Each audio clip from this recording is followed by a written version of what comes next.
Hello and welcome back to Fate Grand Order. I'm Luce, and last time we unfortunately saw the fall of Chichen Itza.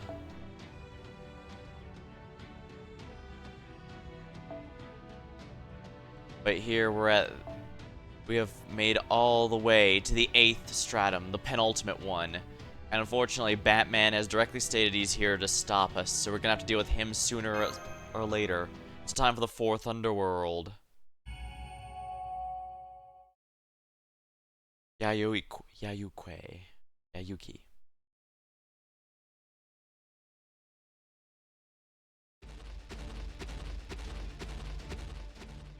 We've passed the Mictlan Observatory in the 7th, and we'll soon be entering the 8th.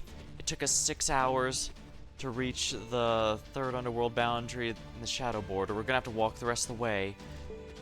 But King of Dinosaurs gave me a job to do, and I'm gonna see it done. It'll be faster if I can carry you through the jungle, and you three weigh practically nothing. It was a wonderfully steady ride, Wak-chan. Even at the speed, we're not getting jostled at all. It's like your legs and torso are completely separate beings. When it comes to pure running comfort, you surpass the Sphinx. Thank you, Wak-chan.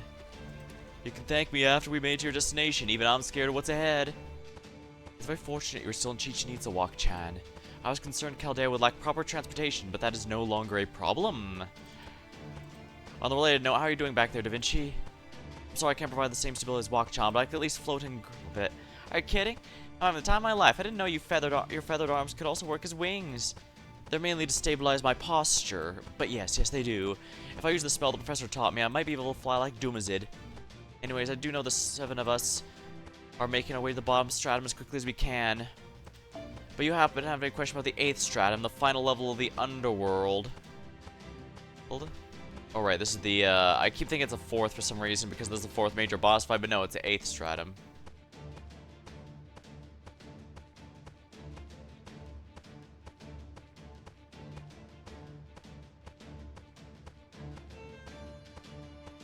I should probably edit that in the alert.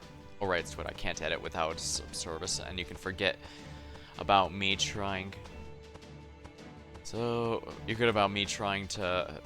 Well, it's paying. You have to pay for that, and you can forget about me doing that. So I'm just gonna have to add the. There. I thought nobody could get there most of the time. There are a few legends passed down orally among Chichen Itza's priests.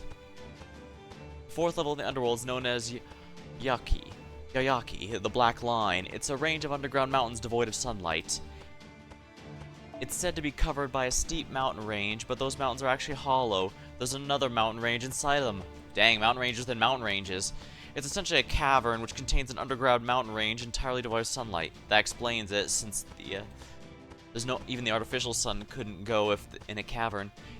It's also that terrible bat Kamazot's nest, so I suppose that makes him the 4th underworld's guardian. You're gonna fight the vampire bat? Oh man, Lady Kukulkan, we're here too. Wak-chan, you know Kukulkan would never fight Mictlan's own denizens. In fact, she's probably more likely to attack Chaldea at this point. Be careful not to greet her casually if you should happen to see her. She'll probably chop the people on your back right in half, and you along with them.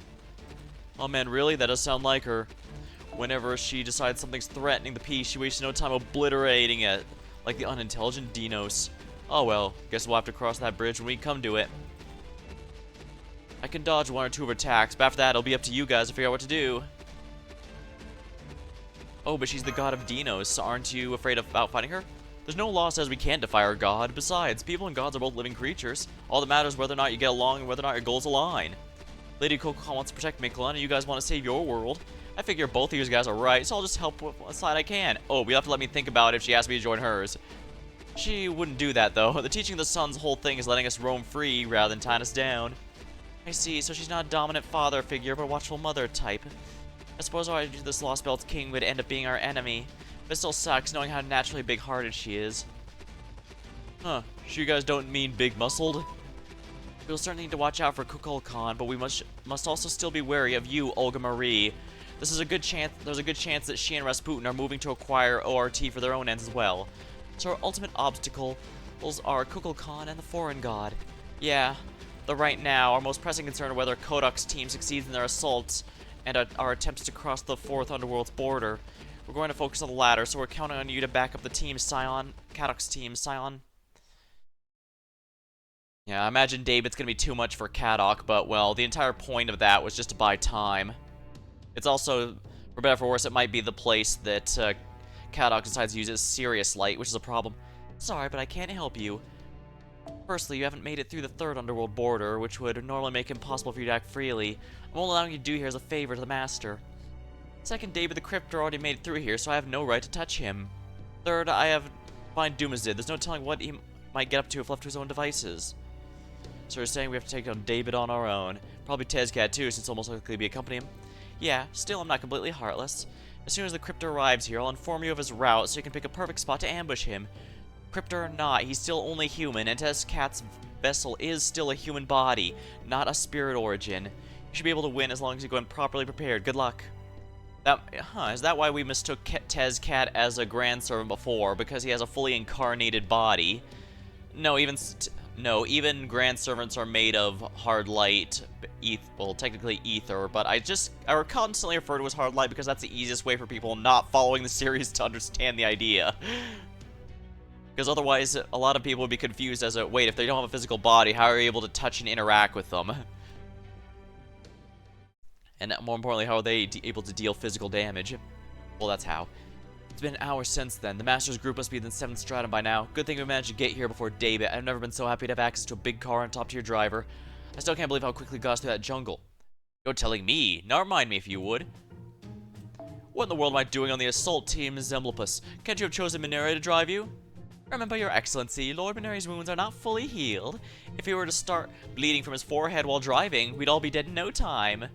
You're a racer, so surely you understand the danger of getting sweat in your eyes while driving a dangerous course. Just had to go right for my pride, didn't you? Very well then, whoever's gonna take the navigator's seat.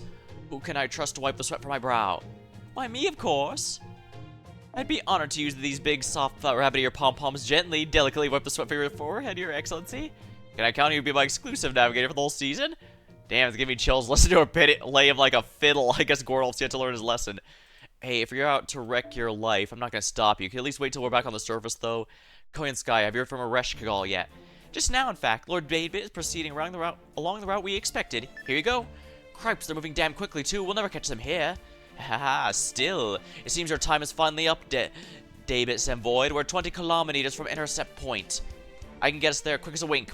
Prepare to eat the dust on my record-breaking lap time. Hang on, I want to shift the intercept point to here. We should wait to ambush them in the middle of the desert. You can get us there in 10 minutes, right? Koyan Sky and I will take us from there. I'll set up as many explosives and beast traps, so I'll need all your merchandise. Of course, leave it to me. With all these claymores and C2 explosives, not even a rat, no, not even a bug will get past us. I'm more than happy to pay them back for what they did in Chichen Itza, with interest. Alright, fasten your seatbelt. Let's because I'm about to kick this baby into high gear. Let's go set the perfect ambush. The perfect trap. By the way, Kadok, I noticed you were researching something in the Stormborder's library. Did you find what we're looking for? Yeah, I tracked down the record. I think it has to do with Daybit's past. You did? Damn it, man. Why didn't you say so sooner? I can't focus on what you're saying while I'm driving. It's no big deal. Knowing this information earlier wouldn't have made a difference. I only mentioned a briefing because I knew it would get an and at best, but I guess now's a good time as any to share. Daybit Semvoid. If you ever want to know how I became Maverick of the Clock Tower, today's your lucky day. We finally get Daybit's backstory. Another thing that Marsberry has kept hidden, I wouldn't doubt. There are 3 major factions of the Mages Association. Egypt's Atlas Institute, the North Sea's Wandering Sea, and the biggest one, London's Clock Tower. Hell, it's so big it's basically synonymous with the association. Yeah, that's often why when they refer to Mage Association, they're usually referring to Clock Tower. Only bringing up the others if they're specifically talking about them separately. Anyway, the Clock Tower's divided into 13 departments. Mistil, Solenia, Evocation, Kashur, Chimera, Brishon, Yumina, Astromancy, Value, Jimari. Yeah, and the newest one established 200 years ago, Norwich. Chaldea was founded by the Lord of Astronomy, Marsbury Atmosphere. Naturally, that means most of Chaldea's mages, about 80% of them, come from Astromancy. The other 20% were scouted. Hysteria, Team A's leader, was obviously a young Astromancy genius. But Daybit, who said to be just as brilliant, came from the Brishon department. Brishon. The department which studies mythology and performs reconstructions. I bet they have a lot of dealings with servants as well. Huh, don't make me laugh. That makes my mustache quiver. Do you have something to say, driver? I used to think the same thing at first. I swear, that's the whole problem with how much... Listen, servants are familiars with spirit bodies. It puts them under the evocation's jurisdiction. Meanwhile, Clock Tower's dean, who's also the Lord of Brishan, categorized as the department which studies non-human creatures, such as angels and demons. Obviously, neither of those have anything to do with mythology or heroes. My, if your mustache quivering bothers you so much, perhaps I should shave it off for you. Wait, shouldn't researching angels and demons involve servants, since they're also mythological phenomena? For example, a divine spirit that served as my own point of reference came from Kojiki. No, you're mistaken, Koyan Sakaya. Solely in evocation, Astro and Maluthas all deal with mythologies from around the world, too. They're considered part of the shared laws and discipline that humanity's built over the course of history. And my ear itches, hold on.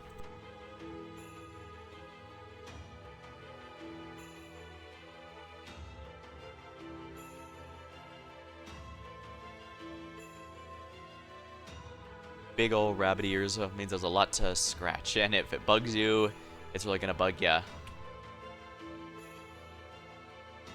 So for mages, the angels and demons that show up in various mythologies are basically a normal part of life. Mage Association takes that step further by treating human history as a single legend, which it helps cultivate.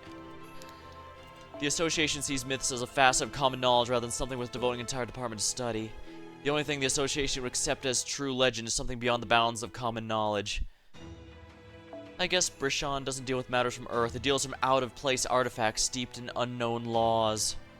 Ah, like the out-of-place artifacts, the chronomaly cards that Yu-Gi-Oh's cards, chronomaly cards are based off of. Although, granted, almost all those end up being hoaxes. And that's, granted, I say that because I only looked up a handful and they all ended up being that way, but... Well, I guess it makes sense people would want to make hoaxes like that, because that would create an interesting area of study, and that would become famous, make them famous. The kind found scattered over Earth since ancient times but never spoke of in any mythology, even in the magecraft world, where angels and demons are just a fact of life. There are some that are considered taboo, because they're threats to humankind.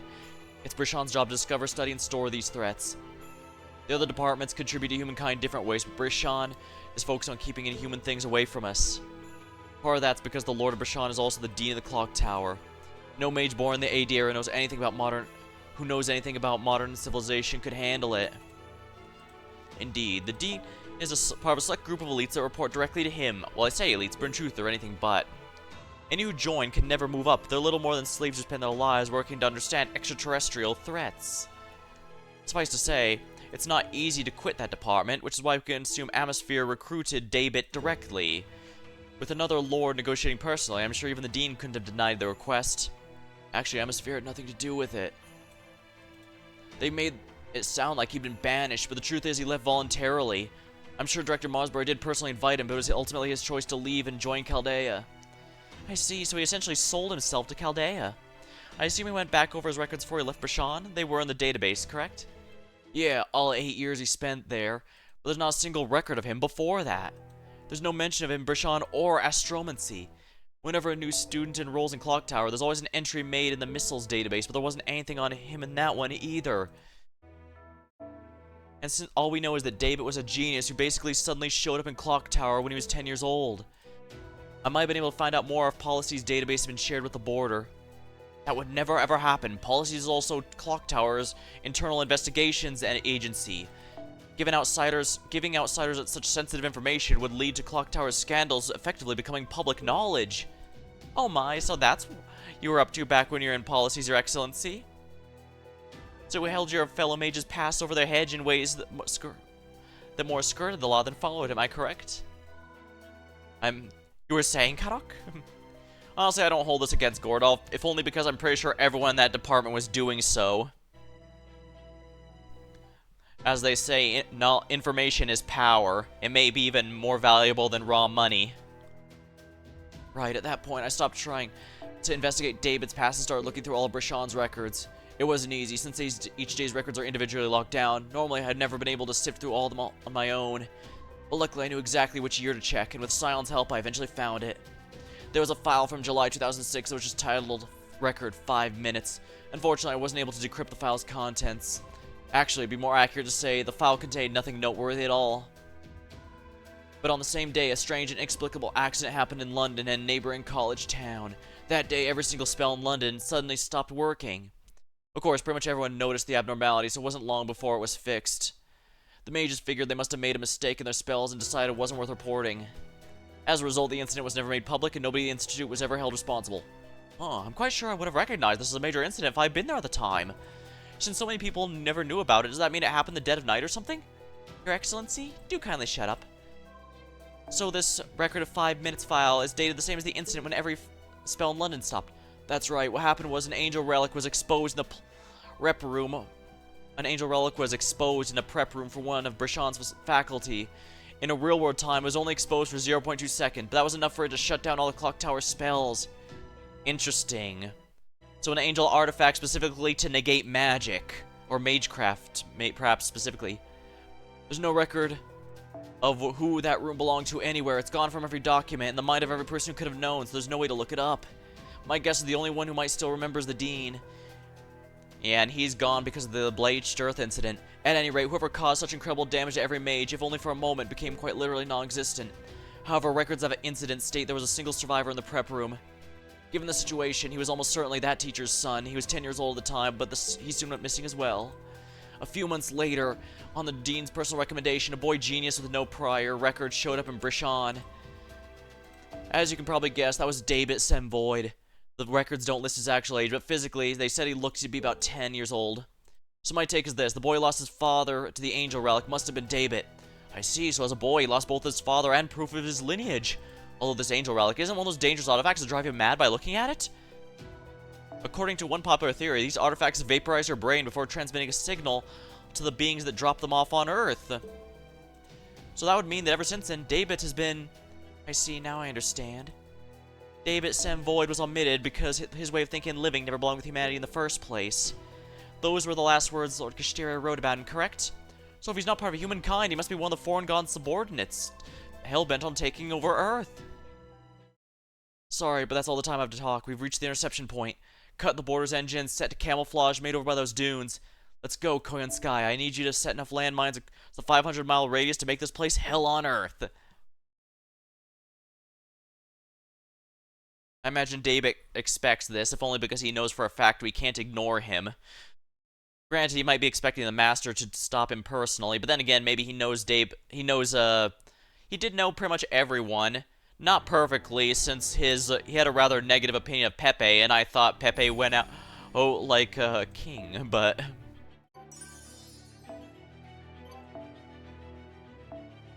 right.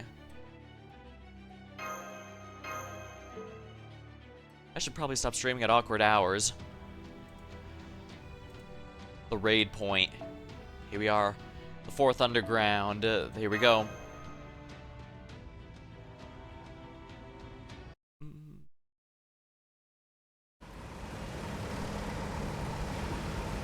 Dune buggy.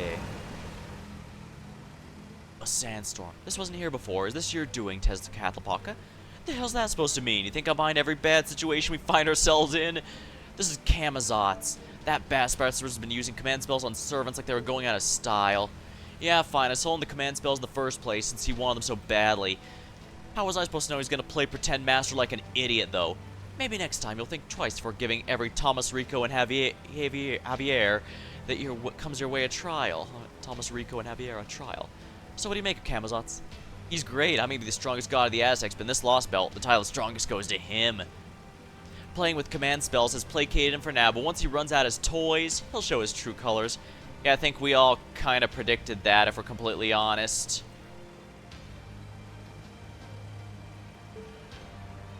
I see. Then we should have no trouble getting past Chaldea. Now we just have to hope we don't run into Kukulkan. Oh, don't worry about her. If we encounter her, it just means one of us will have to sacrifice himself. Oh wait, if we're dealing with Kukulkan, I guess it'll have to be me, huh? She's a Lostbelt god of the Mall or whatever, copied off proper human history, right? Then I'm a good match for her. She's inexperienced. Your brute force her work won't hold a candle to my expert evasion. What's wrong, Iskali? You've been glum for a while now. Good, motion sick since this is your first time in a car? No, I'm fine. I'm just a little dizzy from taking in such unfamiliar surroundings. But please, never mind me. I don't see any sign of Tlaloc when we left Mexico City. Great Tezcat, do you know where she is? She hasn't come back, so she must have lost. Hate to see it, but sometimes that's just how it goes. Yeah. I won't... Well, what's your name? I did look up her servant form. Just because I didn't want the, I didn't want the game to make me summon her to figure out the truth. But yeah, it's not, honestly not nearly as much as you might think, honestly. It mostly goes into the actual history of Talk and the counterpart, so don't worry about it. It's not gonna ruin the story for me. Besides, I only really summoned her to build your city, so her job's been done a while now. Huh? You mean you didn't make Mexico City yourself? Great, Tezcat? I could've, but she's a better fit for that terrain. Mexico City's a true blue, proper human history-style town. Even the name comes from its modern incarnation. It was originally a beautiful place called Metztitlapon, or the Lake of the Moon. It's a water-top floating city that served the Aztec kingdom capital while they worshipped two gods. It's nothing like Chichen Itza, the Dino. Built based on the old Khan ruins. The Aztec capital, the beautiful... Oh, still feeling dizzy? Hang in there. It's not much longer to the bottom stratum. You've already made it this far as Cali. Don't let all that time, effort, and fighting go to waste now. Yes, I know. My life exists solely for the anger rooted in my soul. Yeah. I'm pretty confident. Now, it's been a long time since I looked it up, but I'm pretty sure if I remember Aztec culture correctly, the person who spends a year to become the vessel for Tezcatlipoca, that ends with their sacrifice. Obviously, it's one that they know of going in and are all too eager to be chosen for it due to culture, making it such an honor. But what's going on, Crypta? We're under attack. Hang on tight. Oh dang! It's a nice artwork. Ooh baby, nice one, Daybit. Where'd you learn to drive? Were you a stunt driver in Hollywood or something? Unfortunately, I only attended an online driving school. I used to like movies, but I haven't watched one in years. Alright, we're past the minefield. Luckily, our suspension's still intact, but what? Now I have a divine spirit servant up ahead to deal with.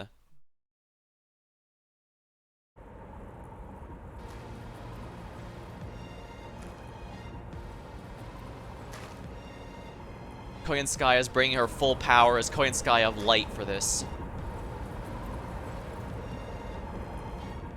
Welcome to my humble domain, God of War. This minefield is the tip of the iceberg. I've got plenty more explosives where that came from. Now that I've formed a magical energy connection with both Karak and Gordolf, there's no limits to what I can do. Behold, I become a mighty god of weaponry. This desert will be your grave. You have been warned. Looks like we got a weapon goddess. Is she a friend of yours? Never seen her before. Sucks though, I don't see any way I can win. I see. Then take his call and get out of here. As long as you make it there, nothing else matters. Got it. Later, Master.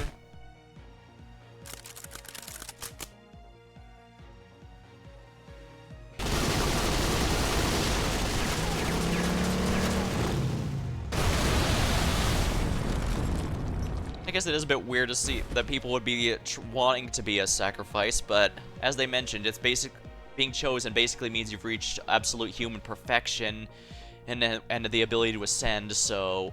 right to ascend, so of course they'd see it as a great honor. So you let your servant go ahead and nearly blew yourself up trying to hit me with a kamikaze attack. Isn't that the opposite of what you should be doing? Why aren't you letting your servant do the fighting here? Any normal human master would send their servant to the front line while they escaped. I'm surprised to hear a disciple of the foreign god, or at least someone who enjoyed playing the part of one, lecturing me on how to be human. Then again, since it seems you're on Chaldea's side now, I'm especially impressed to see Karak formed a contract with you, even if just temporarily. So they chose to supply a beast candidate with not one but two magical energy connections. I can't muster any surprise at this point, but humans really do walk a razor's edge. They always do whatever they can, no matter how dangerous, and with full understanding of what will happen. I guess this does go what I said a moment ago, doesn't it? Part of me was wondering if I should even have brought that up, since it might count as a story spoiler if it is what happens, but at the same time it was part of my speculation. Even if it wasn't, even if I didn't know about them beforehand, we know they need hearts to power it, and they would spend all this time supposedly perfecting him to make him Tezcat. I guess it could be that Tezcat intends to sacrifice himself and let Iskali take over as Tezcat afterward, but I guess I can't write that off either. Damn it, they passed the 400-meter mark. I think he's even better off-road driving than I am. We need to do something before they break through our traps. Hold on, I'm gonna go after them. No, I didn't expect the minefield to be enough to stop them. I'm counting on Koi and Sky to finish the job. Between our contract and Shadow Board Reserve, she has a ton of magical energy to work with. Right now, she's as strong as a Divine Spirit gets. We're better off staying out of her way. Fair point. She's not the type to feel bad about a bit of friendly fire. In fact, I dare say she'd even relish it. 2 people just got out of the car. Looks like Tezcat and Iskali. Daybit's staying. No, is he actually planning to ram Koi and Skya? Oh, look at her go. She blew the car into smithereens without batting an eye. Daybit got out by the skin of his teeth, but we got this in the bag. No lone mage could handle that demonic minx alone without a servant's help. I'm bringing the Shadow Border out. First we take Daybit captive, then it'll be Tezcat's turn. Yeah, sounds good. We got anti-beast spells laid in place behind Koyan. We shouldn't have any trouble tracking Tezcat down, but did we really do it like that? I was expecting them to put more of a fight. What's with these readings? The Foundation of Humanity value doesn't usually fluctuate this much. Kadok, sit down, strap in. You're gonna need to enhance your body and protect yourself with everything you've got. Now this is where the mage crests come in.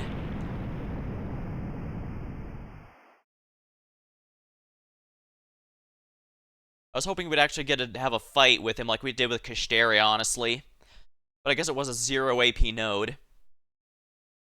But yeah, we know that Daybit was the only one able to complete the Singularity Simulation without help, including without a servant. Kashtaria did it with a servant, but he also did it 6 times to help all the others. That's also why during the final battle against Kashtaria, he has buffs for all the people he helped, except for the final one, because Daybit did not need his help. They may not have even been friends. We still don't know entirely. Yeah, we have a pretty good idea of what went on with Daybit, but at the very least, we're probably gonna have to fight him directly, because if he's clearly able to deal with servant level issues without servants, then... So this is the 4th Underworld. It's actually kind of beautiful. I assume the sparklings come from the gemstones. I feel like I'm looking at a starry night sky. I see the path we need to take is similar to the 2nd Underworld, with lots of narrow cliffs. Ok-chan, why don't we put our passengers down and proceed the rest of the way on foot? I don't think it would be dangerous for us to run here too. Right on. Wow, I never would have thought this underworld would be like climbing a mountain from the inside. Looks like no matter what path we take, we're ultimately gonna have to cross the peak to get to the other side. But hey, at least the slope's not too steep. Even if we do lose our footing, we can just climb back in no time. I guess it's also possible that the angel relic might have actually possessed Daybit, and he's not a servant or devil, but an angel. We haven't had to deal with one of those, but in that case, why would an angel be helping the foreign god? Yahweh actually does exist in this universe. Not quite in the same way as others, but it does seem to be a benevolent force of will rather than like all the others, which is rather interesting. Soap's not to sleep, but we can come back in no time. I'm afraid it's not that simple, Walk-chan. The bottomless canyon is practically churning with dead spirits. If you fall down, they'll be all over you so fast you'll never be able to climb back up.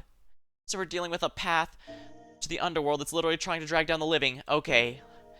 Guys, let's go single file so we have as much path to work with as possible. That sounds like a job for me and Mash then. We'll go to the front of the line. Mash, if anything in the back threatens to throw you off balance, hang on to me. I can keep us afloat for a few seconds. Understood. Thank you, Habitrot. Alright, so this is the line we're doing. It works for me.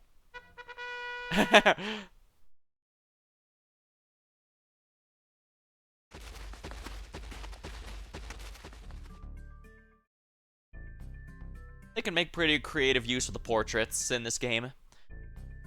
Yeah, if I talk about purely presentation and nothing else, I do kind of wish they could have at least the 2 portraits facing each other like some of the other VN-style games have, but at the same time, they have been able to work with this well enough.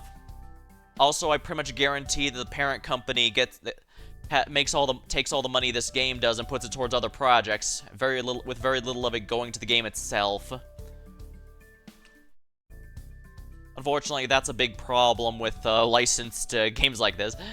The money typically goes to the, well, I guess to be fair, it will usually go to the franchise. Like, I'm pretty sure the Strange Fake anime adaptation coming out was at least partially funded by this game, so it's not all bad, but it is a bit disappointing when it means they don't get as many even the devs themselves probably would like more updates than it's actually getting. Having walked try and bring up the rear was smart. He won't let enemies get to us. So, Da Vinci, which part of property ministry is Mictlan with this fourth world correspond to? Unlike the others, nothing here really screams it's totally this as far as I can tell, but if I were to guess, it's probably a human history Mictlan's 7th layer. Kulion. It was said to be home to a terrifying starved jaguar that would attack and eat your heart if you chose the wrong path out of fear. This was also said to be Tezcat's tonal, the heart of the mountain, known as Tepeyotl. Tepeyotl? I believe it refers to a jaguar, which is literally the size of a mountain. It's a try getting past a terrifying monster. Since the 4th Underworld is where Kamazots live, we're gonna have to face a similar monster, I'd wager. So the condition for us to travel through is fighting a monster. Master, let's discuss our current combat ability. Are you able to summon normally? All good, I can summon no problem.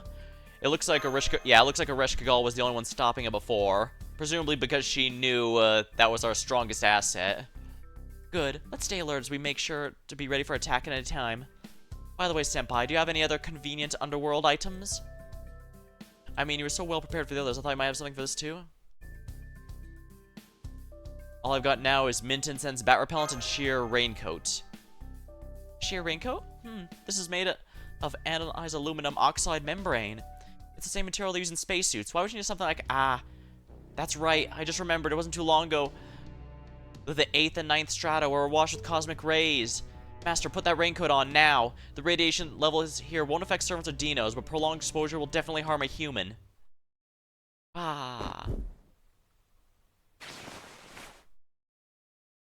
No way, she just changed his outfit barely more than half a second. Wow, now I know how dress-up dolls feel. I'm sorry, I just kind of acted before I realized what I was doing.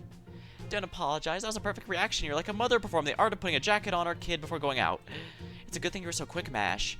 The Master should be fine since we're still the entrance, but it would have been really bad if we kept going. Now, keep thinking ahead. Nice job thinking ahead, Master. If you hadn't thought to bring this along, we would have had to go back to the border for materials to make our own. The mint incense bat repellent's a good addition as well. It explains why we haven't run into any bats since we set foot in here. Bats here are 10 times faster and hungrier than the carnivorous insects. They're quite vicious as well. They're easily the most dangerous bloodsuckers. Even a Dinos wouldn't stand a chance against a cloud of them. Their fangs can puncture our biowave membranes that make us feel intoxicated even while they suck out our blood. The intoxication numbs our brains and makes us feel euphoric, to the point we no longer care what happens to us. If there's an apex predator in this world now, it's definitely them. We even have a name for their condition, bat impairment.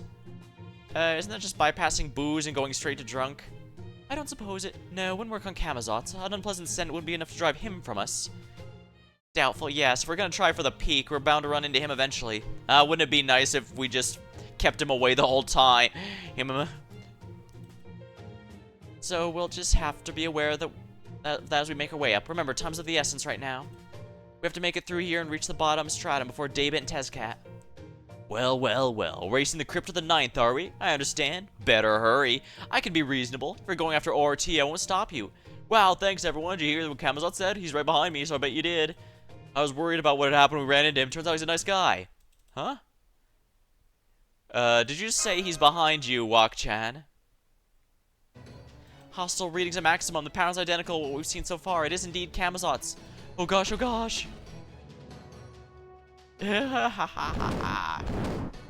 Come on, can't we deal with you after we deal with ORT? How terribly tragic. Here you are, throwing your lives away because you thought you could defeat the enemy awaiting you. Granted, wasted lives are more funny than tragic to me. Death's good for a laugh. So you can go. Why visit the underworld when I can send you hell right now? Let's see what kind of a fight you've got in store. Let's see what kind of sacrificial blood you can spill on Mictlan's final days. Now bow to the king of the underworld, the lord and spring of death. Be grateful for the generosity, the wings that hold your fate in their claws. I'm so sick of listening to that brat Padlon. Master, we need to change our formation. I'll send Tempo and Walk up to the front while me, you, and Da Vinci handle the skeletons.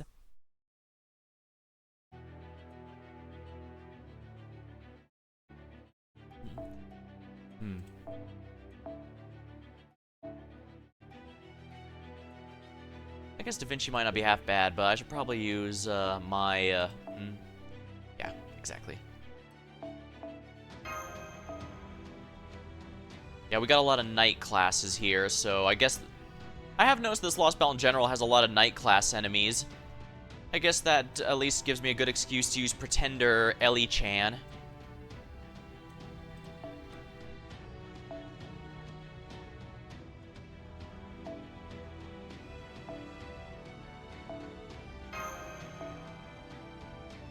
I should equip this one here.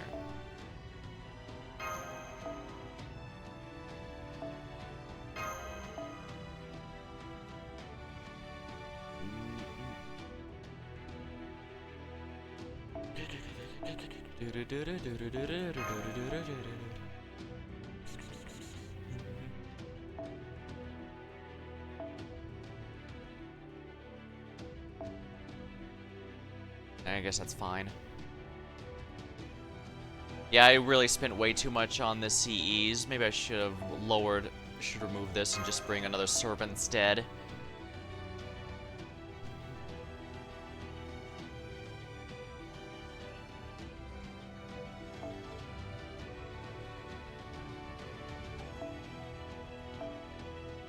Yeah, it needs to be 4-star. Sucks to bring no CEs, but I'm pretty sure I'm gonna beat this without the backline being needed, so I'm not worried. And yeah, I do know by bringing my master level up, I'll get a bit more leeway. Not much. They haven't raised the cap in quite a while, but it is noteworthy all the same.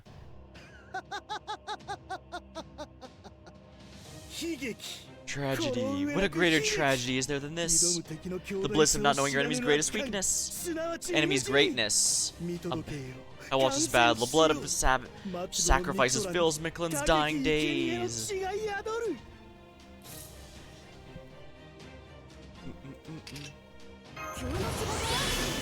What's the overcharge for this one?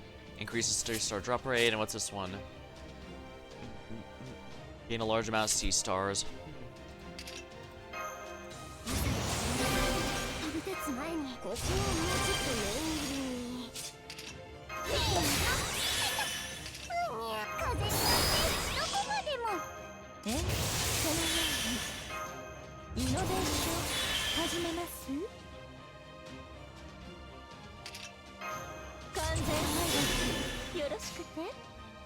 Oh, this is a Buster Brave chain of Ellie-chan. Alright, let's just do it this way then. Buster Brave chain.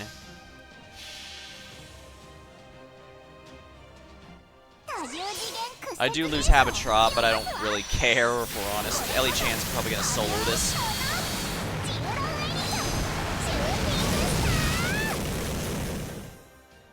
Oh darn, maybe I should have used it. Oh, nah, never mind, we're good.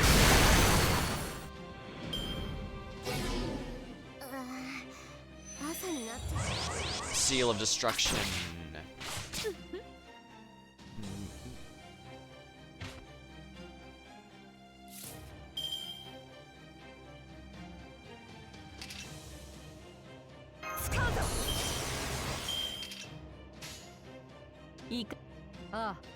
We're gonna do this. Buster crits are gonna help out a lot. Oh, nice. Easy. Probably should have taken out the archer first, actually, since that takes a...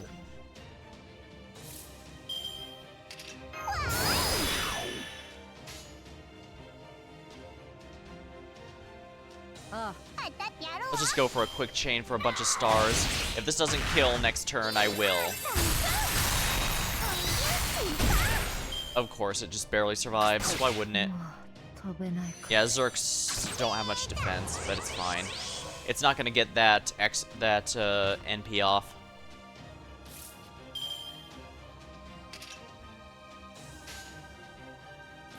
I mean, I guess I can play it safe and keep Ellie-chan alive since she's the key. But a Koyanskaya... Oh, I don't even have a Koyanskaya one here. Oh, whatever.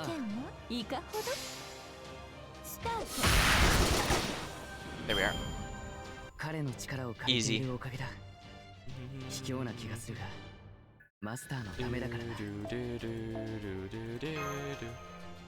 at least one of their bones was evil enough for me to use for my purposes. My evil purposes.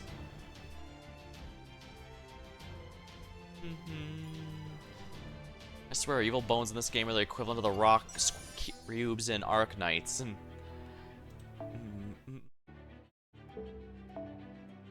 Right, I'd best grab these while I'm here.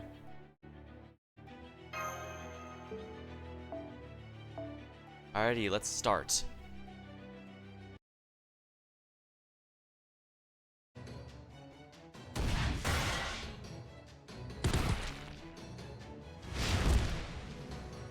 So, you triumphed over my warriors in Khan. Not bad, it makes me want to taste your blood that much more. But, things being what they are, I'm willing to tell you about a shortcut. Can't have the cryptic catching up to you, can I? I'm oath-bound to not attack Daybit, and the more time you waste fighting me, the more likely you are to lose to him. So what do you say, want to get my shortcut shot? There's gotta be more to it than that. What do you want in exchange? I want you to hand that woman over there over to me. Good deal, isn't it? I'll give up my dream of being humanity's last master, and you get to keep breathing. Of course, giving up your dreams isn't any fun. Changing them leaves you feeling hollow and lifeless. You're human, so I'm sure you can understand how that feels. You can trust me on this. A king only speaks truth.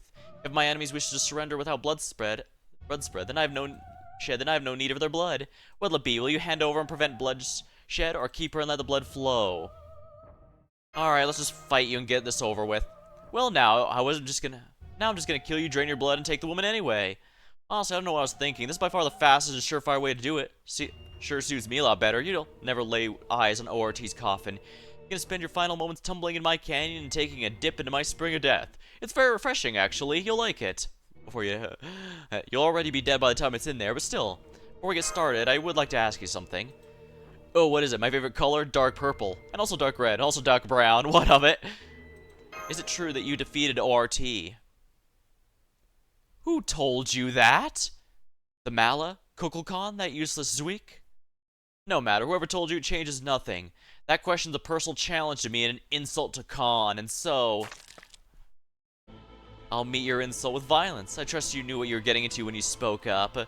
Did I, Kamazot's defeat ORT, you asked? Did I kill that planet-eating monster? Of course! I defeated it by sacrificing everything and everyone around me. I used everything at my disposal to massacre the beast that devoured Seba, the space tree, and threatened to destroy all of Mictlan. I plunged it to lava, tore open its chest with my talons, ripped out its freakish entrails, and left it a silent husk. Don't believe me? Then I'll show you the form I used to do it. It's the one he used to tear Tlaloc into bits.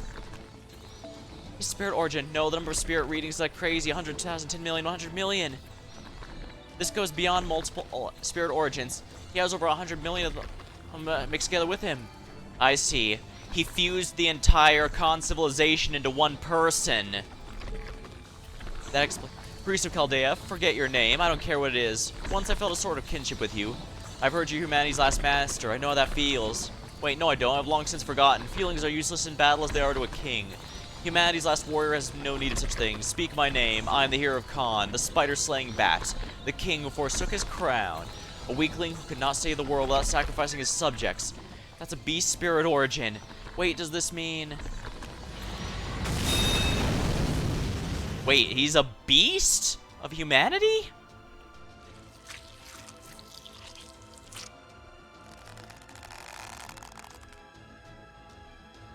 Even a beast of humanity shouldn't be anywhere as powerful as ORT, though. Now, I'll show you the blood of Kamazots. Witness the essence of terror conjured by the people of Khan, who threw themselves to hell that is Zabalba.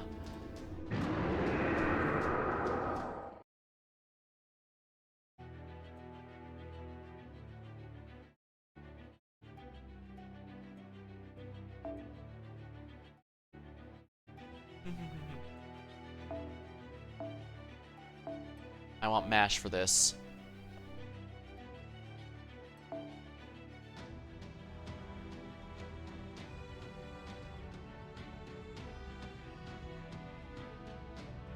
You'd think Tamalancer would be great since this boss does probably counts as a male enemy. I didn't look it up admittedly, but I'm pretty sure he still is.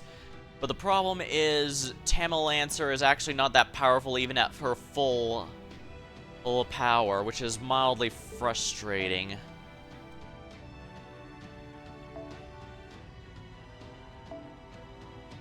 Bond essence. I don't have any single target nukers, unfortunately. I was told I could probably just use an extra class, like BB or something if I wanted.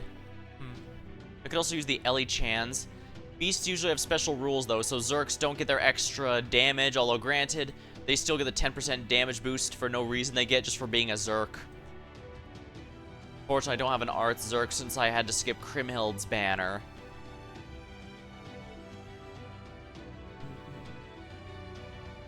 Although I suppose I do have Bunyan. Not the most ideal, unfortunately, though.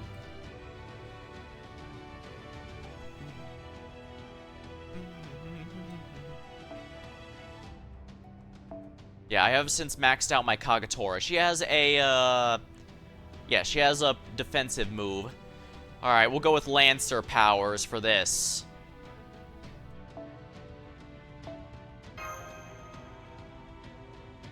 Alright, I don't think we'll need anyone else. Then again, this probably is going to be the first one that shows us his gimmick, and I won't be able to do much beyond that. Unfortunate if true, but there's nothing I can do if it is. I guess I could also bring Tammo no Mai. Just for the support offered. Maybe I should have even brought Lady Avalon, actually. Yeah, I probably should have, but oh well. Now watch as he has a permanent invincibility or something. Although I guess somehow I forgot about my defense Pierce Invuln Pierce CE last time. Ooh, that's neat. Data, bats, and eyes. Evil of humanity. Kamazots, right? Or, huh. It's not showing his name as Kamazots. Speak my name. I am the hero of Khan, a spider-slaying bat, the king who forsook his crown. A weakling who could not save the world without sacrificing his subjects. Now I'll show you the blood of Kamazots. He's Beast 1, but Godia was the witness the essence of terror conjured by the people who threw themselves to hell that is Zabalba. Reflective Odd Wing.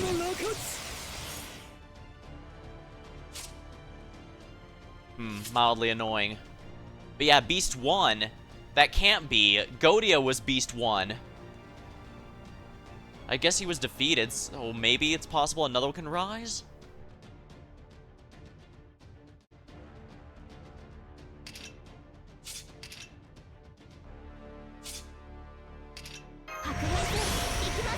One. 2. And 3. Had a feeling something was gonna happen there. No, low chance to inflict death on target when attacking.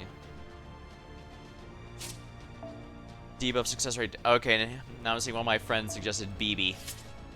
BB is a bit unique. Most servants only have around a 30% death resistance, but BB has the same resistance that most CPU enemies have, which means it's in the low sub 1% amount.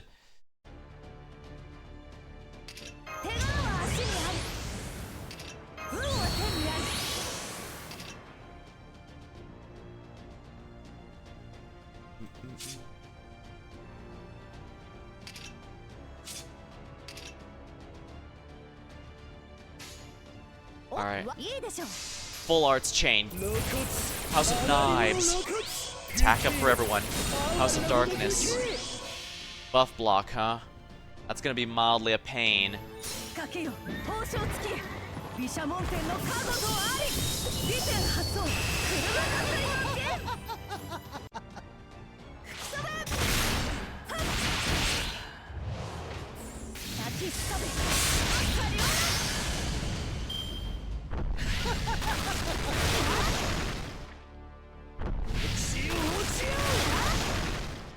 Interesting, but why would he become a beast of humanity?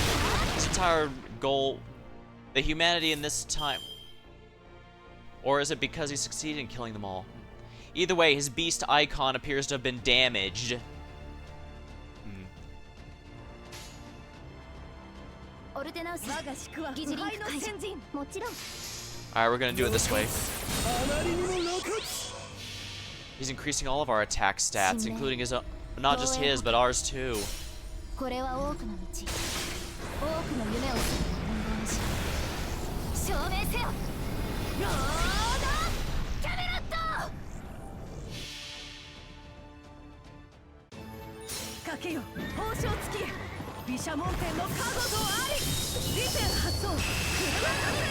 There, more crit down.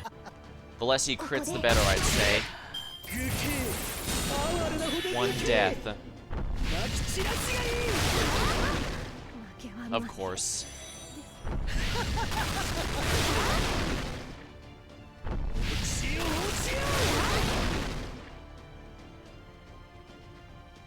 Alright, good. Nito Alter does not have these problems.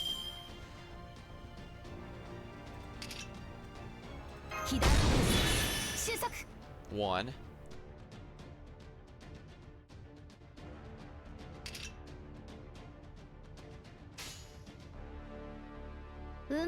We'll do it this way. Get a mighty chain.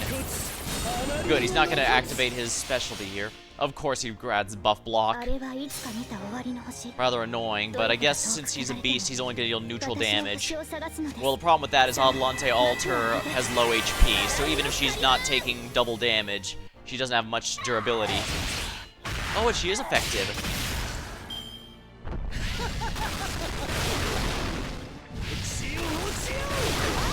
Death.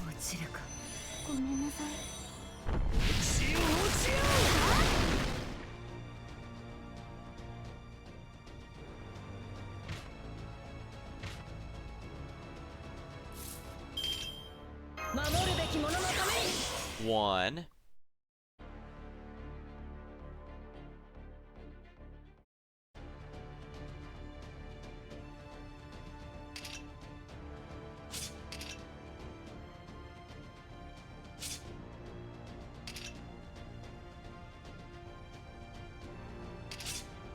I need to keep someone alive, I think, so we'll Lakshmi by. Two. I won't let him activate that. Lakshmi Bai is extremely good at surviving extended periods. So I should be able to last until it ends. Terror. The whole point about beast humanity is they wish to destroy humanity out of a twisted form of love. So I guess he wanted to save everyone. So his sacrifice of them worked. Number of actions up. Lovely, so he's gonna do a lot more.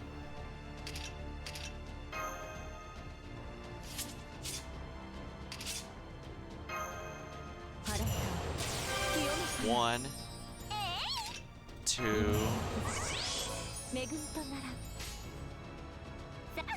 Unfortunately, the chain error prevents me from doing anything. Alright, what's his NP? Reflective Odd Wing. Blood of Brave Sacrifice here.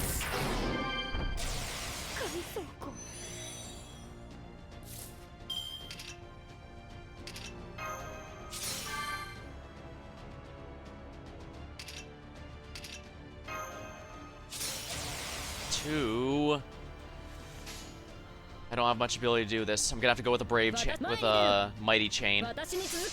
Brave mighty chain, actually.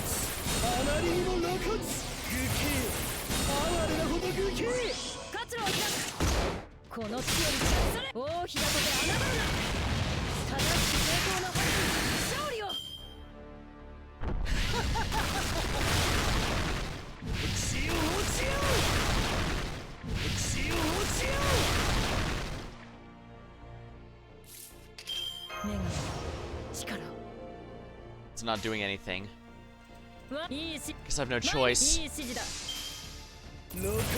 Blatant, utterly blatant.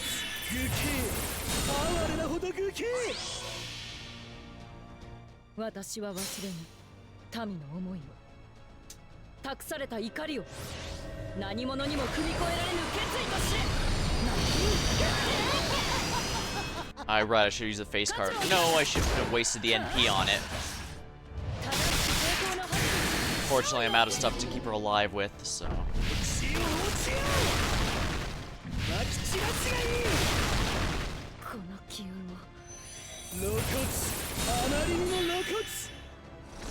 Lightless Khan.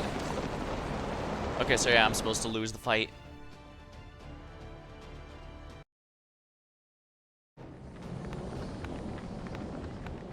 I'm detecting multiple unidentified heat sources around us. It's a cloud of bats. Damn, not even shine light on them will make them disperse. The skin must be light absorbent. Alex, match on fire the black barrel. Let's scatter them. Okay, but make sure not to bring the cave down. Of course, I'm just gonna scare these bats off. Here goes.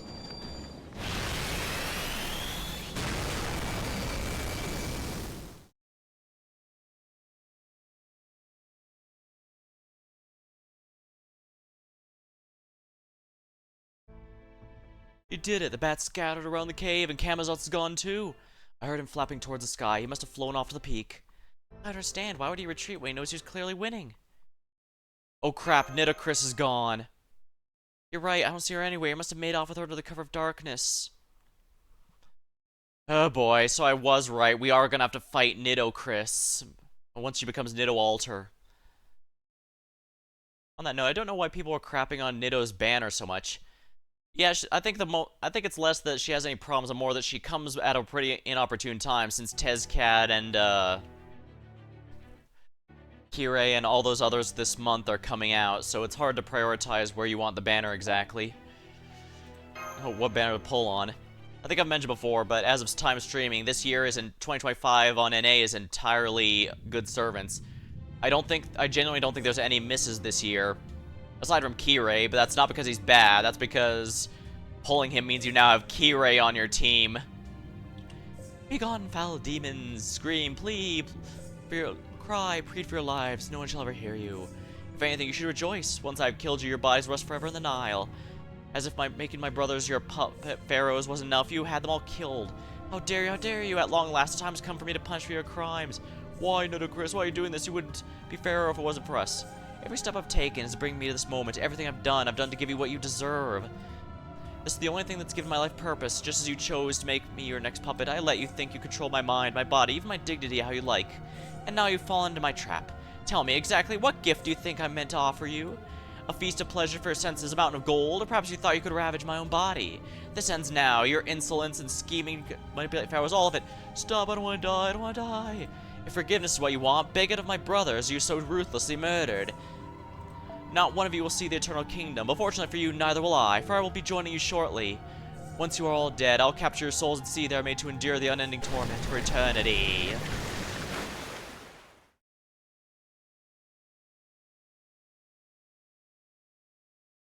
That's right, I have no regrets. I took revenge, restored the pharaoh's glory, and then took my own life. When a pharaoh dies, they set for a paradise free of pain and suffering. They have a right to do so, and the authority to exercise that right. But I wasn't prepared. I assumed I never would have such a right. I never forgot that anger. I never forgot that hatred. As much as I wished otherwise, I could never forget what I've done. Deep down, I believed doing so would be wrong, regardless of how many reasons there may have been. I don't think too many people would have blamed her for what she did, honestly.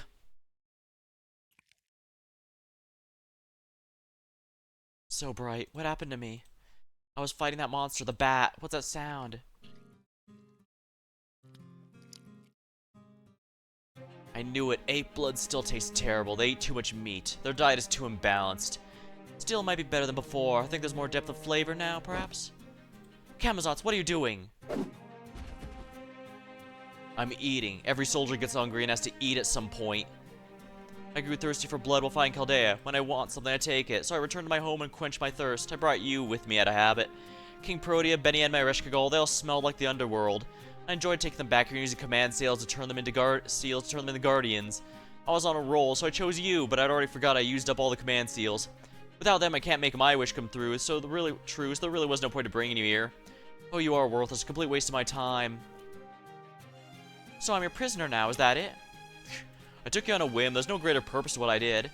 I see, so you let your whim lead you by the nose. Is that why you rescued us from Tlaloc as well? You had no reason to fight her. Back then, you had a nasty air about you, a wavelength pitch I hated hearing. You still have that air about you now. Nasty air, Only fools let their efforts go to worst. Camazotz is no fool. I'll see to it bringing you here was worth my while. Answer my questions, Necromancer. How can you still remember them? Why'd you take your own life after accomplishing your goal? How do you know about that? I'm quite certain I never told you my life. I told you I have good hearing. The Khan ruins aren't that far from Chichen Itza. Ever since the wind carried your story to my ears, I've been a third mad. Answer me, you got your vengeance. The freedom it gave you should have been your life's reward. In spite of that, you robbed yourself of your life. You didn't even go to that paradise of yours. I don't understand it. Why would you refuse salvation after overcoming such a hardship? What could have possibly been worth throwing your life away? I was focused on my plan to kill my retainer, so I'd have a chance to prepare for the journey for paradise. You're lying. You were a king. You were a king with no foreign enemies. Once you killed them, you'd have had all the time you needed. You claim to have done it so you could torment them in the underworld for eternity? That's a lie, too. The underworld itself would have seen to that for you, even without your involvement. No, you never had any intention of going to paradise. And why is that? Answer me honestly, because I'll know if you're lying. The only thing I don't understand is why you did what you did. The only thing why you did what you did. All I can come up with is thought yourself a criminal, but that can't be right, can it? Don't tell me that despite being perfectly just and having absolute power, you thought you were the most despicable of all. No response, then I guess I was right. Your property ministry kings are utterly hilarious. You spent your entire life seeking revenge, finally achieve it, then turn around and prove yourself a criminal worthy of judgment by condemning the very same part of you that sought revenge in the first place. What an impossible, foolish woman you are. Your will is as strong as the sun itself. To think you chose to fall upon the sword of your convictions rather than become a god. I understand now. I'm satisfied. Back to my boring meal, then. Wait a moment. It's not fair that I'm the one whose past is being dredged up here. Never mind fair. It sounds infuriating. So I'm gonna ask you a question too, understood? Fine, but keep it brief. You claim to be the king of the underworld, the true king of Mictlan, even.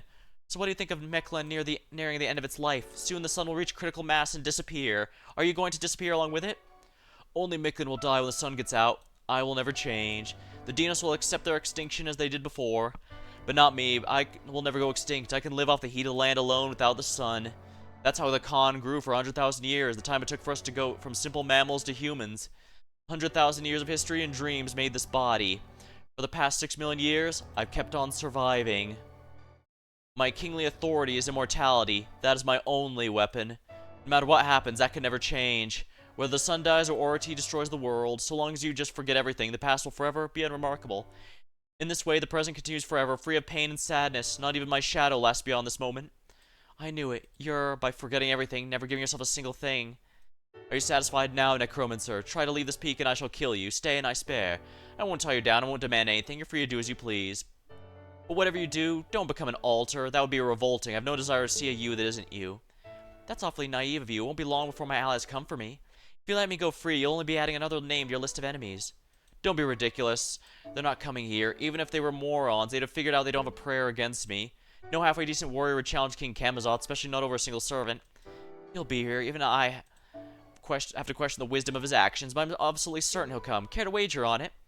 It can't be said to wager when the outcome's not in question. What the hell, Art? But what the hell? Chances like this don't come every day. Once your commands have fled Mictlan, you're gonna tell me your name. You're gonna offer yourself to your king.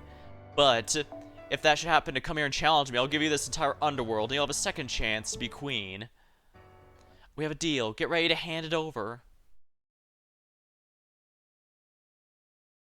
So he was a moron. I swear. Humanoids never know when to give up.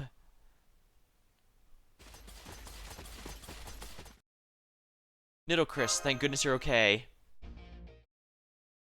Even an unyielding spirit can become a reverence when taken too far. Nothing's more pitiful than a hero without anyone to admonish them.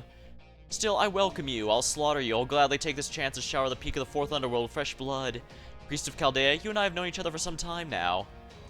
I'm going to enjoy cutting off your head and bathing in your blood, but once I have, the pleasure will be in the past and I'll forget all about it.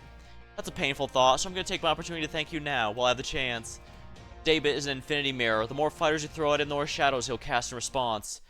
Get all that? Then let the feast begin.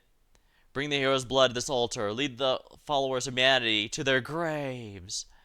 For now is the time to kill our property ministry neighbors.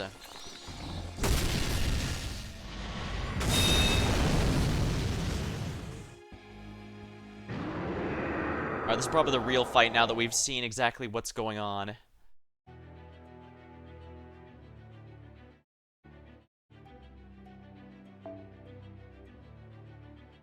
That said, I'm probably gonna have to use no shortage of, well, what am I saying? I've got a billion blue cubes. Also, I should definitely be bringing Lady Avalon here.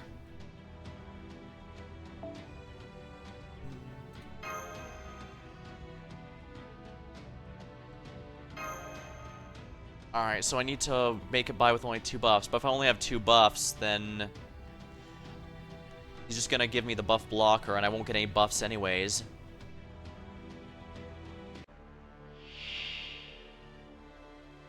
敵の命脈我が小中にある皆の者続けにゃー動き準備白兵戦行きます And 3. 哀れなほど武器 Alright, the point of this is to make it easier for his instant death to work. Keeps missing. ピンチチャンスに誰であれ我が宿は戦う心があるのなら神明東映保管これは多くの道多くの夢をする運動のし証明せよロードキャメラ Most of them missed, but I guess there's not much we can do about that. 東八毘沙門天よ我が身に宿り真意を振るえ利天発動振るえの剣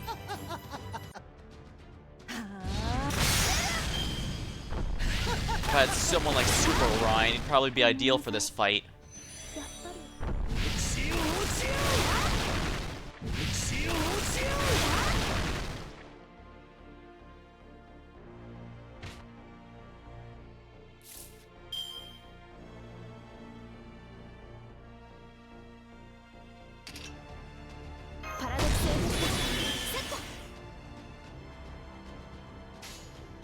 We're gonna go with a mighty chain here.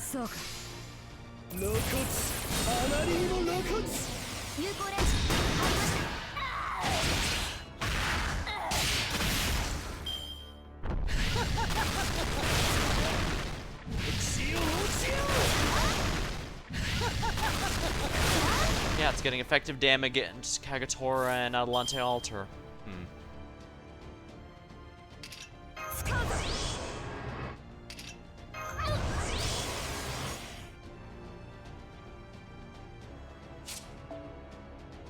Def up, damage cut.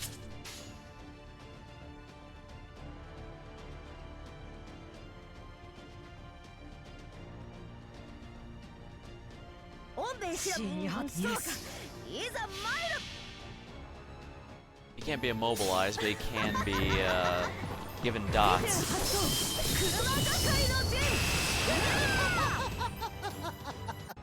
150, yeah. 燃ゆる影裏付きの矢我が像を受け入れよハウロポロススキアセルモクラスや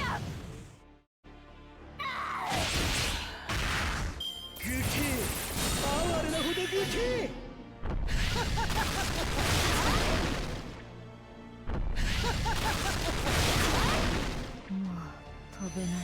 I got 12 billion blue cubes, so if I'm allowed to use those, I'm definitely using them.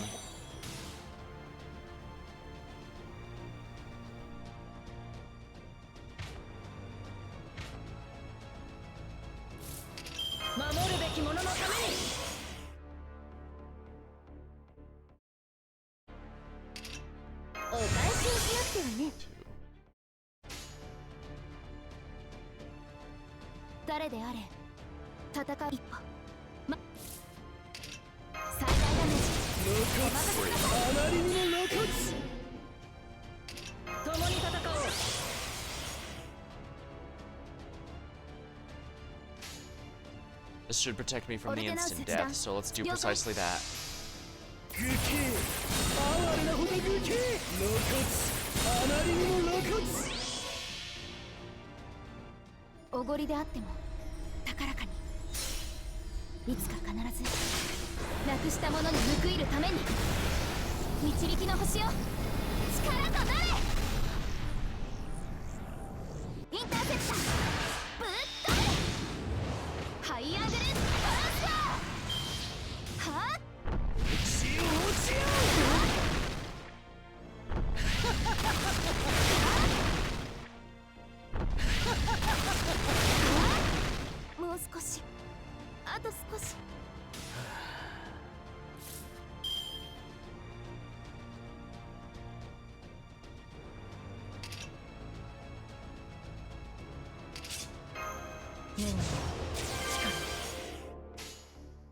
いいともそうかい Let's go this way. Lady Avalon. 哀れなほど愚形露骨あまりにも露骨えいよい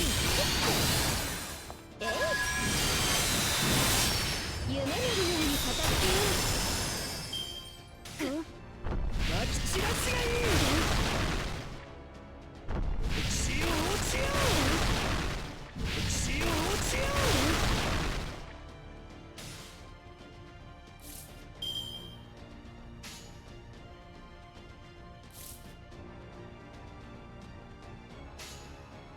少しだけね前に出る私に続け愚形哀れなほど愚形 Alright, he knows I'm about to NP, so that's why I put his NP ア defense バロ up. ンの風体験ツアーへの参加誠にありがとう私の顔ばかり見ていていいのかこの血を Break bar off. Excellent. あまりにも露骨 Lightless con.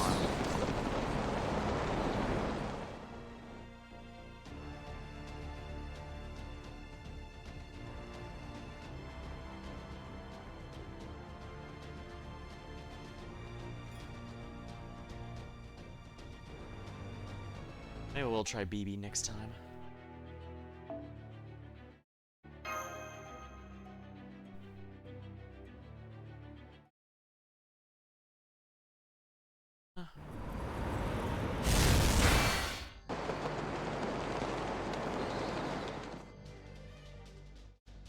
I knew it. They can't possibly defeat him. Camazotz represents all of Mictlan's human history. As long as he bears that duty, that curse, he can never be felled. His immortality is all he has, the only thing that let him keep fighting a planet-eating monster when he was the last warrior of his kind. No, he never had any intention of going to paradise. Why is that? That's right, Camazotz. Even if those retainers were evil men led solely by their own greed, it was still wrong of me to kill them in such an underhand way rather than hold them accountable to law. I have no right to enter paradise, neither have I ever considered my revenge to have been justified. Crimes must be punished, mistakes must be atoned for. I committed a crime by failing to save my brothers. I committed another when I killed my retainers in position as pharaoh. Punishment for my own, I took my life. I chose to protect my heart rather than my nation's future. Very well, then I'll tell you everything I saw exactly as I saw it. An altar is a servant who's denied the core of their spirit origin. One who has lived as a saint have to deny their sainthood. A warrior who refused to become king would have to become the very sort of king they despised. To become an altar means to betray your life principles and everything that makes you a heroic spirit, and do so knowingly, willingly by your own hand. King Purdia abandoned her admiration and yearning. In doing so, she became a cold, merciless goddess. Beni Emma gave up her wish to remain a child in a children's story and became an adult. Erishkigal gave up her dream of turning the underworld to a land of beauty, and so she became a cruel and ruthless goddess. So that's why Erishkigal asked me what I was fighting to protect. And what about me? What would I need to betray? Only you can answer that, Nito Chris. That being said, your mythological background is a poor fit for Mictlan. Because of that, you'll need to make even greater sacrifice than others. So no matter the difficulties you encounter, think hard before you make that choice. Once you become an altar, I imagine there's no going back. Hello, Vodja. Welcome to the stream. Moistening. Good idea. Hold on, let me grab my drink then.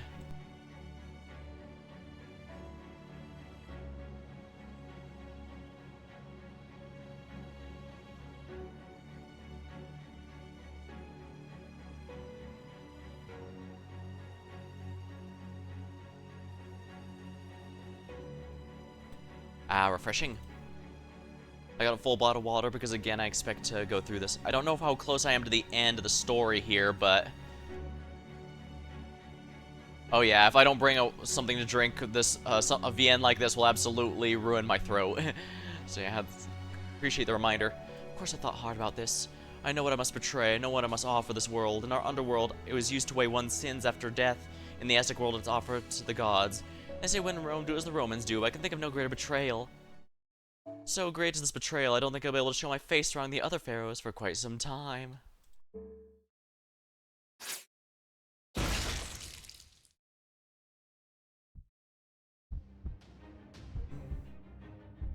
Stop, stop, don't do it! I told you I don't want to see that. Did you forget what I said? Your heart, your dignity isn't meant to be offered to another. What you have there is meant to be offered only to yourself. It's a mark of your pride. You sad, sad woman. Don't let yourself become an offering to the gods of all things. Don't live your life for others. Don't burn your life away more than you already have. Now I understand the whim that led you to rescue me. You survived all of time by forgetting everything and giving yourself nothing. Though you've long wished to take your own life, you've held yourself back by refusing to remember a past at any cost. You've sentenced yourself to the eternal punishment of being unable to die, to preserve humanity that no longer exists. What a fool you are. King Camazotz has no such feelings. I only do what I do because the act of forgetting is a pain in the ass. All that matters for me is to keep existing. Every last one of the Khan's people willingly gave their life to make this kingly body. Lives to make this kingly body. I can't regret even the tiniest thing for my battles. Then I too shall make a sacrifice. Now that I am dead, I have no need for a heart to weigh my sins. Anubis, I implore you to pass judgment. From this moment, I am no longer incarnation of the Sky God. Now and forevermore, I shall be the manifestation of the god of the underworld, an avatar of vengeance and divine punishment. Neferu Swen Anubis, the altar of Queen Nitocris.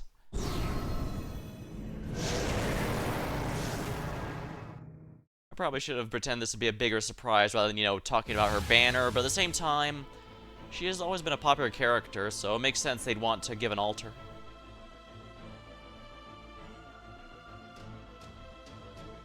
Needless to say, I'll be claiming what you promised in our wager.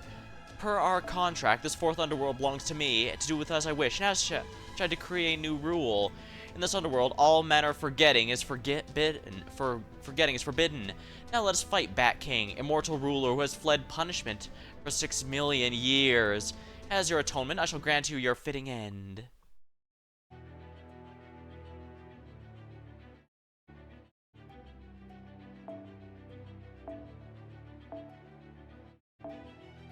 Can I choose Nito Alter? No, I can't. Unfortunate. Yeah, instead of Kagatora, let's bring BB. Here she is.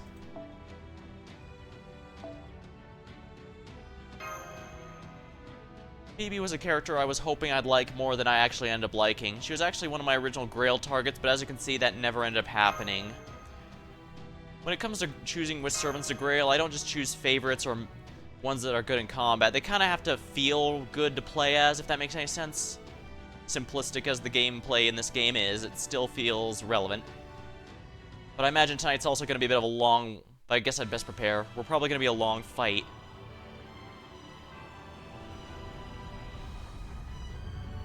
The evil of humanity, Oblivion. That's his true name. Oblivion is forbidden. You say I may not forget?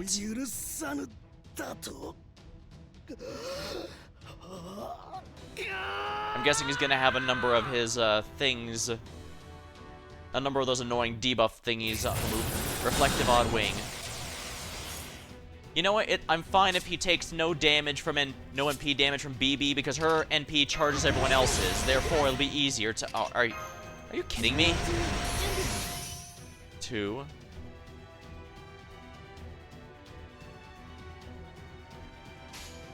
Are you kidding me right now? Alright, Beebs. We're gonna have to go this raw. If 3 buffs caused us to get that Underworld God's condemnation. Here we go.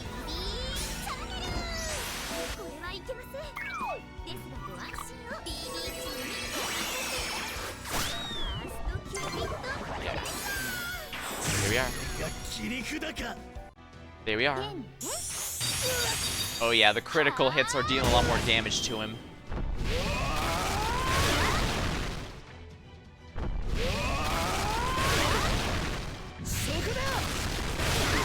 He's not blocking buffs from my NP anymore.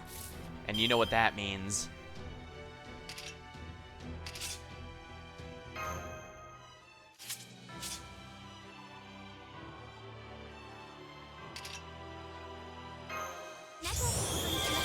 One.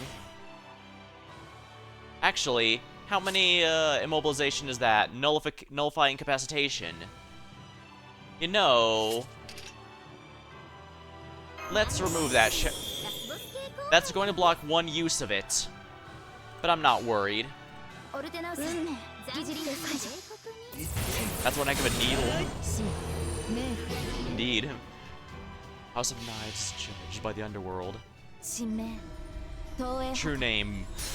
Alright.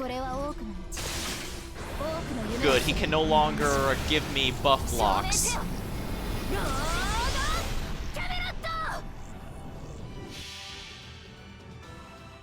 あれはいつか見た終わりの星。どれほど遠く汚れても私は星を探すのです。さあ幕を開けてアラウンドカリバーン。罰ゲームです。 One death. Ha.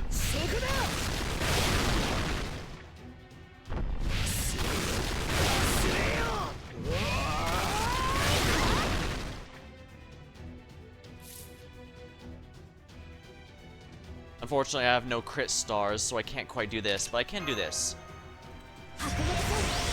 One. Yeah, I don't give a rip. Alright, BB will be able to do this. Was judged by the underworld god.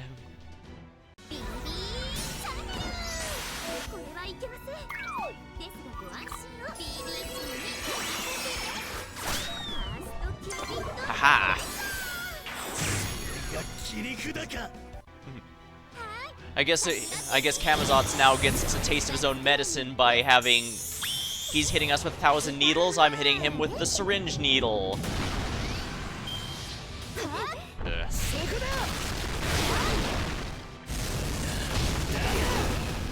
The poison's annoying, and it actually will stack up since my servants only have 20k HP tops.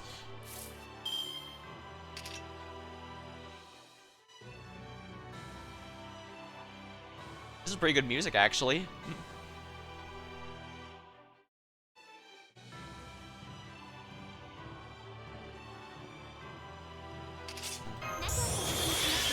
With extra attacks. Alright, we're gonna go for a... Yeah, let's go for a Mighty Chain with...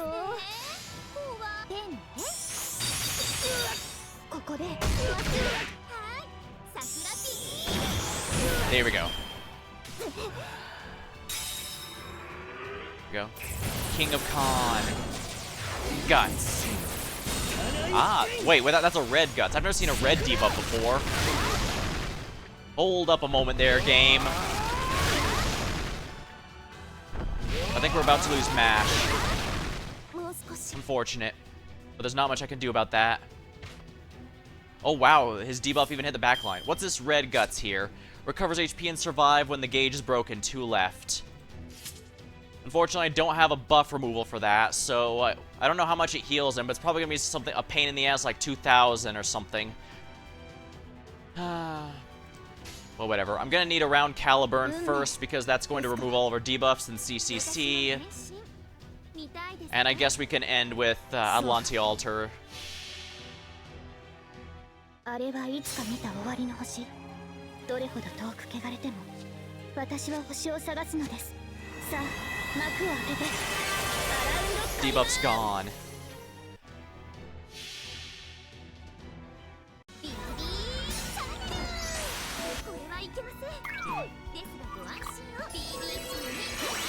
Maybe I was hasty in not grailing BB.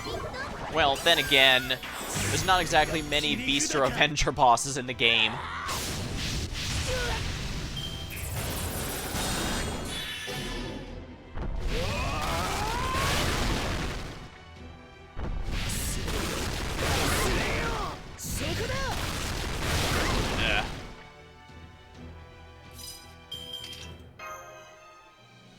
I have to keep BB alive at all costs.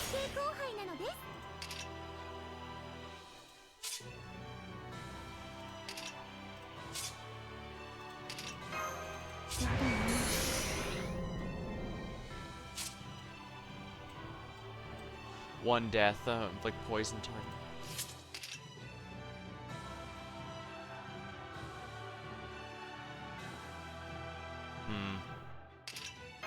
Gonna protect BB at all costs. And 3. His NP is gonna drop next turn, so we're gonna have to be ready. Crap. That's a terrible buff success rate. That's really not helping either. I guess Star Gain's okay, but that could have been better, gone better.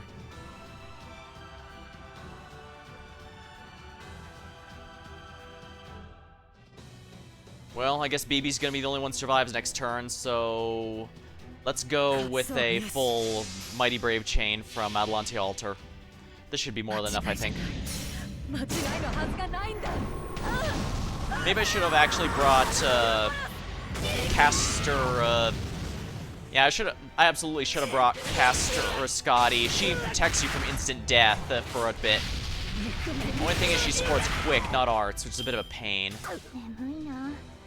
もう来ない。 It's NP sealed. 落ちるか。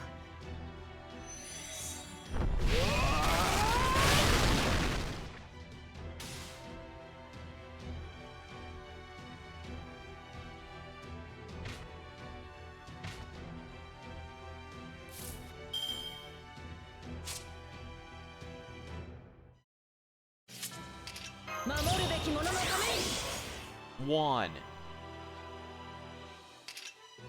共に戦おう 2. Buster Brave chain. Oh right, I forgot about his NP. House of Bats. Yeah, I forgot to defend us.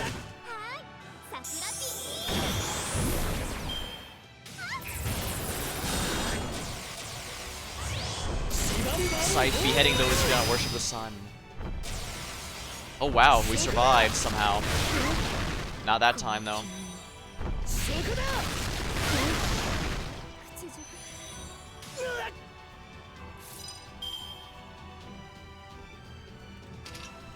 お返しをしなくてもね。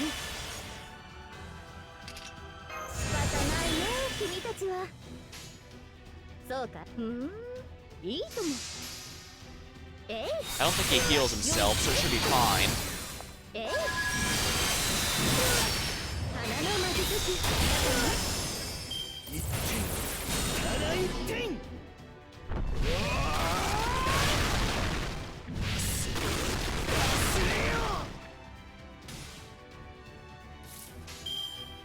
感じるといいさ。 Alright, we're gonna do it this way. 遠い楽園、開かれた希望。香るひとひらを送りましょう。 Winds of Avalon. 兆しを抱いて歩みなさい。インゾーバーバロン。えい。えい。行きなさい。あなた様に。そこだ。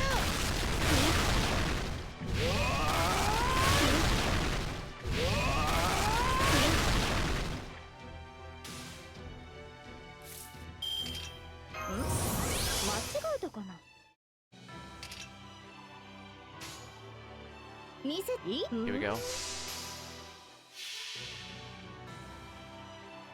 たとえどれだけ遠くとも、私の向こうに楽園がある。行方を感じて目を開けて。ウィンゾーバーバロン。えい。よい。夢見るように語ってよ。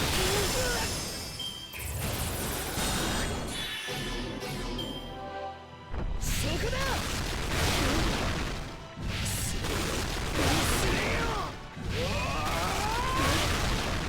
おやおや、これはいけない。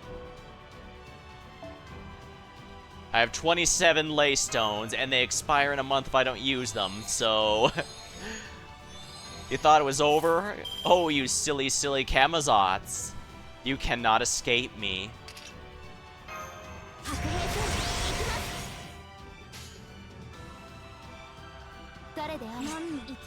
Here we go. BB's NP just...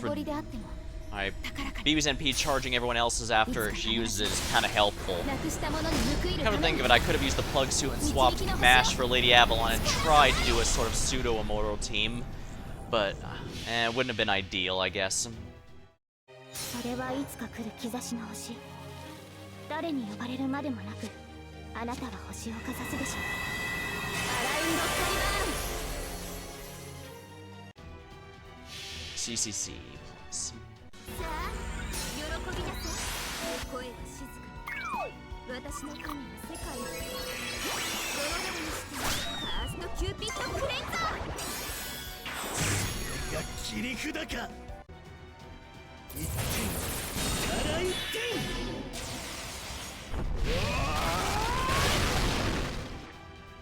そこだ。 His guts is activated? Did I reduce him to 0?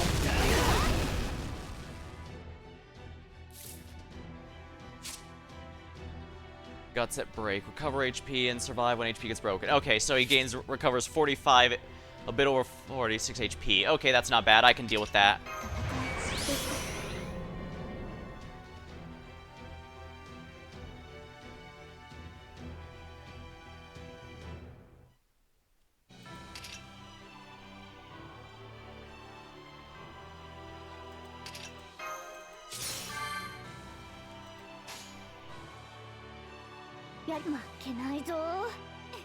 Alright, I should definitely hold on to Castoria's NP until he uses his.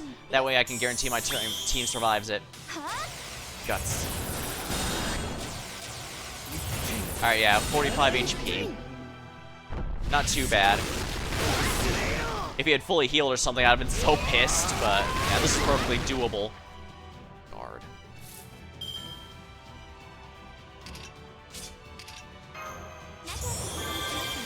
One. Oh, you silly goose. 2. He might instantly fill his meter, and if we do that, I'm probably going to want to do this. Yeah, a very common break bar. Yeah, whenever I take away 1 HP bar, a common thing for bosses to do is to instantly fill their bar and drop an NP, just so that to guarantee you have at least 1 to deal with, I guess, but... Alright, this should clean out his HP bar.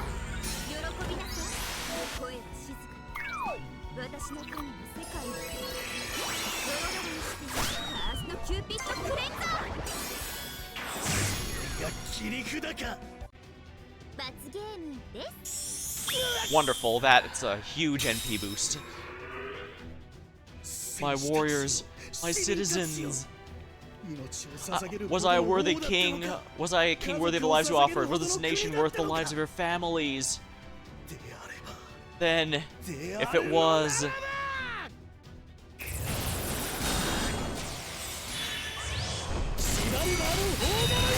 Yeah, I knew that was a smart decision on my part. It was worth the risk.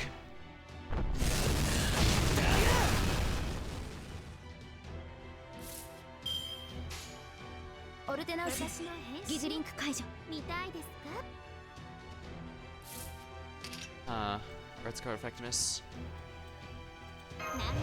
Arts card, eh? 1. Oh, he's got more guts, huh? 3 of them. Well, that's a pain in the ass. Yeah, I wish I had known I needed to put either buff block or buff removal on him, but I guess it doesn't matter.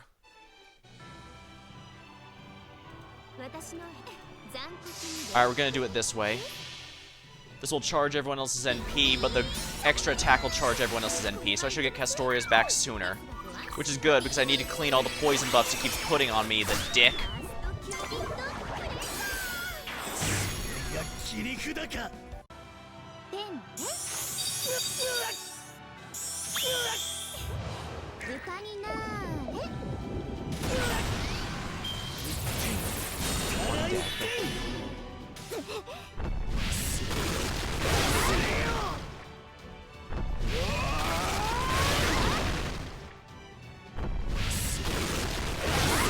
Darn it, we lost Mash.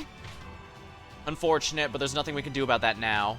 Nito Alter is ready to drop her NP immediately, however, and that's probably going to be to her benefit. This is perfect. I'm going to make a full quick chain out of this. First the NP, then the 2 quicks from BB. That'll charge BB's NP as well as all the rest. Oh, this is going to be so much fun.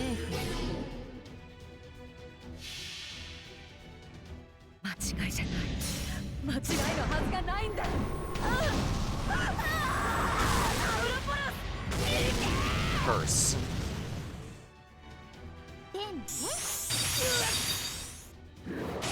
There we are. A little painful, but we can do it. I'm gonna lose Castoria, but I guess that's fine.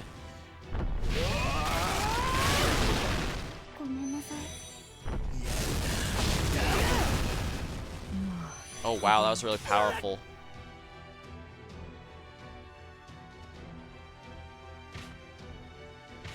Lakshmi Bai.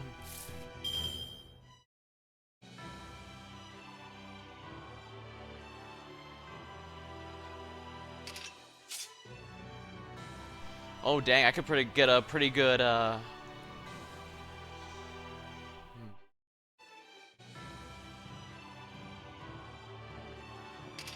I could get a pretty good Lakshmi Bai Brave Chain out of this.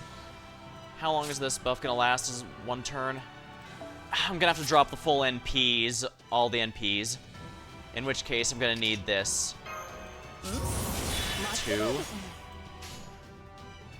Winds of Avalon, and Nandu, and CCC. We'll have to deal with however much he heals from that. I'm willing to bet it's gonna be something like 200k or something frustrating like that. Especially since he's got 3 of them. Perfectly doable, but I don't have a very high damaging team. Then again, this is what happens when my ace 5 stars are all AoE, so... Oh well, BB's been doing fine. And I'm glad I got to use Lakshmi Bai. I don't get to use her as much as I'd like. Usually I only bring her during Grail fronts, because she is actually really amazing in Grail fronts. If you have one of your own, I recommend giving her a try during Grail front, because she is massively self-sufficient. And the fact that her damage is really low doesn't matter, since enemies don't have the ridiculous HP that like these bosses do. There we go.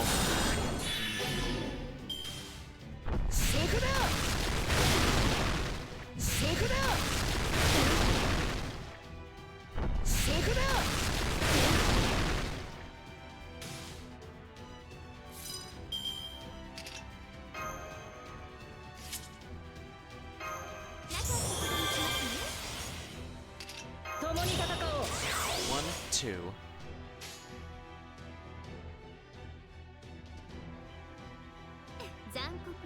Let's go for a Mighty Chain. Yeah, crits are definitely a way to go for beating him rather than NPs. Times like this, I do genuinely wish I had gone for Super Orion, because he is really good if you like face crits.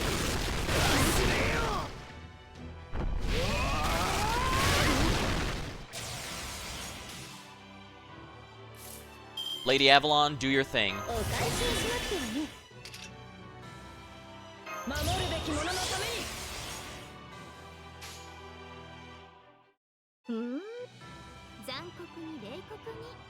Alright, we need to get Lady Avalon's NP no matter what, since that heals us.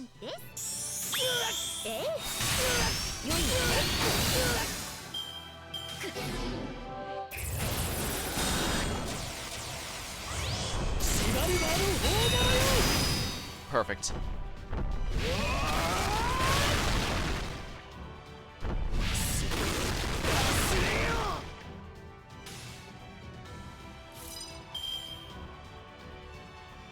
How much does this grant? I think it's 30%.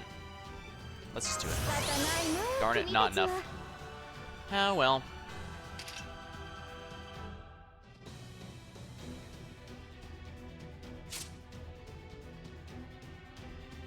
Immobilize immune. 3 turns. Winds of Avalon, CCC.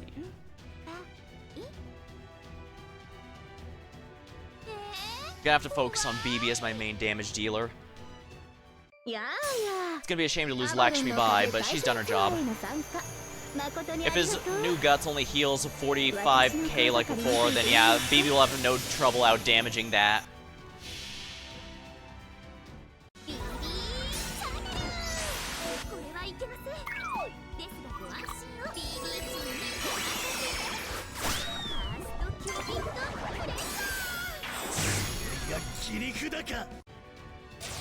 $50k, that's not too bad. Darn, if that had been a crit, she might have actually cleared out a second one.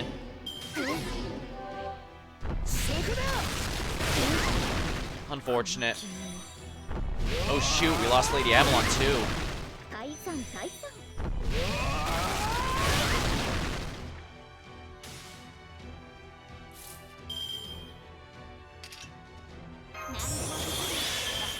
One.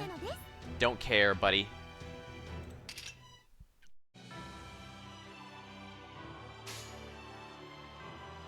I think for the purposes of this, I should definitely go with a...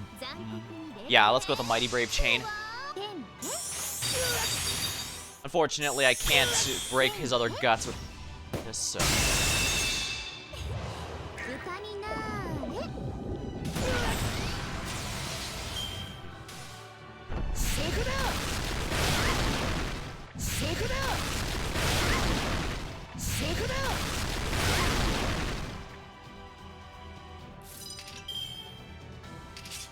First of all, let's cleanse all these debuffs, shall we?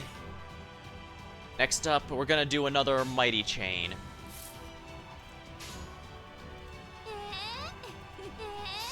This last break bar... this guy's a real diehard, but I guess it makes sense given his power. If I had more servants with buff removal, I might have brought in, I don't know, Abby or something.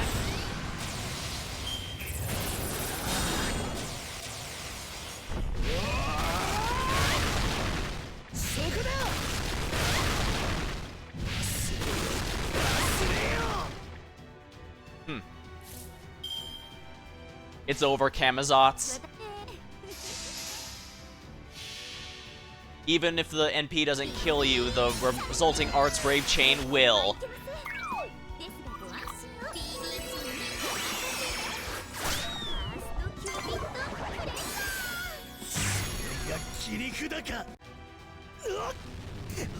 We got him.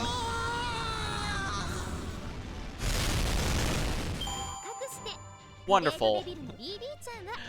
Dang, I like that fight. No wonder the fan base at large wants Camazotz to be playable. Hell, I want him to be playable now. I will totally summon for Batman.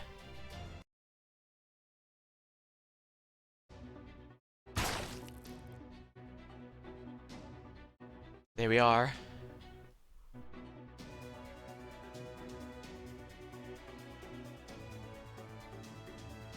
Ugh. Ah! The beast is still alive. We haven't finished him off yet. We need to do it now or we're all done for. Master! Camazotz. Huff. Huff.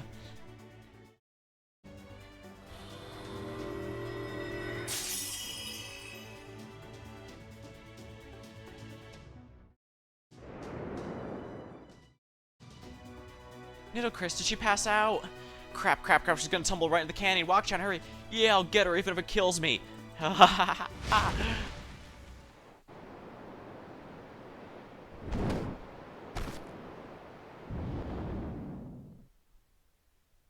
Did Camazotz just catch Nito, Chris, and fall with her? It almost looks as though it looked like he was protecting her. Come on, let's hurry.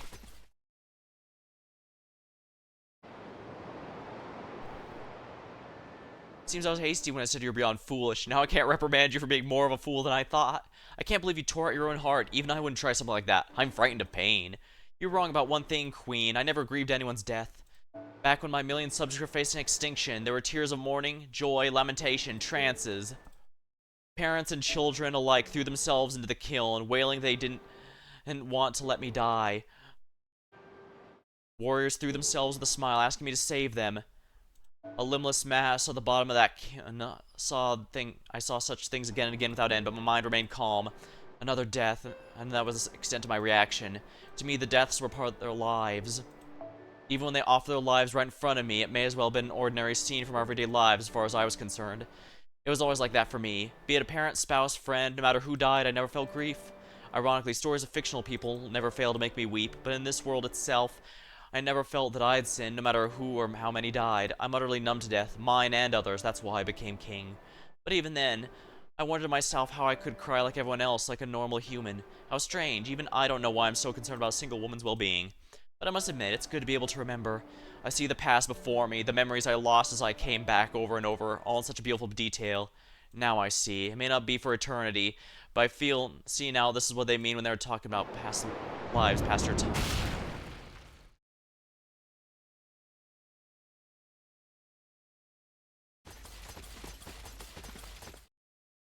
This is the place. I hope she came while she was falling. I hope she came too while she was falling. I found her. Nito, Chris is alright. I'm not seeing any injuries on her. I guess because Camazotz made sure to absorb all of the impact. Nito, Chris, thanks goodness you're okay. I'm sorry I worried you. I blacked out and began to fall after I ran out of magical energy, but I woke up before I hit the ground and managed to land safely. I must thank Osiris for his protection once again. That's great to hear, but where's Camazotz? What about him? When I woke up, he was nowhere to be seen. Besides, didn't you defeat him? That's all that matters. He'll never again roam the darkness. It's true, I can't hear his wings flapping, and all the bats that used to fill this cave are gone. Camazotz was the most dangerous being of all Mictlan, and you just defeated him. Never mind that. Congratulations on your brilliant victory, Master. I couldn't be more proud to have you as allies. Yeah, even if it was just the domain of humanity that developed... Even if it was just for the domain of humanity that developed within Mictlan, Camazotz was still a beast. Though we managed to defeat him by ourselves, a miracle. We couldn't have done without you, Nitocris. Yeah, this is the only beast we've been able to defeat without outside help. Beyond... Well, no, Nitocris is one of our members directly right now, so no Grand, no calling out... no calling out a ton of stuff. Like, a lot of people like to say that everyone was just buying time for Gil to kill Tiamat. No, Tiamat would not have died to Aya if she had not been weakened by everything going on there. From Aresh having authority of the underworld over her, from King Hassan granting her the concept of death so that she could die, and Merlin negating all of her black ooze so that she couldn't regenerate herself. Of all that was required for the Aya to actually work. Likewise, Godia required the help of all servants that were possible that existed in the game at that point. So yeah, this was a pretty big deal. Camazotz, though, he was still a pain in the ass, that's for sure. And that's... Alright, shows just how powerful beasts are even when weakened, since humanity effectively doesn't exist in this timeline anymore. They'd all sacrifice themselves to create Camazotz to stop ORT. We couldn't have done without you, Nitocris. You may have become an alter like King Protean and the others, but I guess your alterization was only temporary. Of course, I could never endure inviting Anubis into my body unless I was in the underworld. Is something wrong, my ally? Yeah, I thought she was supposed to not be able to turn back, remember?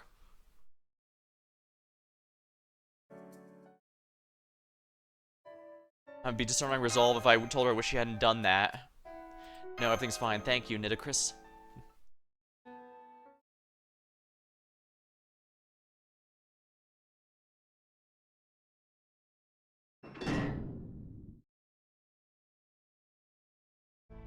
Even the dinos who are standing guard are gone. I suppose all those incompetent fools died off.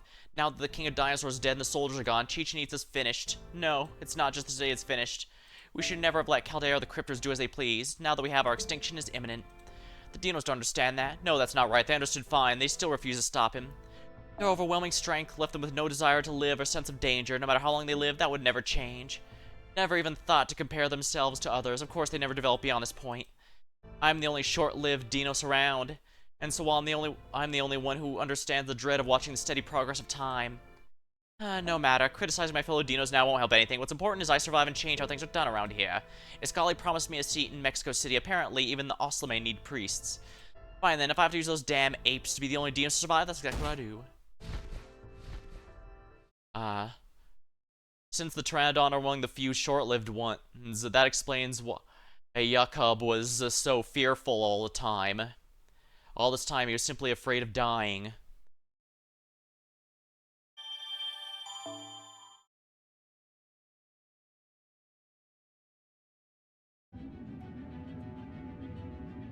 That Camazotz fight was rough, but I'm not even going to lie. That's, from my understanding, that is not the toughest fight in the game.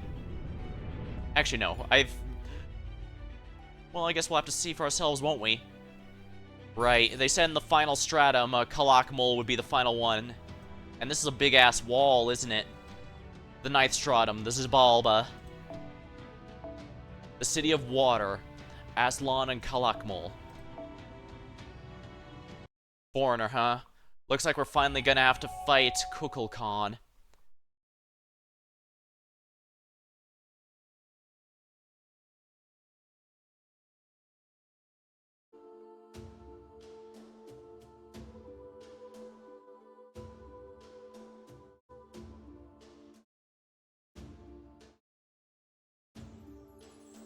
So this is the end of Mictlan. Is that the Tree of Emptiness? I see the remains of an enormous temple and a more massive tree behind it. It seems to be the Tree of Emptiness, but yeah, it's literally empty right now. It's clearly dead, just like the one in the British Lostbelt. And yet Mictlan is obviously still functioning as a Lostbelt. In Britain's case, Morgan remade it from scratch into a lost world, so it was able to escape its Tree of Emptiness. But that's not the case for Mictlan. According to Zwick, it's been a Lostbelt for its entire existence, all the way now to 2019.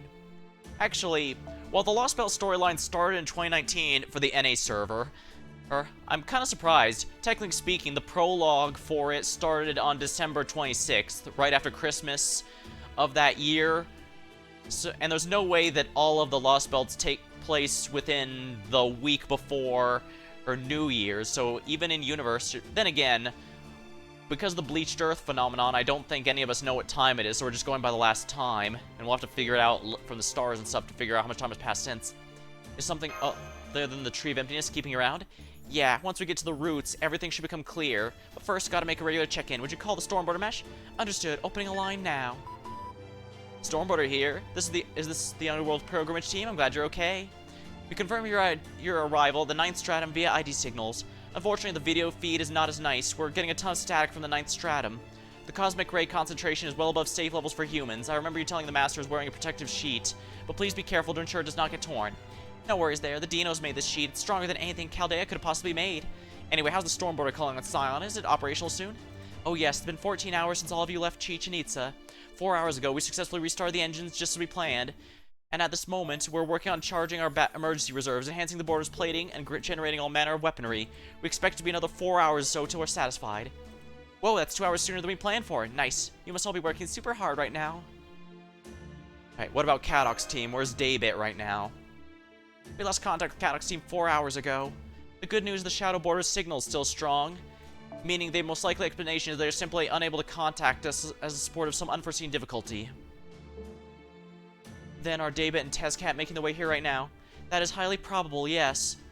Alternatively, they may have already passed you in the 4 hours you spent making your way through the 4th Underworld. So you have two choices. You can choose to wait for Cadoc's team or move on without them. You are your team's leader, Master, so we're unable to reach Gordolf at the moment. The decision's yours to make. What will you do?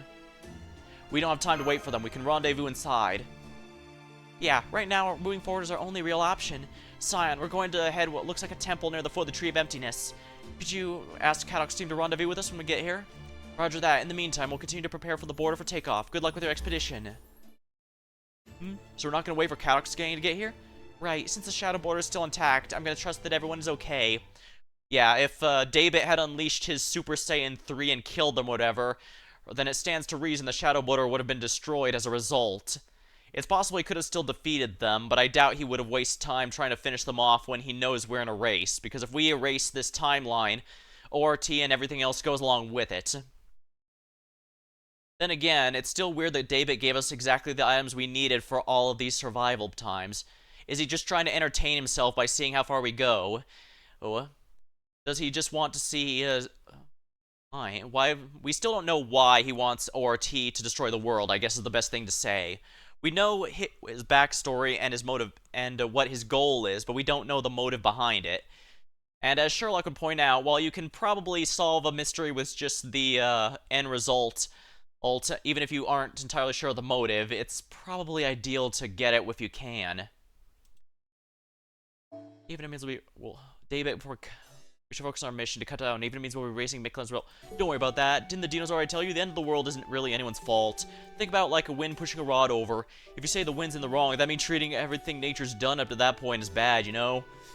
If you say the rod's in the wrong, that means ignoring all the work it took to stay upright. And if someone were to push the wind aside so they could run up and kick the rod away, well, I wouldn't know why they were doing something like that, but I'm impressed about that they'd pull off something that big.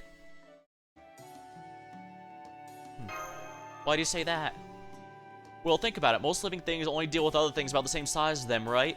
At most, maybe they'll go up to something 2 or 3 times their size, but you're challenging something, a whole world. You're dealing with something way beyond even just one person. So I think if someone's gonna do that, that's gotta be a bunch of other people willing to take their cheering them on.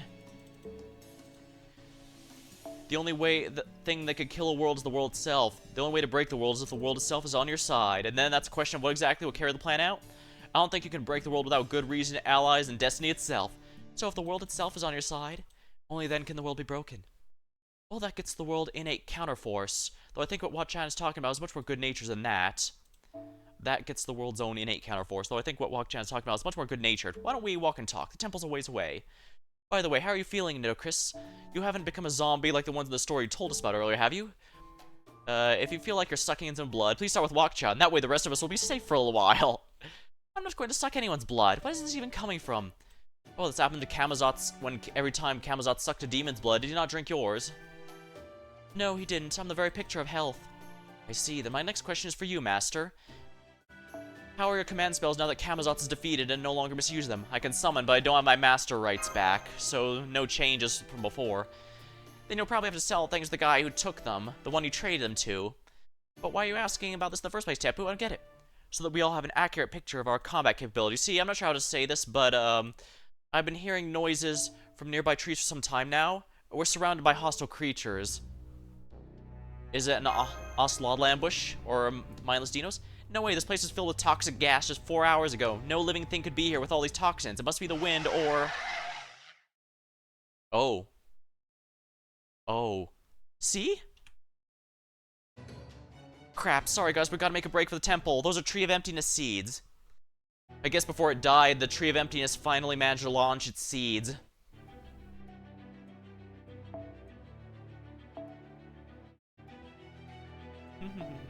Alright, so these are foreigners.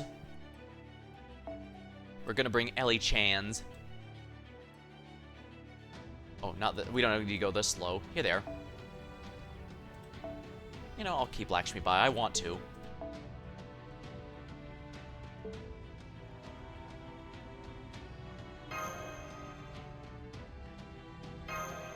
Alright, here we go.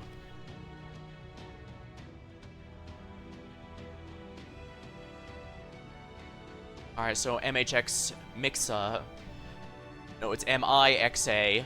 Mysterious Idlex Alter. Not mysterious. Good idea. Yeah, I guess this was not the best idea, but I don't think do I even have any AoE alter egos? Because I don't think I do.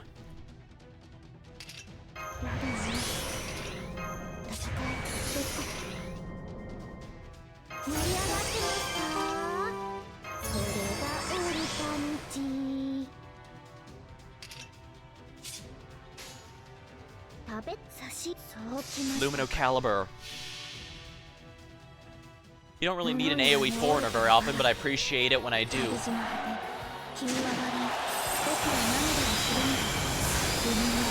Overkill.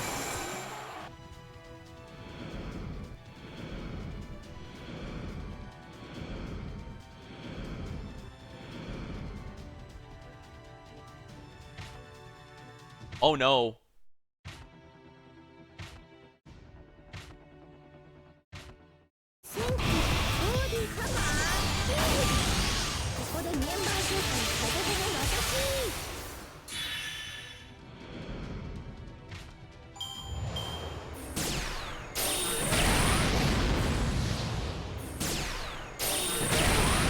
That's gonna be a bit of a pain, isn't it? They all have NPs. Ow.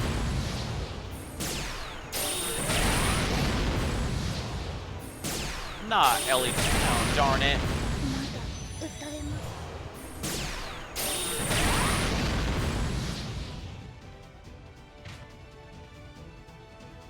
That's such a pain. What do these get exactly on death? Increase MP charge for one by all allies. Ah, I see. Because I killed all 6, the next set had a completely full set. Darn it. Actually, let's do this another way. After all, remember, I was able to kill them all perfectly fine before. The only thing that changed was that I couldn't protect Mixa in time, but she had a full charge NP from the explosions going off on her. Which means I just need to protect her in a few ways. And what do you know, I have a number of servants that can do that just fine.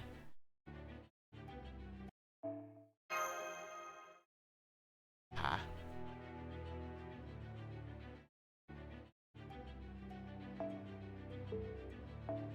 I don't have an AoE alter ego, do I? No. Oh, yes, I do, actually. Taisui. Alrighty, we'll keep Taisui.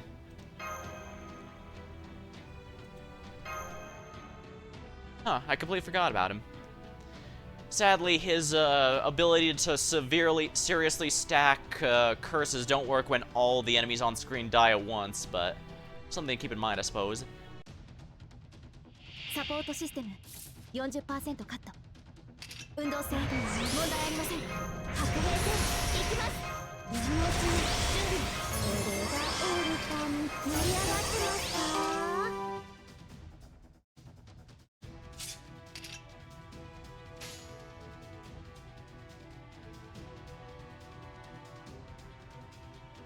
Do I want to go for a quick chain so I can crit enemies down next time, or a brave chain for the NP? Let's go for the brave chain for the NP, I guess.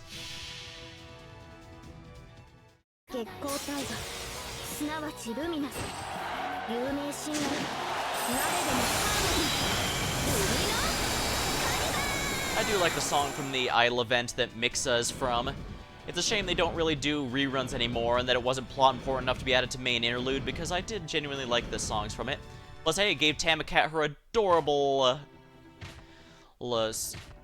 idol skin, and that's always nice.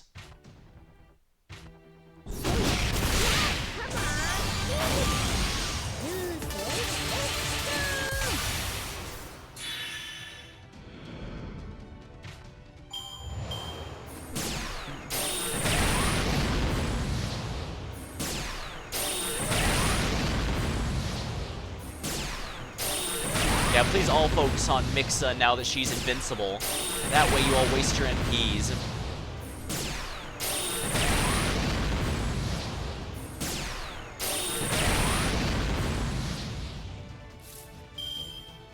Oh, lovely. They came out again. Critical strength and applies special attack machine. I don't think that does much, but whatever. I need to put an invincibility on her to take out another 6. Oh, right. Well, that's gonna be a problem, isn't it? I can at least delay it.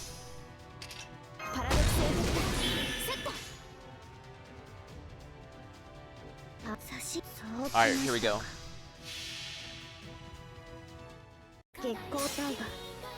Lumino Caliber time.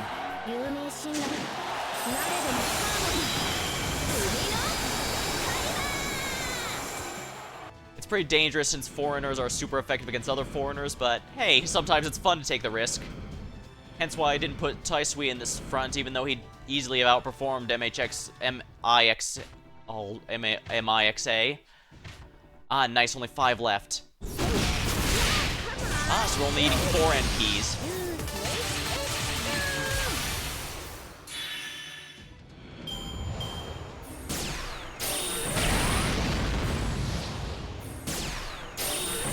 Darn it.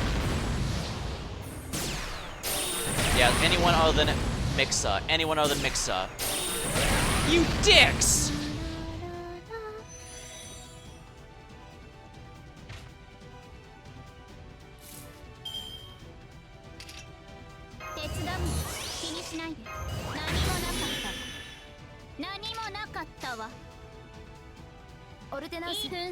Time for a mighty chain. I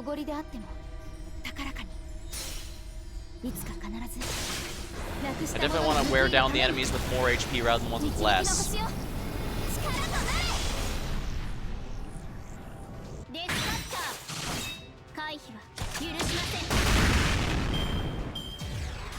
Ow.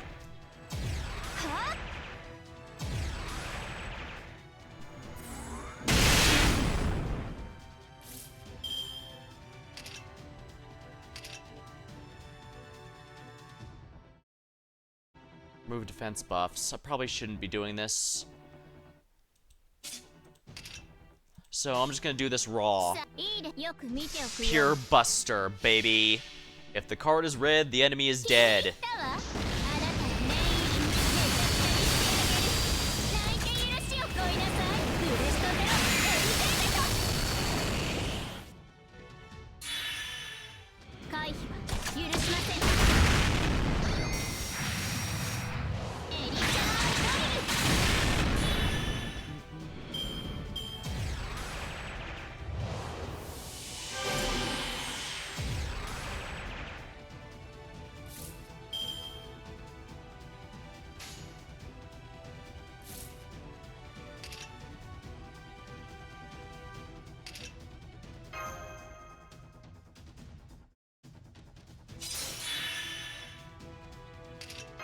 Let's just protect Castoria herself then.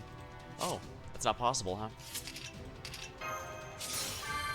Alrighty then, we're gonna die. Or will we? Because, right, her NP can protect everyone. Alright, we're gonna make sure we take out that enemy so that they waste an NP on the invuln that, super invuln that Castoria drops. Good. Alright, we're good shape.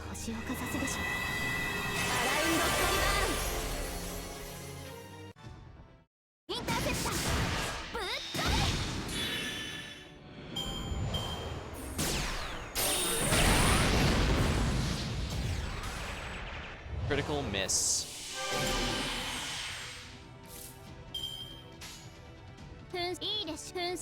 Time just for Mecha Ellie to finish, bring it all home.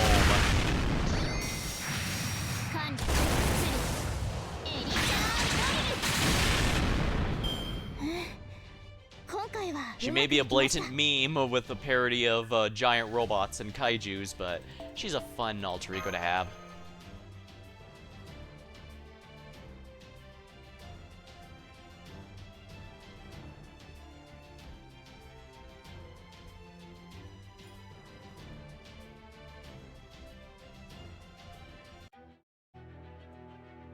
The City of Water.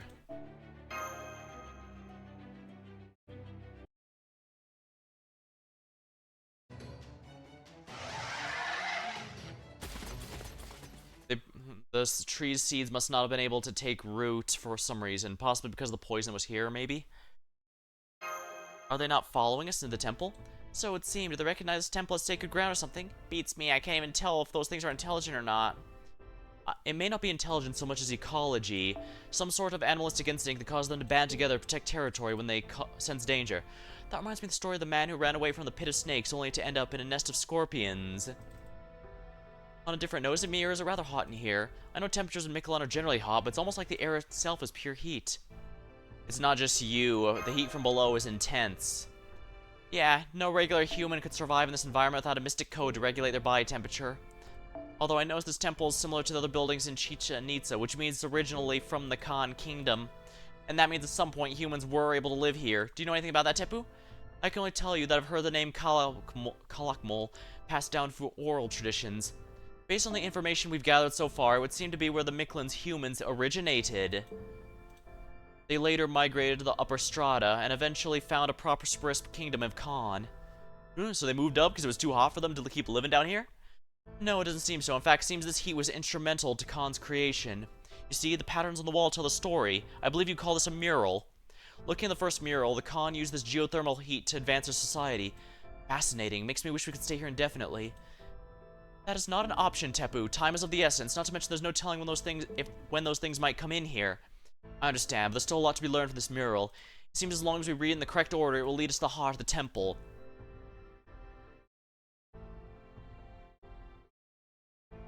Chikon Hualoyan. That's what it seems to be called in the Khan language. How'd you get all that from just these doodles? Tepus know all Dino's brains are as powerful as supercomputers. Decrypting something like this is no problem for them. In Aztec mythology, that was the name of the Mictlan underworld's lowest layer. It was a world of peace and regression shrouded in deep fog. The dead people who managed to make their way there from the first layer would have their souls purified and be released from their suffering. That's why it's also known as the true Mictlan. So this was basically the underworld's finish line. When we saw Orti's corpse in Metitslan, it wasn't inside a building like this, so it must be further down. Would you show us the way, Tepu? Of course, my whole purpose on this trip has been to be your guide.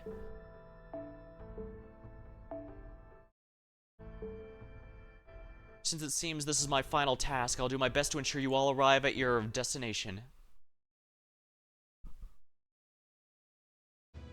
In the beginning, the world contained a tree. The tree connected the land to the sky and beyond outer space. Once connected, outer space summoned a star. This star was shattered to pieces, the world set ablaze. The visitors who escaped the planet, the Mala, or Greenery, started rebuilding the world. This brought about the age of gentle reptiles, neither predators nor foreign enemies. The age of reptiles lasted 100 million years until the Second War that summoned the Terminus Star. The Mala went to create a world underground and became a miniature sun. This was how Mictlan began. This all lines up with what Zwick told us. The Mala were a fibrous, long life form which came here 300 million years ago on another planet. They fused with the surface's flora and used that network to stabilize the continents into one huge supercontinent. Dinosaur life flourished on the supercontinent for almost 100 million years. But then, 66 million years ago, around the same time as Property Victory's fifth magic extinction, another meteorite clearly collided with the planet. This was the Terminus star, ORT. Yeah, ORT's collision with Earth should have wiped out the dinosaurs, but the Mala protected them by creating Mictlan and becoming the sun they needed to survive. Then they started modifying the dinosaurs' DNA and eventually evolved them to a new form of humanity, the Dinos. Then, after another 60 million years passed, the fourth max extinction occurred around 6 million years ago. That was when ORT began functioning again after having been shut down. ORT went to destroy the sun, nearly driving Mictlan to ruin. But the Dinos and the Khan, every living being there, band together to cast ORT down to the very bottom of Mictlan. Yeah, that's what the spider mural has to be referring to. Hold on, wouldn't that mean... Senpai, there's something strange about the mural. I've been looking at it intently. Oh, this order of events is the opposite of what we thought. In this mural, ORT does not emerge until the sun has gone dark. But then, wouldn't that mean... Yes, Zwick misinterpreted these events. ORT did not destroy the sun. It went out before that. What do you mean it went out? Did the priestess mess up or something? No, it's just that it was just the sun's time. Not even being as advanced as the Mala were able to create a sun capable of perpetual operation. It stopped running after 60 million years, leaving Mictlan covered in darkness. We Dinos can't function without sunlight, so we went into hibernation for the next 100,000 years. During that time, when the Dinos were no longer the dominant species, the human nation of Khan flourished in our space. They never received Mala's protection. For the moment of their conception, the sun had forsaken them. That's why they built the civilization around the geothermal heat. Camazotz was a king of darkness from the very beginning. Only Mictlan will die when the sun goes out. I will never change. The Dinos will accept their extinction as they did before, but not me. I can live off the heat of the land alone without the sun. So, that explains it. Hold on, does that mean the Dinos, the Mala, didn't do anything to defeat ORT then? That only the ones who could fight to protect Mictlan lost its sun were the people of Khan? No. Camazotz alone? Since the sun had gone out, yes, that must have been the case. Humans mustered all their might to shut ORT down. The sun returned to Mictlan once again. By the time the Dinos had woken up, the kingdom of Khan was gone. We never saw the Khan. There was a civilization developed during the 100,000 years the sun was absent. And we used what remained of their civilization without a second thought. I see, so that's why the dinosaurs were so afraid of Camazotz. We had no excuse for what we did to his people's legacy. The Kingdom of Khan is arguably Mictlan's only mythology. Now that we know what Camazotz is very much a resident of that mythological world. That mural ends there. This must be deeper inside. The last part of the mural says, when the king tore open the Terminus star, it became the space tree's seedling. Do not touch the star's body, for it's become the foundation of Mictlan itself. The Terminus star is now nothing less than the seedling of emptiness. So that means, if the Terminus became the space tree, does that mean ORT fused with the Tree of Emptiness? Yeah, looks like that's what happened. Maybe ORT absorbed the Tree of Emptiness as an energy source after the people of Khan wounded it. Or maybe the people themselves used the tree to finish it off. Either way, now we know that the two are fused together. That explains how it happened to the Tree of Emptiness outside. The tree itself is dead, but it lives on in a different form. It looks like we have a new ultimate objective, or rather, we've gone back to the one we started with. Our job is to destroy ORT. Yeah, this is a big deal. I think I mentioned it at the start, but ORT is from all the way back from Notes, a Type Moon thing from way back when the franchise first started. Even I know very little about it, because I don't religiously study this stuff. I'm sorry, I can only cover so much.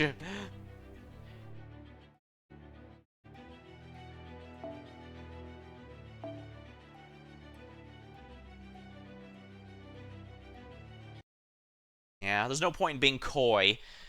Almost anyone who knows about this probably knows what's coming up, and I have to be prepared for it. I love the Shinjuku theme.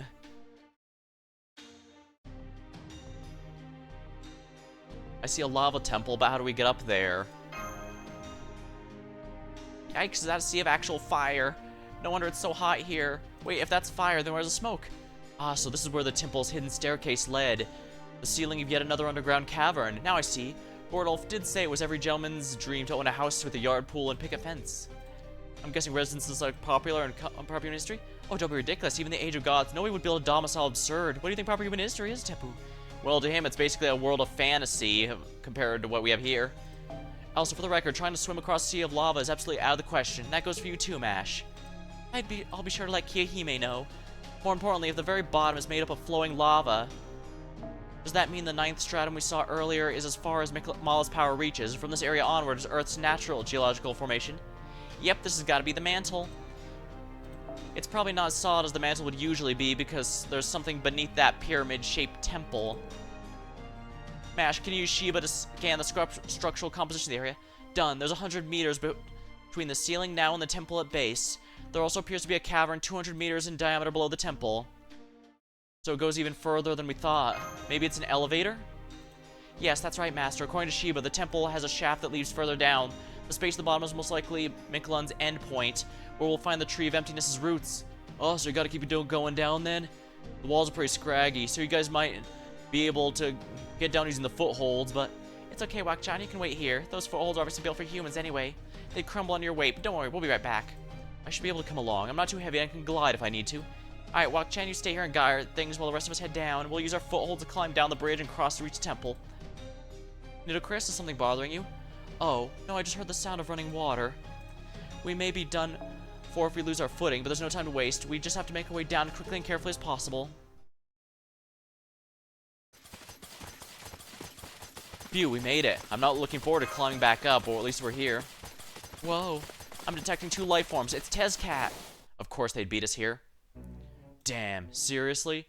Guess Daybit was right. I can't believe you people got here at the same time I did without even knowing the way. And it looks like none of you bowed out in the 4th underworld either. Pretty poor showing on Camazot's part. I figured he'd at least tear the Master's off and drink his blood since they're both representatives of humankind and all that shit. Oh, I see. I must have been the command spells. Those use a ton of magical energy, right? I bet he's pretty weak and hungry after putting 3 servants through. Alterization? Yeah, that'd explain it. You are astonishingly magnanimous for your willingness to speak to even the lowest vermin, great Tezcatlipoca. Nonetheless, taking care of vermin's my job. May I exterminate them? Oh, yeah, it is your job, isn't it? Sure, go ahead. I'm not gonna stop you. If you hate proper human history that much, you should get out of your system while you can. Leaving business unfinished can really eat away at you. Of course, dying with unfinished business happens to every human, but wait up. So she got knocked all the way down here, huh? Looks like fate smiles on you today, Iskali. The god just happened to make it in time. Seems your battle's gonna keep going for a while. Huh? I thought Camazot's tore you to ribbons. Talalak, you're alright.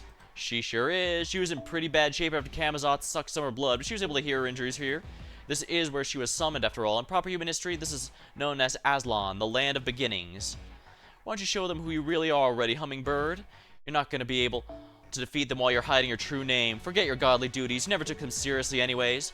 You've always been stronger when you're fighting for humans, right? For humans?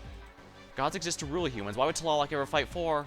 Because she's not a god. They directly said it before. Tezcatlipoca! What, no more brother? That's a shame, but I guess I got no one to blame but myself. I'm taking his collie to the coffin. You stay here and kill them. After that, do what you'd like. Disappear, go back to Mexico City, go nuts. Let's go, his collie.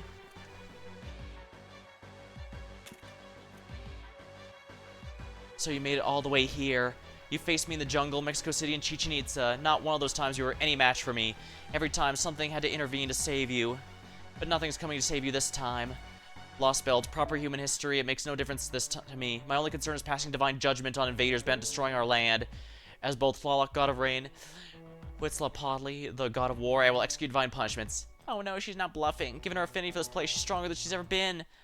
That defensive concept she has flowing through her spirit origins is no joke. Camazotz might have had the edge offensively, but she's the best when it comes to defense.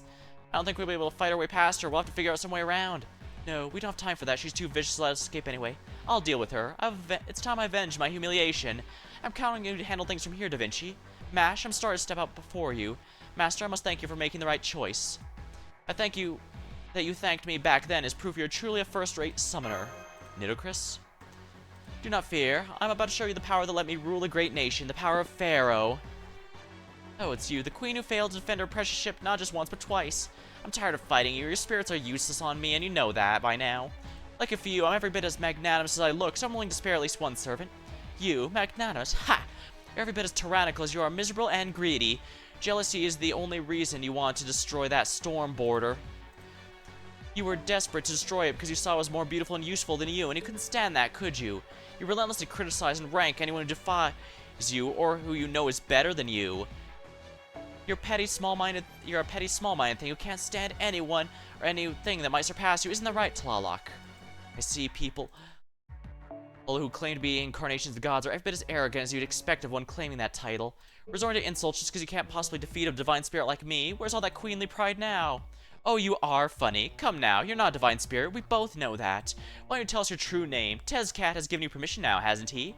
Would you rather I did it for you? I suppose so. You'd never reveal it yourself. You're far too stubborn. Please, what a fool you are to think you could ever figure out my true name. It's not as though you have the power to pass judgment on a god either way. If you're so desperate to disappear, I'll kill you now before you can call me by some other god's name. Only a god may pass judgment on another. This is all the more true in the case of someone only claiming a title. If I can't defeat you as an incarnation, I shall simply have to sacrifice my heart.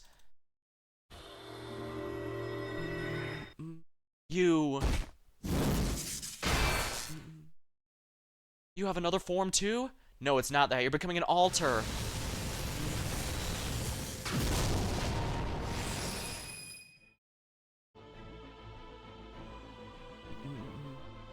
Trying to deceive me? Such insolence, no matter of falsehood, fabrication, or forgery, can stand before my scales. Right, as a god of judgment, Anubis has to be able to discern true names, and that means Nito has that ability as well. You are no god, you are not even several gods. You shed blood not for godly laws of humanity, but solely for those who live in your city. It's clear your true name is Mictlan, or the Lake of the Moon. No, in that form, perhaps I should call you Tenochtitlan. The most prosperous floating city in Mesoamerica, the one which worship gods Tlaloc and Huitzapali. You are an idiot, aren't you? How could you become a city's heroic Shiva's spirit origin observation and has stabilized? I should now add her to the spirit origin graph without a problem now. You bitch! What kind of servant bursts out another heroic spirit's true name on a wild guess? Insolent whelp, my golden eyes see through all. Here in the underworld, gambits like yours are forbidden. Come and show us your true form. Do it, and I will crush you. Why, you think you're so great just because you're an altar? Fine, you want my true form? You got it. Huh.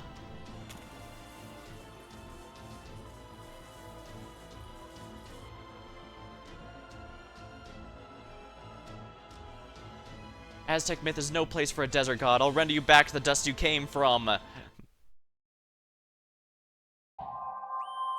True name construction. Tlaloc? No. Tenochtitlan. I love this little effect. It just makes things so much... Yeah. Yeah, I know that for some of the Epic of Remnant, they tried some more true name reveals and stuff like that, but most didn't like them. But I do think it worked for Shinjuku, and I think it works for the ones they've been doing since. Select up to 4 owned servants.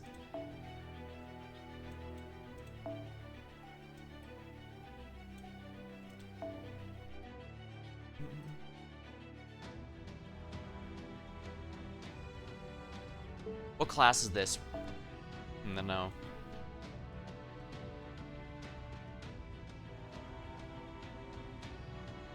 And so I will admit this is sadly one of the things I was spoiled on earlier. This is why he knew from the start that there was going to be a lot more to this fight. But dang, you sure fight her a bunch. Now as to her true class, well, her banner's active, so bluntly, I know which it is.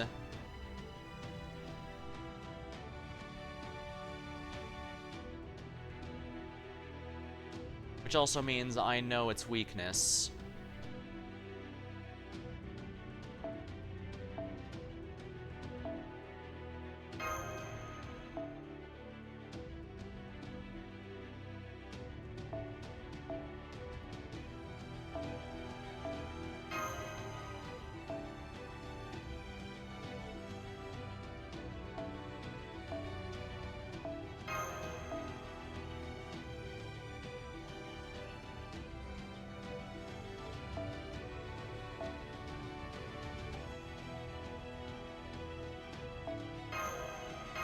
Yeah, I know. I need to clean out my CEs.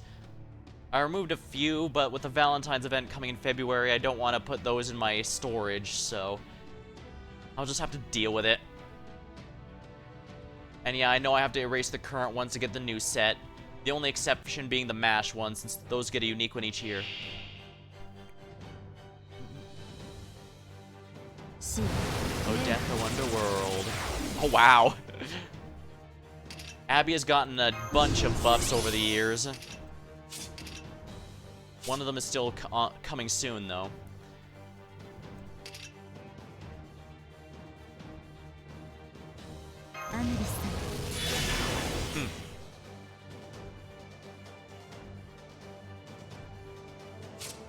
NP strength down, apply trait evil.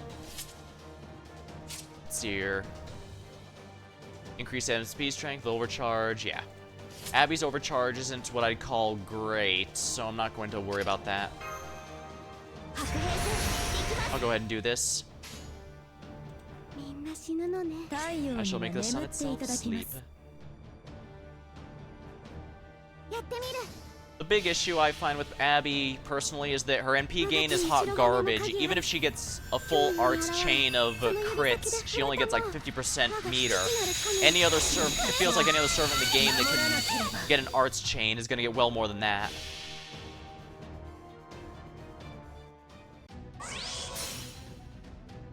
I hold the scales, invite you to the underworld. Now you'll be judged for your sins.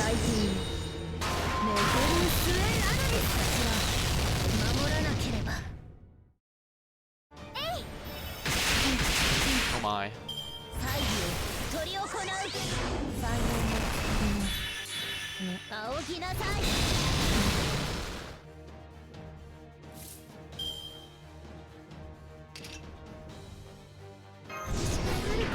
Guess I was supposed to do that earlier, whoops.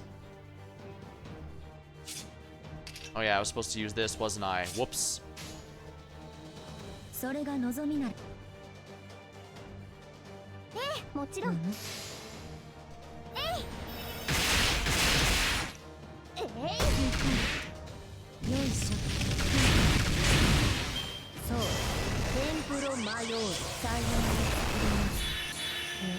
Ah crap, everyone's about to die. Well, everyone's gonna die eventually. Oh my ult.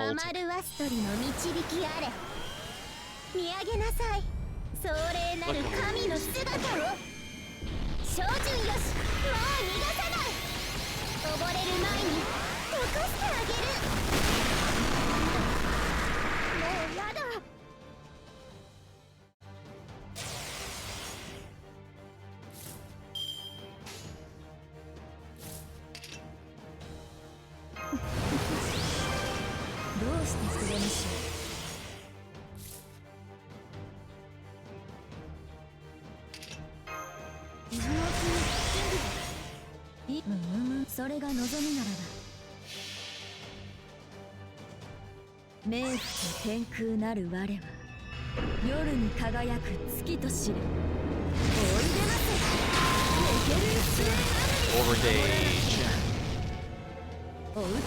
There we go, that's the kind of damage I was expecting.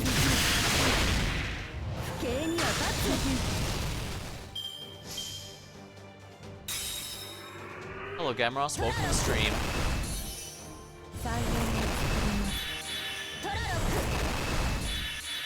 I've seen some who say this fight is harder than Kamazot's, but I'm not sure why they think that. Ah, lovely.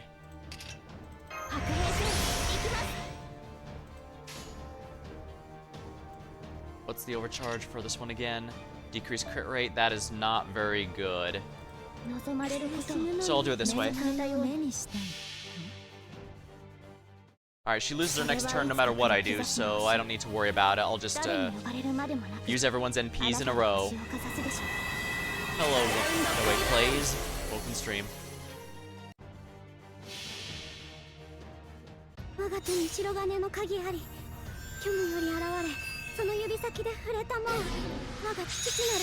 Remove all buffs. That is the nice perk of Abby's NP. It does remove the enemy's buffs, which is quite nice. Yeah, the fact she doesn't have her stun you if you touch the ground ability makes this fight significantly easier than before. I don't know why people would find this harder than Kamazot's. Yeah, I don't know what the complaints were.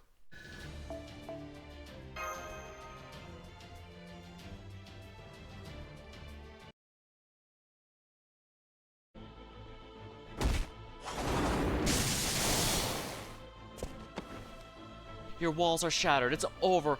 Tenochtitlan. Tenochtitlan. She's gonna kill. Crap, she's gonna kill me. No noble phantasm. She's not finishing me off. How long are you gonna just lie there? That you are incapacitated does not mean you've suffered a fatal wound.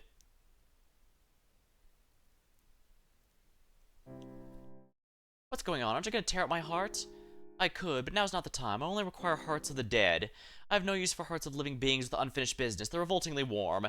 Make no mistake, this is not me repaying you for letting me live earlier. I must give you 100 lashes, then destroy you utterly to make up for the humiliation caused me. This has not been nearly enough. So I spared your life, and you're gonna kill me in return? Do you always cover up for your mistakes like that? Some god you are. So you still have the strength to trade insults. Good. My only fear is that I might have taken it too far.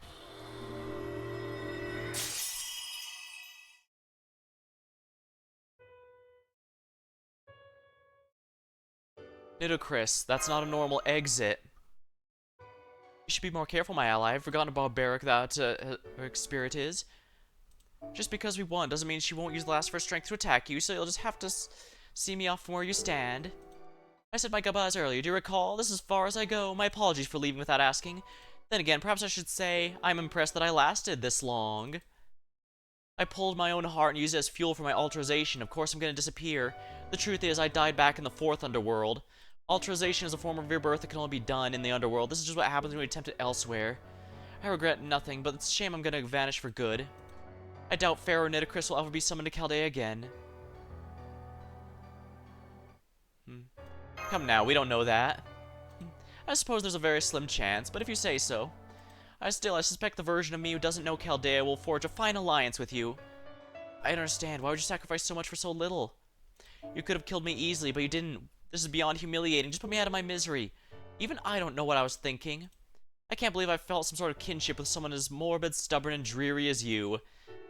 Kinship with me? I did. We were both so preoccupied with our positions, we ended up hiding what we really wanted to do.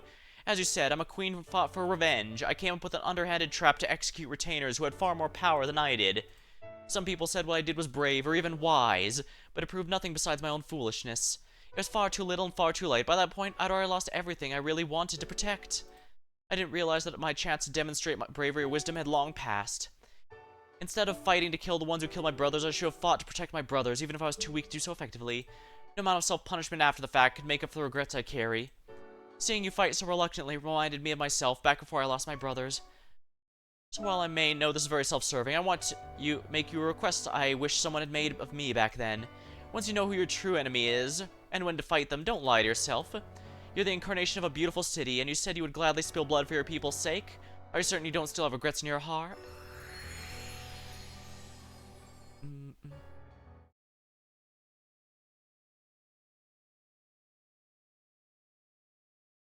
Nito Chris's spirit origin's gone. I'm guessing her entry in the spirit graph is also probably... Crap, the bridge is collapsing. From all the damage of the battle. Damn it, all the lava! There's no way we can survive that. We're gonna have to hurry to the temple before...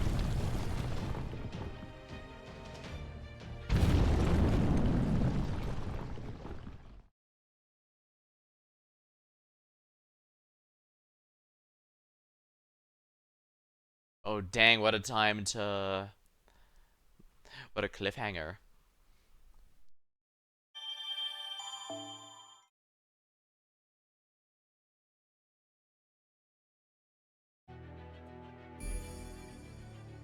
Here we are. The space tree. An Avenger, huh? Well, I'm at least glad that my prediction we'd have to fight Nito did not come to pass. Instead, she was an ally there.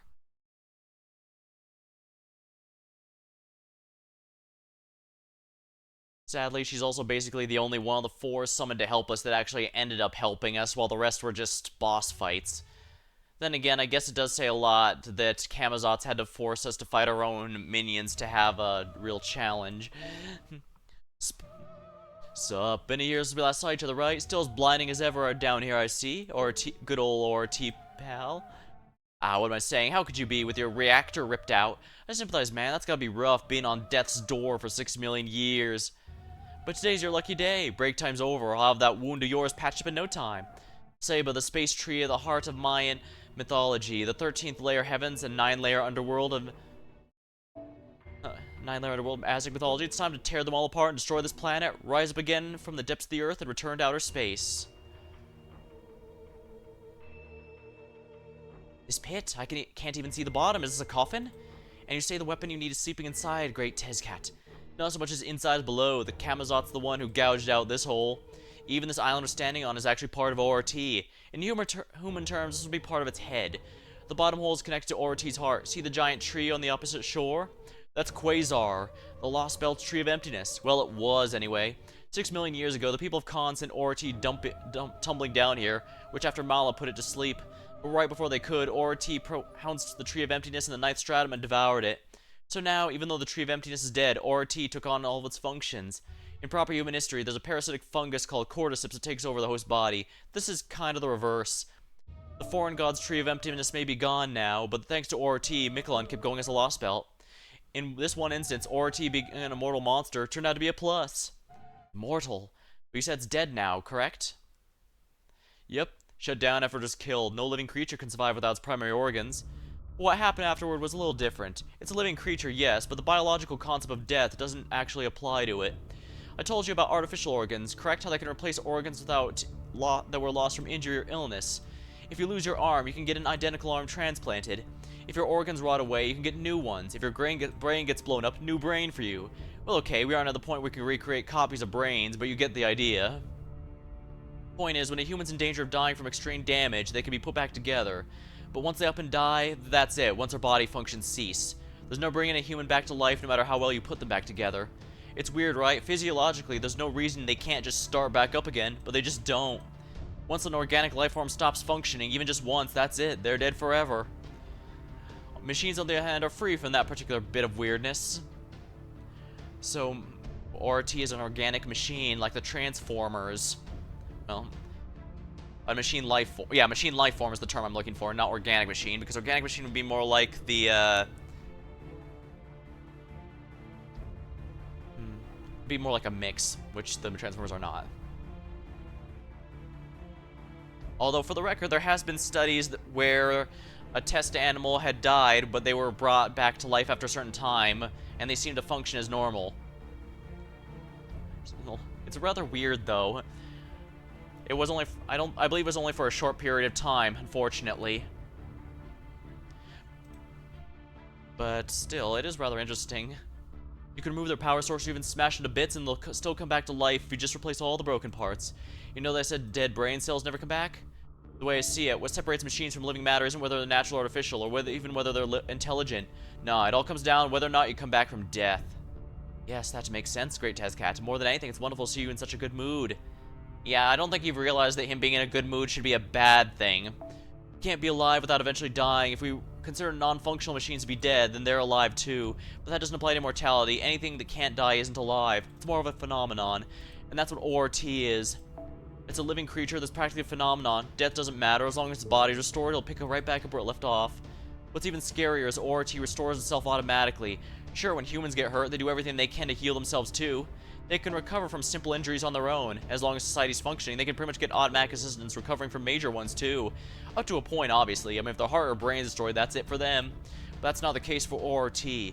Everything from ORT, for everything from its cells to toes to motor nerves that control its arms and legs, the heart that gives its energy, the brain that operates its body, everything is interchangeable.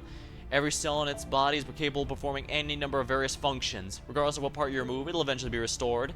The only reason it's shut down right now is because the Mala pulled a great fast one on it. Whether we help it or not, ORT will eventually start back up again. It's a matter of time. Daybit just gave the idea of giving it a little present before that happens.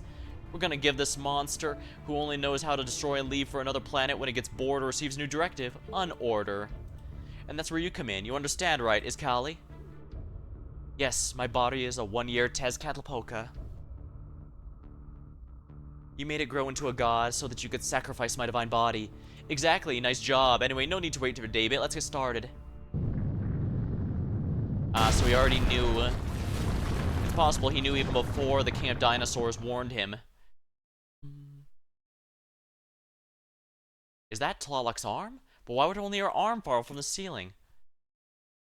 No, impossible. This can't be right. How the hell did this happen?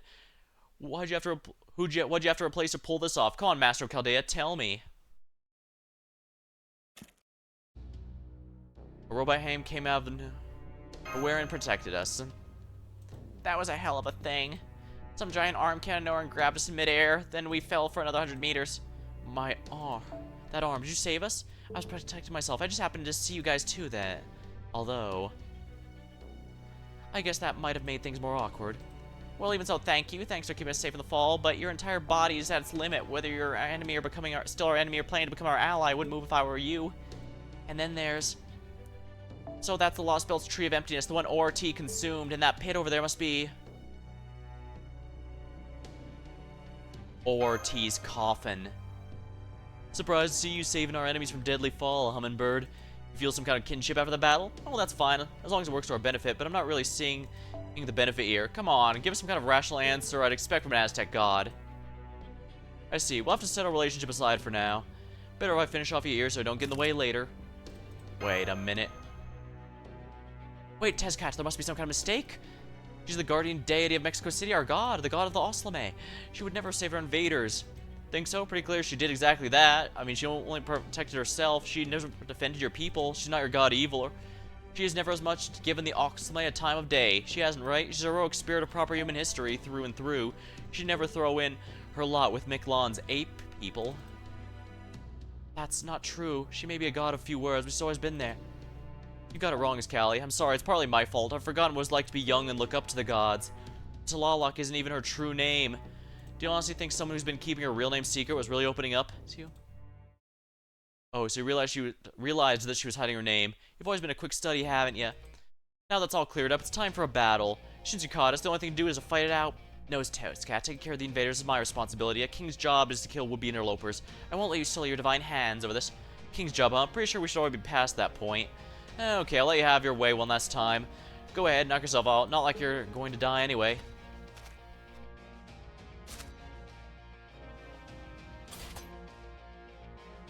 Master, no time has passed since our last battle. Keep your magical energy flowing your servants to a minimum. If he's the only one, Habitrot and I should be able to handle this. Don't worry, that was my plan from the beginning. Aw, I can't even bring BB. This will be our first battle since Mexico City, Chaldea. It's a shame I didn't get a chance to kill you all at Chichen Itza. At least I get one more chance. I will kill you and become Tezcatlipoca. The filth of proper human history has no place in this world. You're gonna die here, never knowing how foolish you are. And what about you? Are you aware of your foolishness? Well, you're showing a lot more nerve than you did last time. Is this the real you, then? The first 2 times we fought, you were desperate to save your allies' lives. It looks like you're entirely focused on your life and your enemy's life.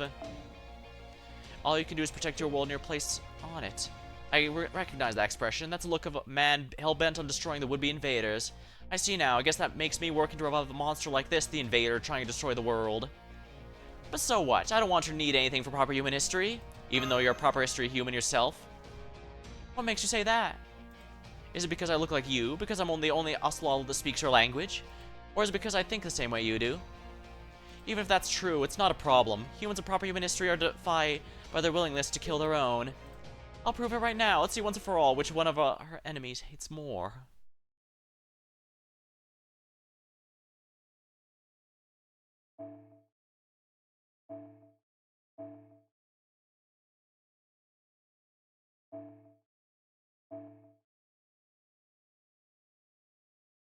I'm definitely gonna need BB. I don't care. I don't need Habitrot for this. Where are you, Beebs? There we are.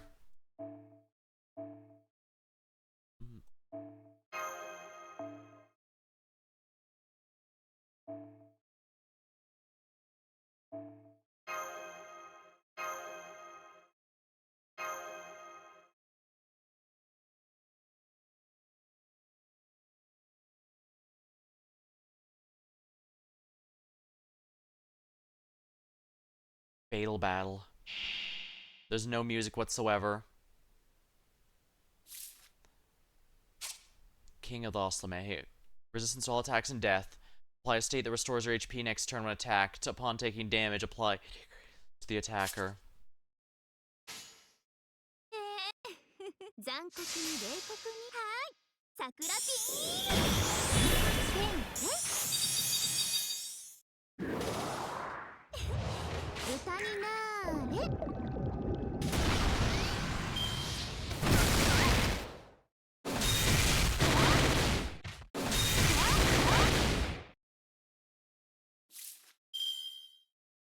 Yeah, I just need to get everyone's NP charged, so I genuinely don't care if he heals up after this, because once BB drops your NP, he's dead.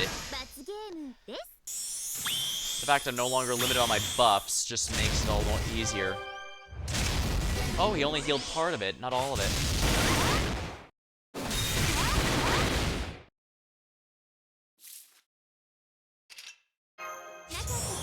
Let's make MASH last a little longer.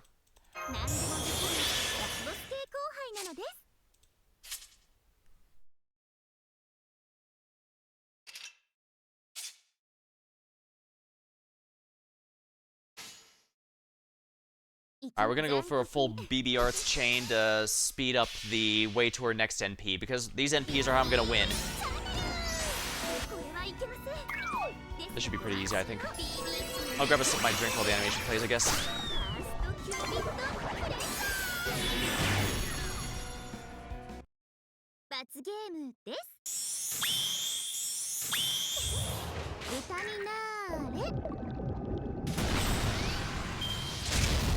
Are you effing kidding me?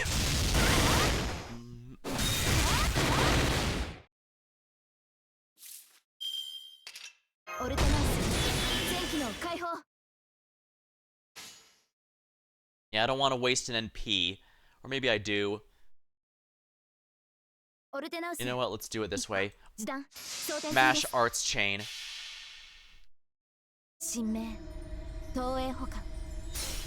これは多くの道、多くの夢を過ぎた運動にし、証明せよ。 Doesn't play the part 1 theme during it anymore. It was just hard to notice if there was custom music before.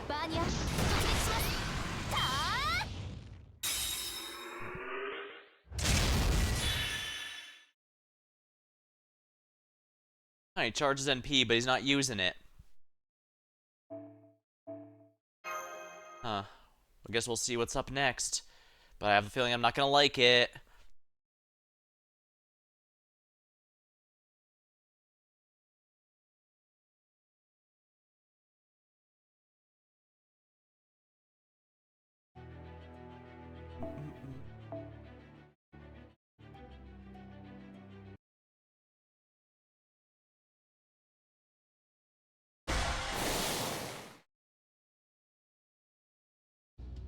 What's the matter, Callie? Your heart doesn't seem to be in it anymore. Where's that fury and bloodlust? Did Talalak's defection really get to you that much? No, Tezcat, they're simply stronger than I am. Even with only a few servants as command, the Master's forces are formidable as ever. Oh, so I've recognized him as a fellow warrior. Fine, I knew this would happen. No human can compete with a servant. Still, that doesn't mean this is a waste of time. It's important to give things an earnest shot.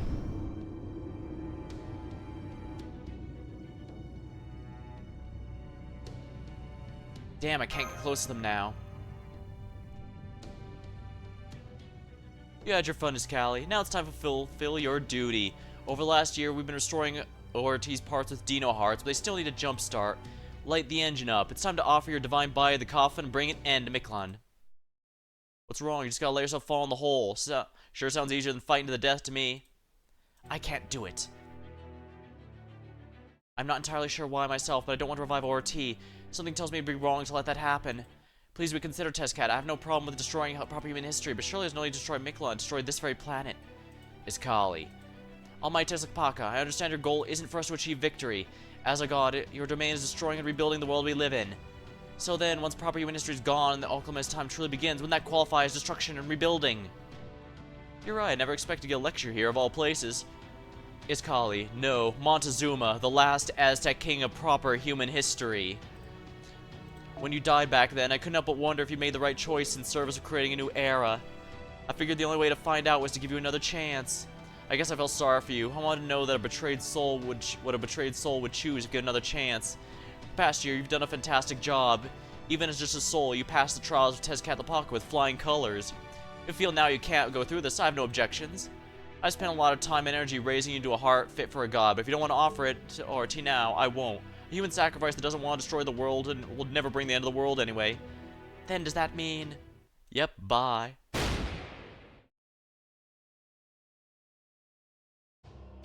Oh, why? If you're going to tell God what to do, you better be ready to put your life on the line. Those are the rules.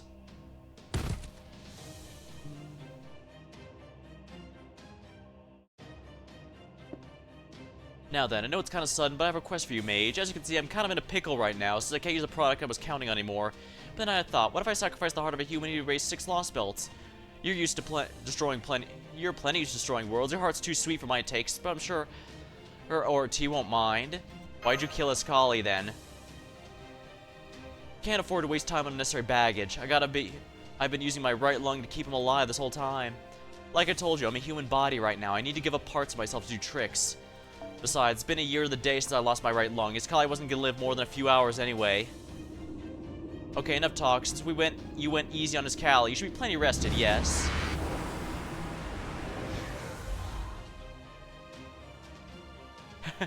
Come on, hit me with everything you got. I'll crush you in my jaws. He has permanent invincibility, so I'm gonna have to need that CE again.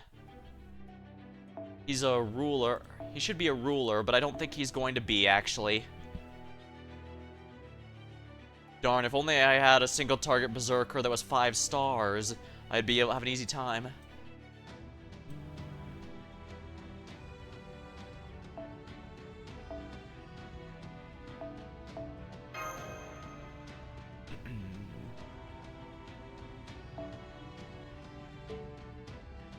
Formation restriction, huh? Actually, what am I doing? Remember, I have a very specific job to do. I can't use rulers for this because... Well, he's a ruler, so I can't use BB. That's right. BB can remove invincibility, but she's weak to rulers. That's why people meme about beating her up with That's why people joke about beating her up with Summer Martha.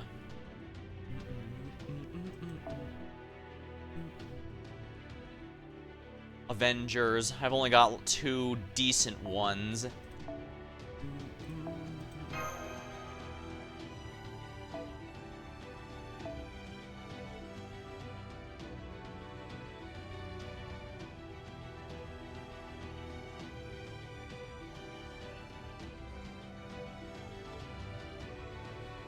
I need Sherlock, don't I?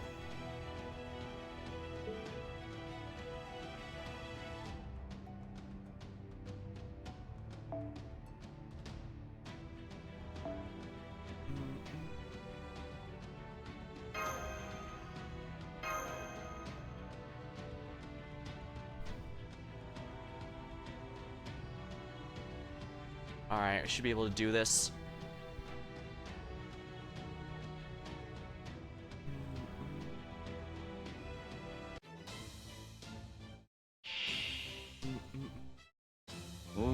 Heart of the mountain.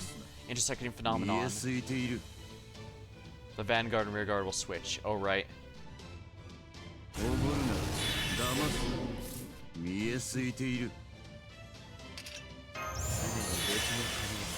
Mildly a pain.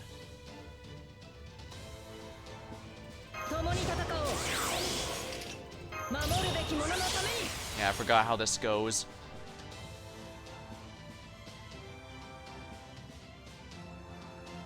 Actually, I think I'm gonna withdraw and then just restart.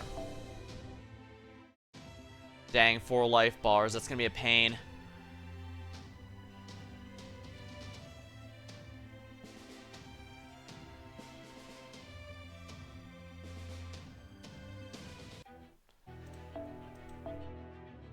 Alright.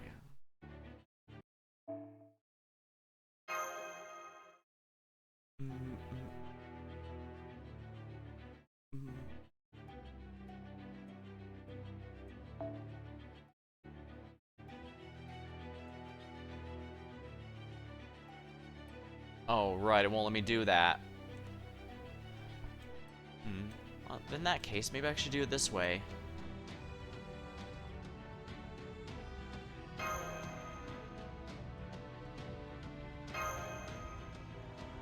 Yeah, since Mash is forced to be up front, she has to be dropped no matter what, which means she won't be here. That'll be nice.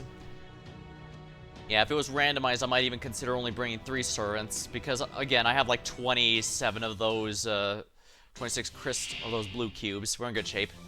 We're winning this. Don't Joseph, don't play tricks. The Vanguard and rear will switch. Cause a formation reversal. 白兵戦行きます今のうちに準備を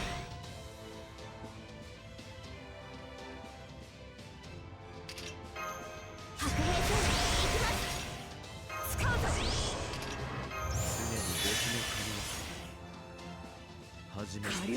Alright, here we go. I could try and make Ranmaru work, but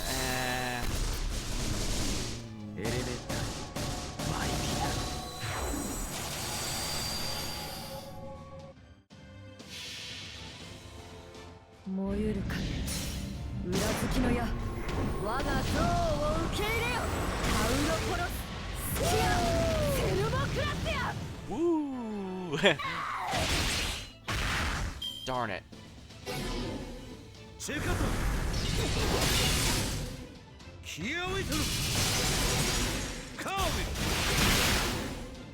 Such a pain. Gather your power.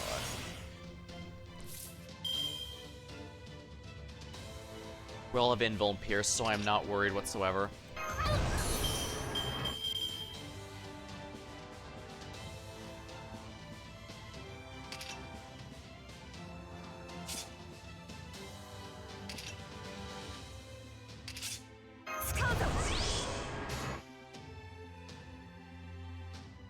Yes.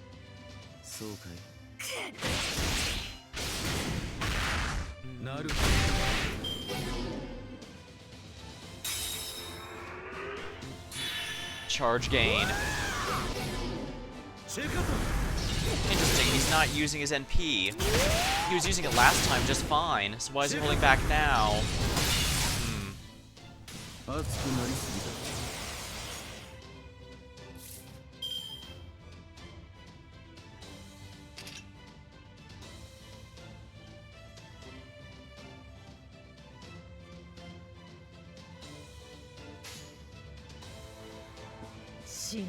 So 間違いじゃない。間違いのはずがないんだ。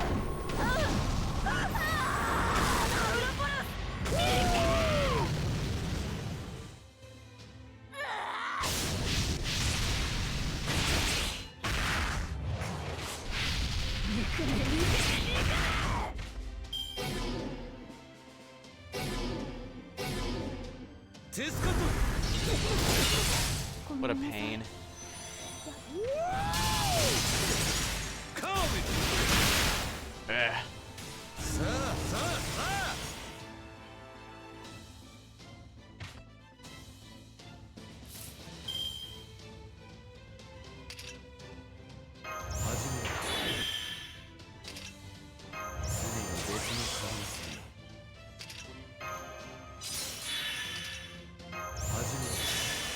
Definitely need to get this back up, because his NP is going to be required.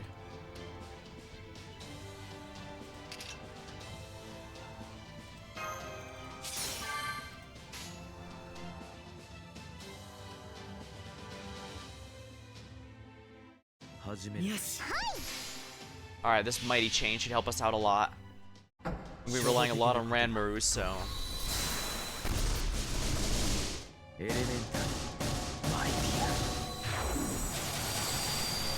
Crit up.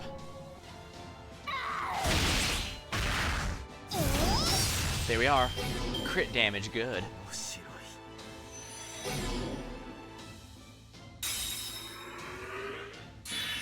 Oh, of course he gets it.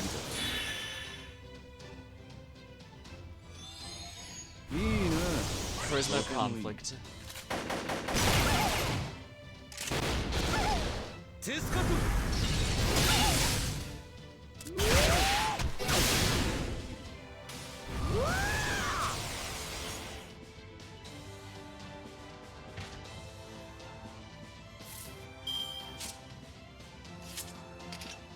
共に戦おう。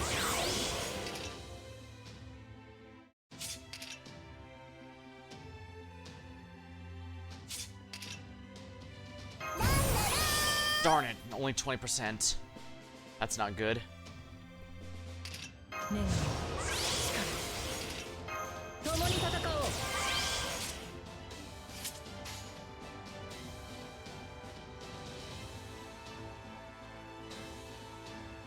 いい指示だ。丸ああ。活路を開く。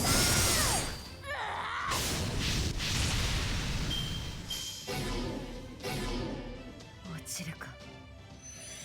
気合をいたる Move buff. Crap.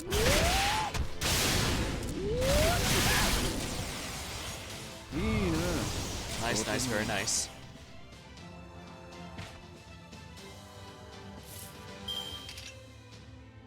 ピンチチャンスに行くであります。 Move debuffs. なんだって I've still got the invul and pierce buff, so time to make the most of it. ダウン If I have to, I'll use the blue cube. すべてのラン But I think I'm feeling pretty good about it.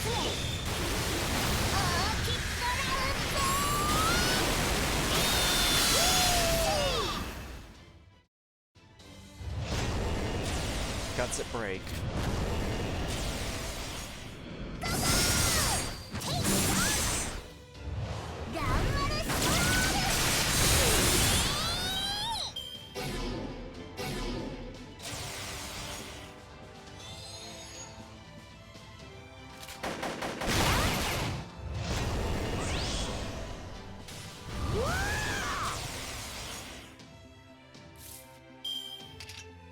Come on, you. Darn it, can I really not get a chain? 時短了解。インターセプターこれでどうだ。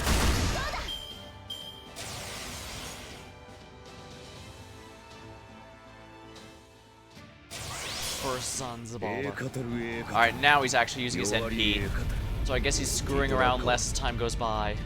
滅亡の時だ次の世界へ行けとなるテペヨロトル私が受け止めます。この機運を申し訳ありません。頑 Oh 張る。 crap. さあさあさ I got 26 of these, why not?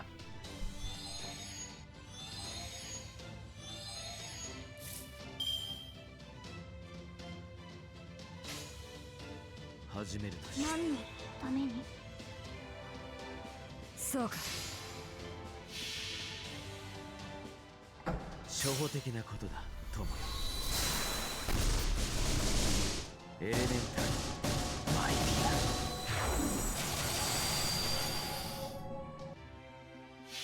Yeah, you can tell they choose rulers often for bosses because they resist damn near everything. 誰に呼ばれるまでもなく On the player side, they あ can な make たの nice 星の tanks. 形でしょう。 I mean, Sherlock here has the lowest HP of all 5-star rulers, and as you can see, he still does a lot. おごるな騙す見えすいている Well, that I guess I didn't need to do that. If I'd played a little better, I might have been able to avoid that, but whatever. I have 26 of these things, and they're going away in a month. What am I going to use them for if not this, you know? It's no use, we can't hit him or charge up energy, or there's no one to his attack. He's not crazy strong or anything, but I can't see a way to beat him. I'm so sick of everything we try failing. This is looking to be bad, Master. The smoke isn't just blinding us. It's a manifestation of his authority over probability fluctuations. Attack's not hitting him is the least of our worries. At worst, we could beat him and it wouldn't even count. There's no end. We'll never be able to finish the battle unless we close smoke. What we can do with firing Black Barrel in here would bring the whole cavern down. If only we could hit him with the barrel's power on a smaller area. I can't hold the enemy's reinforcements. The way things are going.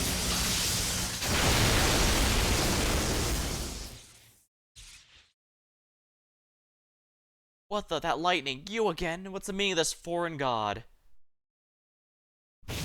Oh no. Does Olga want to fuse with ORT again? Wow, my hands must have slipped. Sweaty as I am getting here. But hey, what are you going to do when it's so hot? It's a bird. It's a plane. The president. No, it's...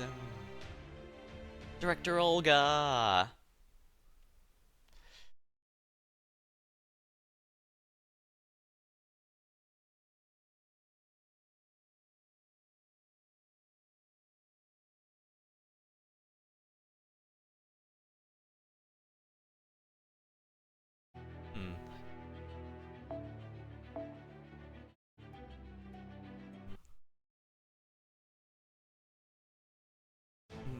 Wahaha, my hands must have slipped sweat as I'm getting here. Hey, what are you gonna do when it's so hot?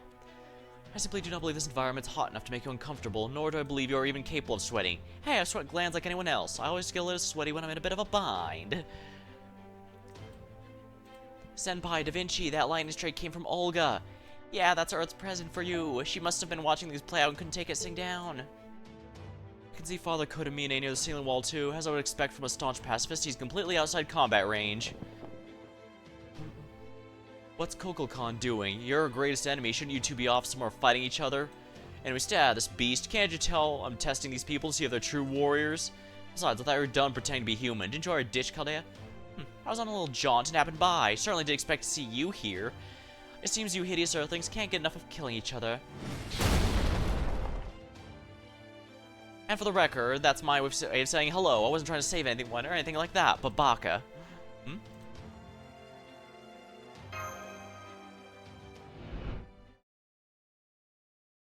I see. Well, I'm glad to hear you two are still good friends, Chirp. That said, a heart can be fickle. Even the smallest thing can grow into an impassable rift, so if you need to ask something, then ask it. If you need to apologize, do it. Once you've grown distant, nothing you say can ever bridge the gap. Every encounter in this life is precious. When you get an opportunity to talk, you can't be afraid to take it. Chirp.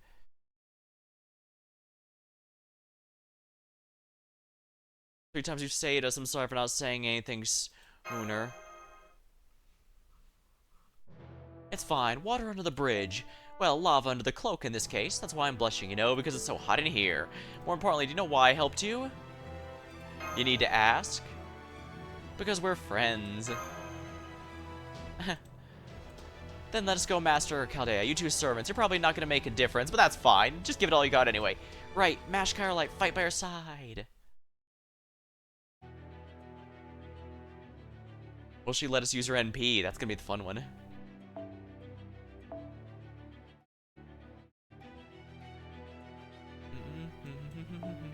Interesting. This is the one using the one that had Abby.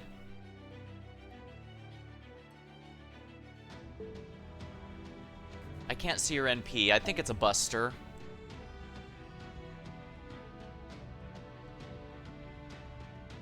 Guess I could bring Lady Avalon to protect her.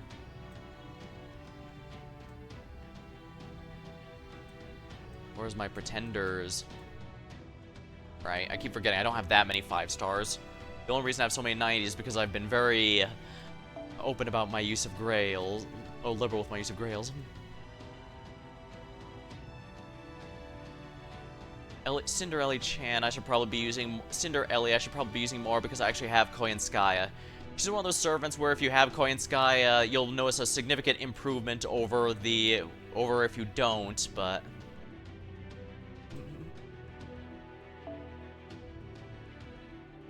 I guess if I'm bringing her, I want Koyan.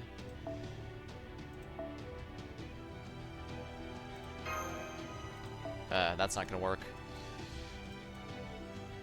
Do I have a 4-star I can use?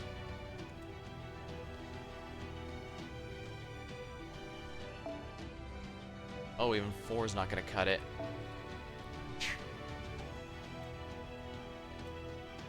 Guess I'm using a 3-star CE. Granted, I'd been fine if I had been leveled up enough, so yeah, that is on my fault for not farming as much. Right.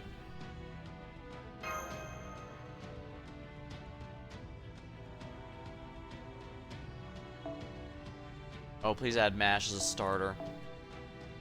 Unfortunate. MASH doesn't even have a bond CE, unfortunately.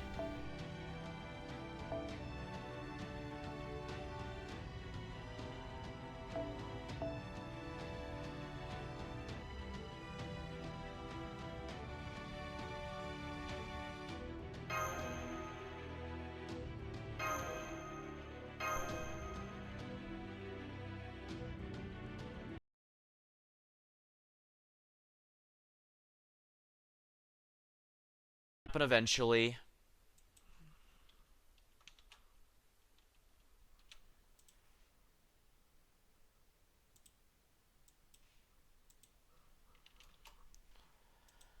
Sorry about that. Let me just restart here and I can dive right back in. First part is I'm gonna have to remember what I put. I'll put in there.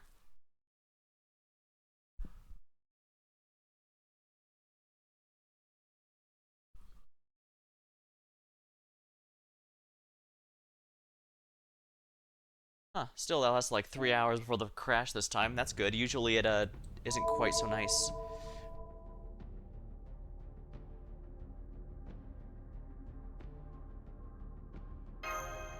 Here we are, resume. Resume, resume!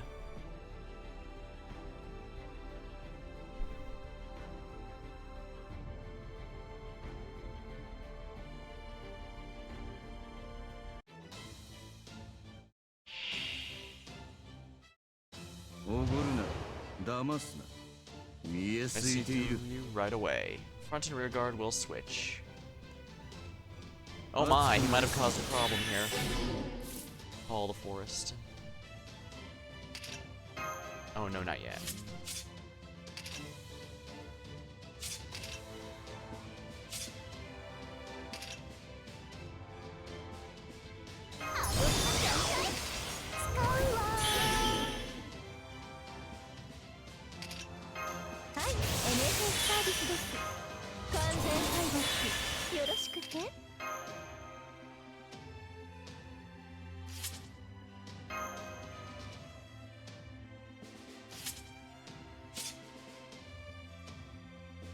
Right, this is the invincibility. I forgot. Somehow. Now let's hope it doesn't crash again when I go back in to do this.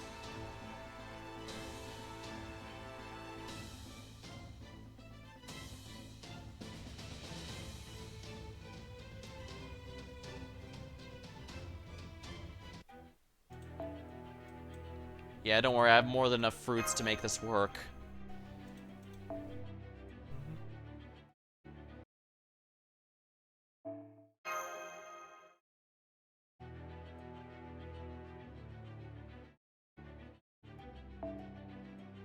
Oh, it completely reset the thing. Weird. Huh. That's odd.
Might not hurt to have Ranmaru here.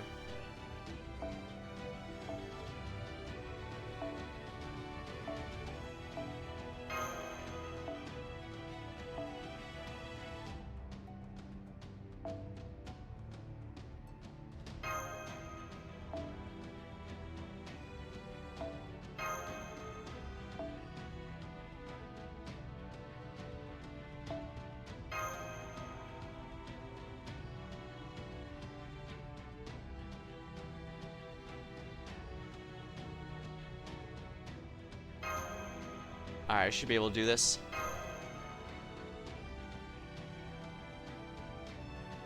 I may not be able to pull off the Morgan team, but I can certainly pull off a reasonable facsimile. Oh, wait. Shit, I forgot. Damn it. おごるな、騙すな。見えすいている。さあさあさあ。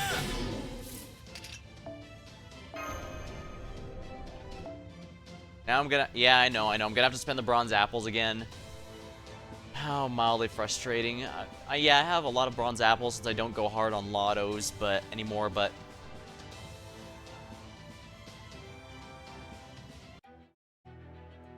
Huh, I was gonna say, wait a minute, doesn't the story not eat up? But no, it does. Weird.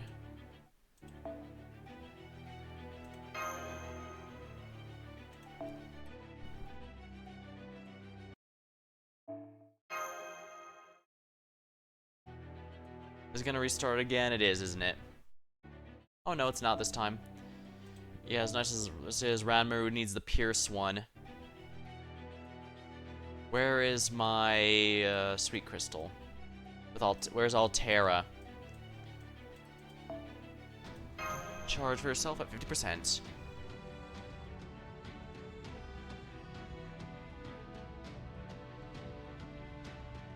This is gonna be better. No attacks from anyone other than Ranmaru is gonna matter for the purposes of this, so let's do it. I keep forgetting I have Sweet Crystal, but I really should level that to 100. It's a pretty big deal because, well, as you've seen, a lot of...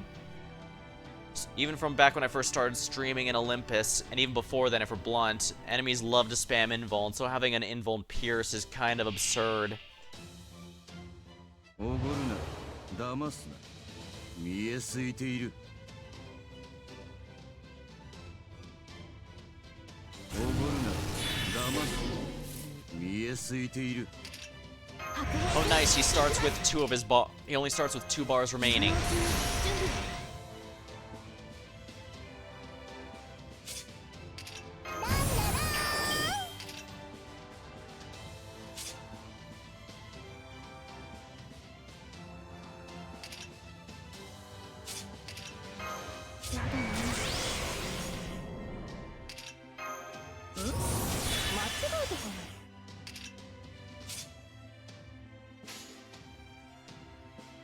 Oh yeah, I should have used Winds of Avalon here, but I really want the Ranmaru Brave Chain, so let's do it.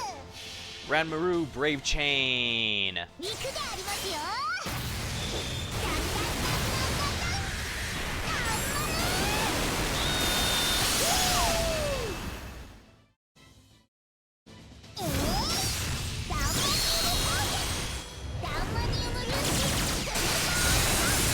Ranmaru has been a huge asset this entire Lostbelt storyline. I'm glad I took the time to unlock her.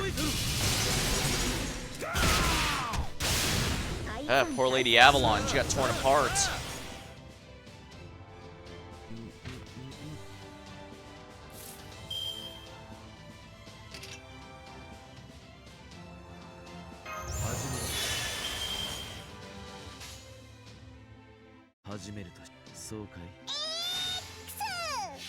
Alright, this should make Tezcat a lot more squishy. No, the way I think it works is... no, I think the proper terminology is it will make him a meteor target.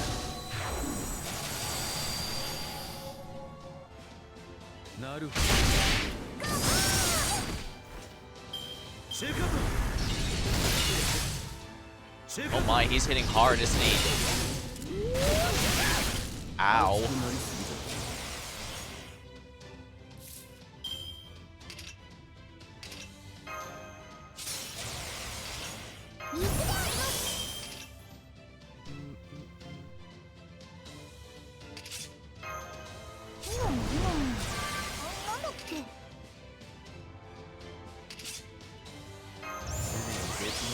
gonna need that evade. ランダウン Alright. はい Ranmaru Brave Chain. Charge up your NP and obliterate Tez Katlapolka. 宝物ランマルはここに大きくくせ頑張れ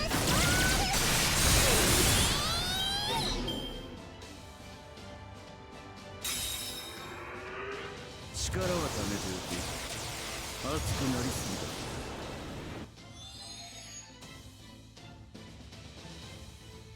風が出てきたな。山の心臓煙るから天と地を所有する者第一の太陽ここに死すり。 Ah, crap, I forgot he has Invuln Pierce there. いいな面白い。チェカトいいな。とてもいい。気合をいとる。ぜひも Damn it. 力はためて力はためておき力はためておき。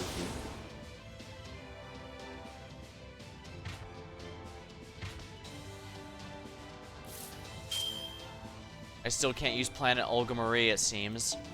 Also, I didn't realize it was arts. I genuinely thought Planet Olga Marie was Buster. Will not be selected for sacrifice or ending of dreams. So basically, you can't use Chen Gong on her. 演説の時来たこの星を滑るものである。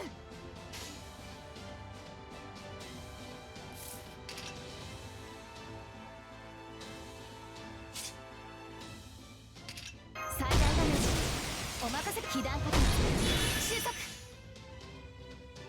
ああもうちゃんと指導して前に身の程を知れ。 AoE. Right, hers is AoE. はあ。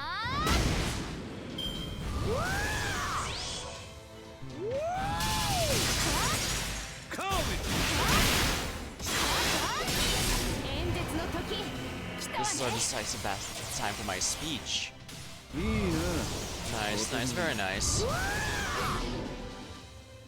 NP seal doesn't matter when Olga has no NP2 seal.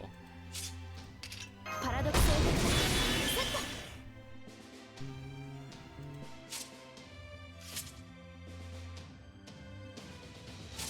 ト。 Necromancy. Inflict P seal to enemies at the end of the turn. 時短了解。時短 Alright, this should do the trick. That'll 差し込む。 take out that one guy and leave Tez Cat by himself. バーニア突撃します。たーい。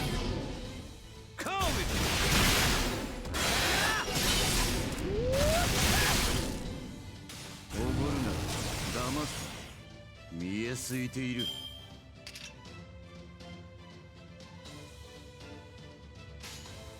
オルテナウス時短一歩前に。 I could probably just redo this fight and not need a blue cube, but again, if these expire, so there's really no reason to be conservative with them. なくしたものに報いるために導きの星よ力となれ。ブーストストライク。これでどうだ。ハイアグレードトランスファー。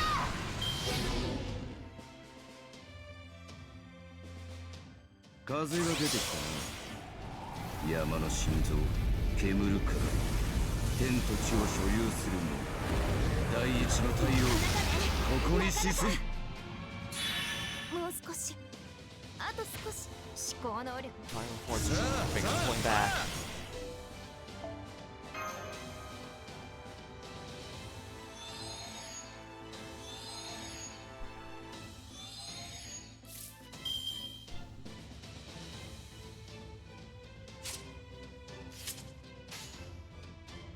What's the overcharge for Winds of Avalon again? 何の感じるといいさ。主様がお望みとあらば。 Oh right, I just needed to buff everyone, didn't I? Oh それは well. いつか来る兆しの星。誰に呼ばれるまでもなく、あなたは星をかざすでしょう。アラウンドスカイバーン。 Oh well, we get to see 3 beautiful NPs in a row. You know, at this point I'm convinced the only reason they don't have an NP skip option is because they're just doing it out of spite. 誠にありがとう。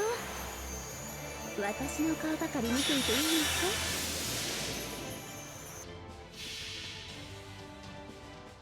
肉がありますよ。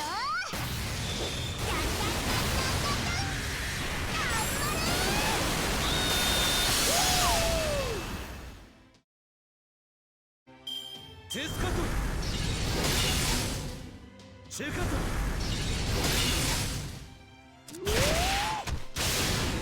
力は貯めて仕方ないな、君たちは。今のうちに準備。肉があります。白兵戦、行きます。お返しをしなくてはね。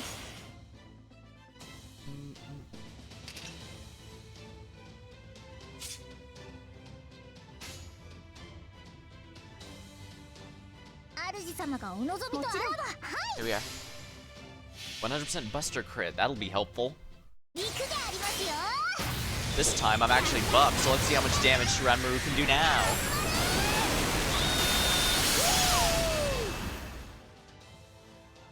Nice. Given that's against a single target, I'd say that's pretty good. テローテに落ちてまた後で And there we are. さて、次はどこに向かうんだ? Yeah, if I'd retried this in the other fight, I could probably avoid the Laystone, but... I mean, what am I saving the Laystones for, right? The story chapter after this won't be till the end of the year, so... Well, near the... no, the middle, so... Good. We did it! Now that was a great victory. Not that it was any surprise, Dad being on her side. Now there's no way for ORT to revive. Is that true? It is, young miss. That's why I told you helping them would only be to your detriment. Now the 6 months you spent carefully biding your time here were all for nothing. Ha ha ha ha. Go, Rasputin. This is fine. In fact, it was my plan all along. At any rate, there's no way to reboot ORT now. Neither Iskali nor Tezcatlipoca can be used as sacrifices anymore. Mesoamerican sacrificial rituals call for a still beating heart. Their plan to use a divine heart to jumpstart it is... yeah, or it can't be... Yup, ORT can't be woken up with either a reluctant soul or a damaged heart. If we tried, we wouldn't be able to give it an order. It would just gnaw at Earth for a while and leave. I'm not about to sacrifice for nothing. I'm just gonna admit defeat and bow out.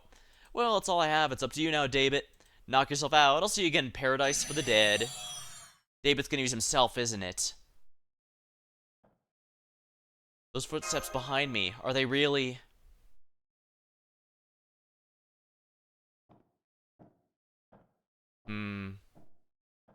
We knew we'd confront him eventually. We've had to fight humans of ridiculous strength with the Kishtaria before, so we'll have to do it again, I suppose.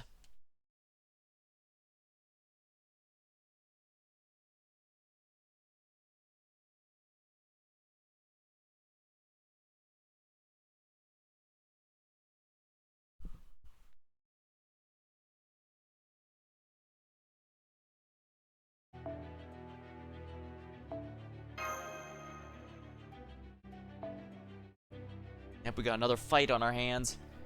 Looks like we get to fight Daybit like we did Kishtaria. That's fun. We haven't had a proper human foe in a while. So, you defeated Tezcatlipoca. I figured you would. But actually seeing it is still a shock. Now I feel bad for bragging about being more experienced in it when it comes to underworld pilgrimages. Stop it. Not another step. I have no reason to stop. If you want me to stop, you'll have to stop me. I only just got to this island. ORT's coffin's behind you. Just 24 meters as the crow flies till this planet breathes its last. I have everything I need to reactivate ORT. Are you really trying to destroy Earth? You're for proper human history too? What possible reason could you have to destroy your own world? A good one. That's why I infiltrated Chaldea in the first place. All that aside, you say I'm from proper human history. Do you agree with that, Master? Do I look like a human from Earth from you? I don't know. I don't know anything about you. I see. That's the same boring answer I've been hearing for a while now. Sorry, but I really don't have time to waste. I barely left a minute today. I cut Kadok's team to mincemeat. It's time to do the same to you.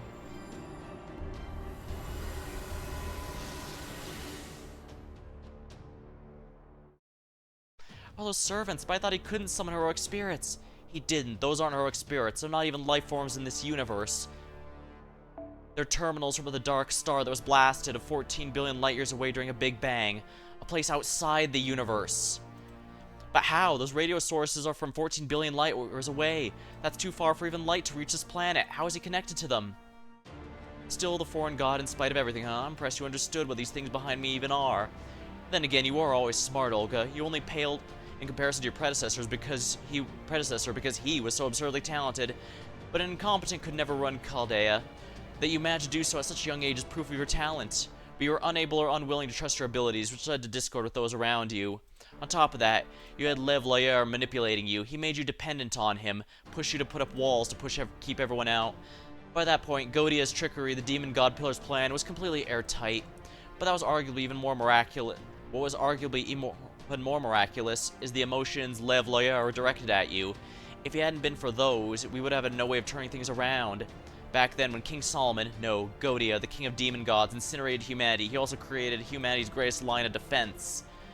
You talk as if you know me too, huh? Who cares? Doesn't matter. Let's do this, Master. If we can let him get any further, it's over for us. This is the last battle. Don't hold anything back. Right, we may not know what Daybit is, but we cannot let him revive RT. We'll neutralize him here and now. Hang on, didn't someone say something about him?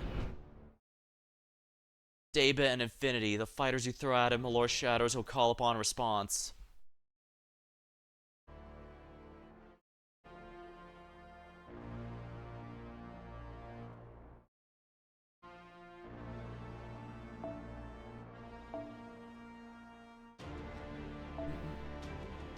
Let's bring Lakshmi by. We haven't brought her in a bit. And you know what? I'm gonna keep Ranmaru. I'm not gonna bother with the support since this is a foreigner. Right. Might still have to win this fight, so I'm gonna give it my all. I'm pretty sure it's gonna be AoE, so we're gonna need this.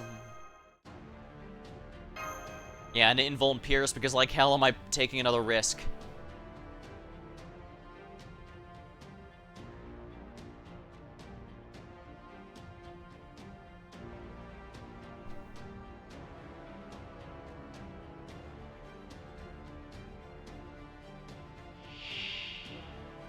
Angel relics. Wait, that's Abby. Sorry, but Kadok's not gonna make it.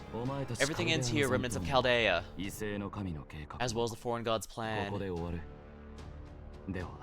Now, let's begin the transmission. He only has one command seal left. Yeah, these are all foreigners. I can't see that one here, but I do know that this one's Van Gogh. Well, this one's Clyde. Not Van Gogh, it's Clyde.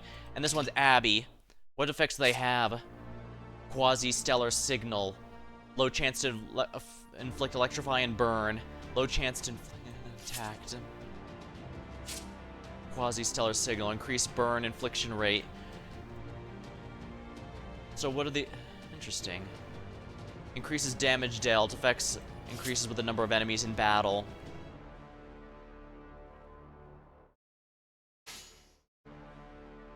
The angel relics.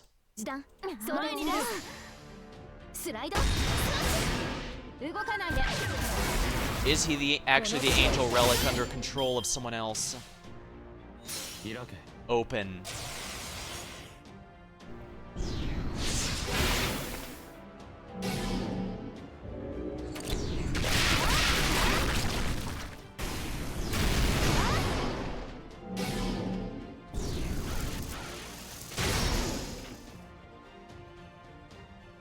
I can't use Planet Olga Marie still, so I'm gonna do this.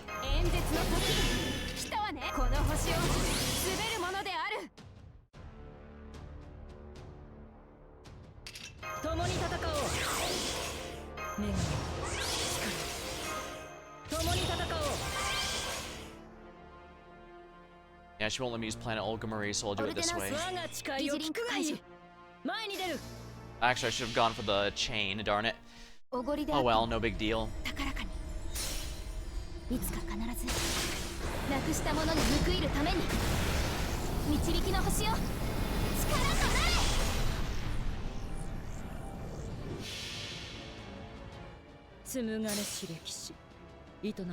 Collected memories. A woven history.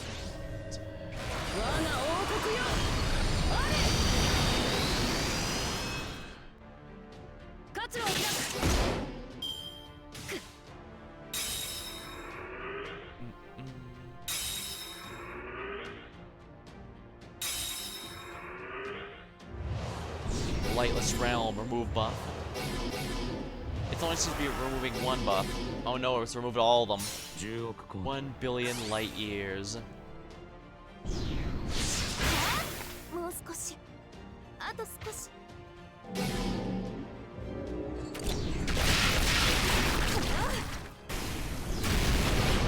この思考能力も I'm 低 pulling 下した back.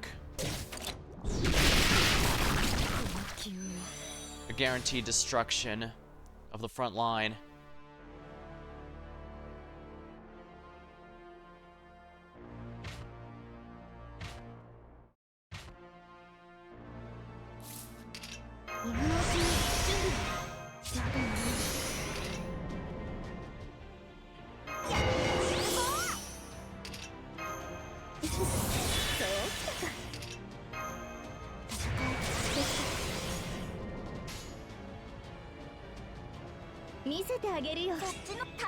This time I'm getting Winds of Avalon activated immediately. たとえどれだけ遠くとも No matter our distance. 私の向こうに楽園がある There we are. 行方を感じて目を開けてウィンズ・オブ・アバロン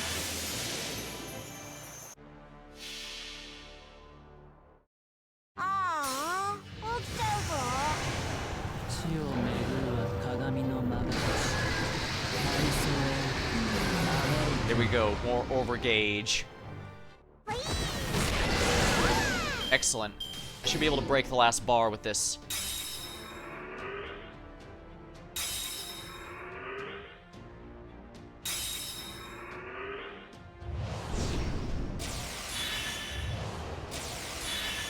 Oh, it's Guild Array. 30億コン 3 billion light years.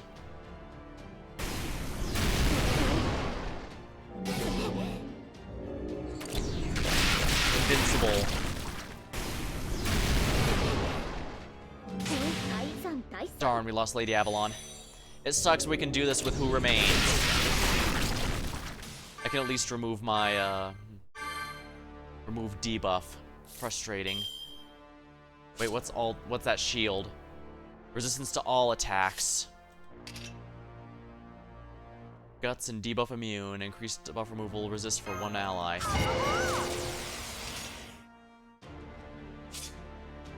Alright, Castoria, remove buffs, and Taisui, do it. Taisui having really good NP gain helps with his spam ability. Plus, well, he's AoE, so hitting that many enemies will make it easier to 私は spam. 星を探すのですさあ幕を開けて Remove all debuffs.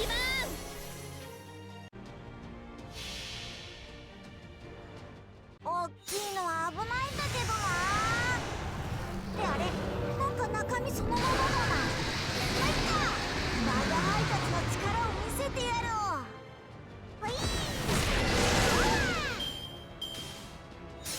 60億コン 6 billion light years. You're not gonna get another turn, Daybit.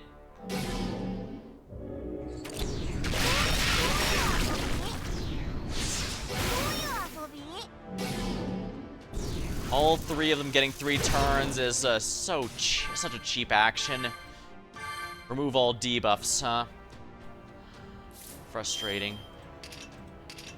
It seems my debuff protection only works once, so.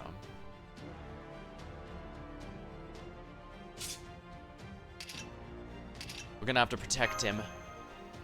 If he survive, if the enemy survive this turn, we should probably save this. もっと我が輩が All right, here we go. This should finish it all. Do it, Taisui. 大きいのは危ないんだけどなってあれなんか中身そのままだな Here we go. バーガー配達の力を見せてや Overkill. ろ Only one might survive. Ah, not even that. うどういう遊び Unfortunate. 135 Well, 億コン 13.5 billion years. Is he gonna revive them?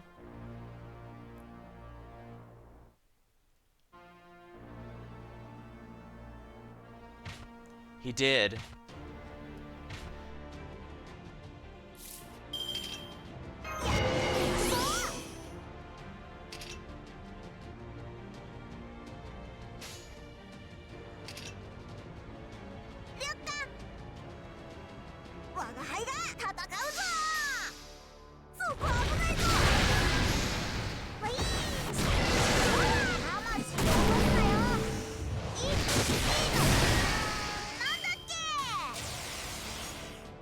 Darn, that broke my guts.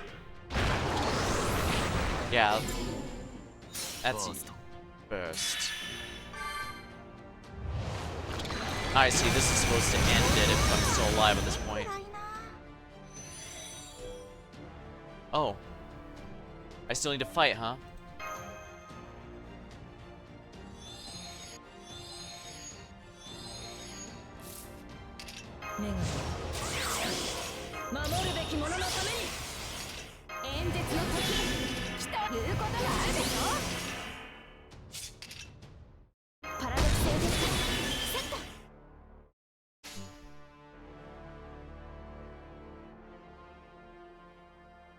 誰であれ戦う心があるのなら神明東映保管これは多くの道多くの夢をする運動にし証明せよロードキャメロット。私は忘れぬ民の思いを託された怒りを何者にも踏み越えられぬ決意として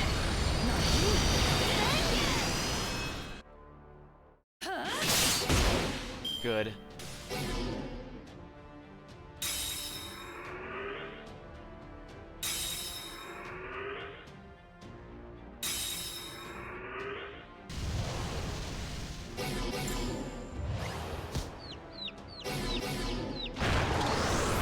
Yeah, these are all the foreigners.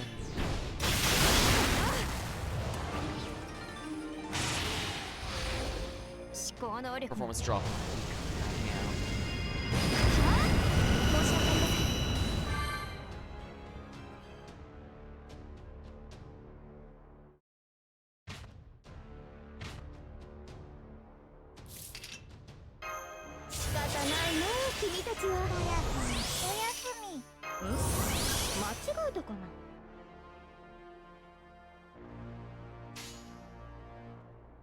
Ah, darn, Taisui. I really want this brave chain. I'll do it. 大きいのは危ないんだけどな。であれ、なんか中身そのままだな。入った。我が輩たちの力を見せてやろう。Overgauge. ほい。あまり落とすなよ。いいの。なんだっけ。 They'll pierce invincibility, so.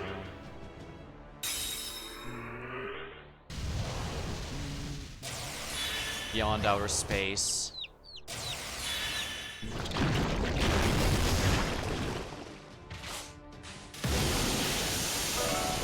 Right, pretenders are weak to these guys.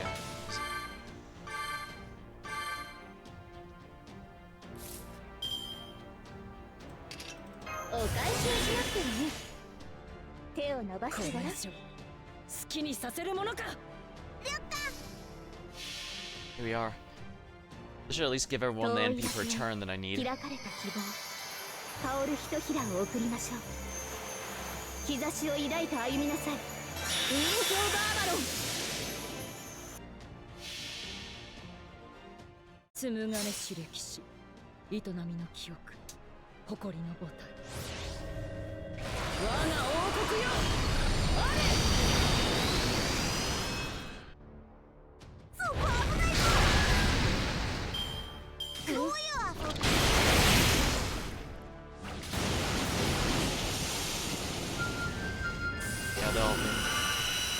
They had Invul and Pierce a bit ago, but I guess it must have been from buff or something.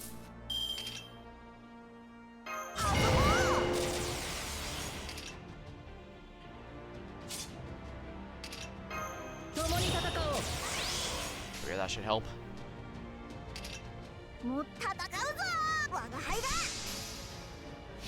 Alright, time for Taisui to go through as many of these NPs as possible. 現れよ影にしてうつろの星大祖エリアウェイク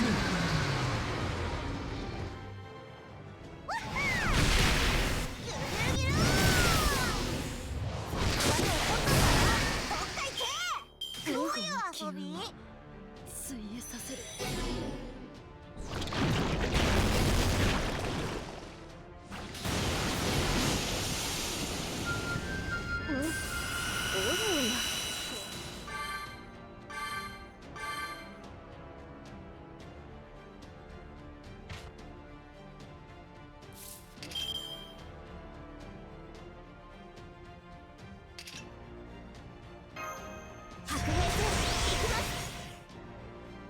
Remove all of his debuffs. Yeah, I absolutely need around Caliburn to remove all those debuffs. All those burn stacks are really starting to melt Taisui. I can't let that happen. There we go. There we go. I like Quick a lot, but no question that Arts is my strongest team.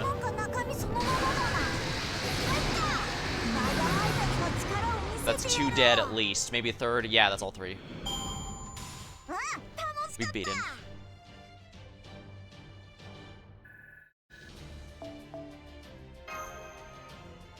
Fragments of a star. I was a bit lacking in those, so quite convenient.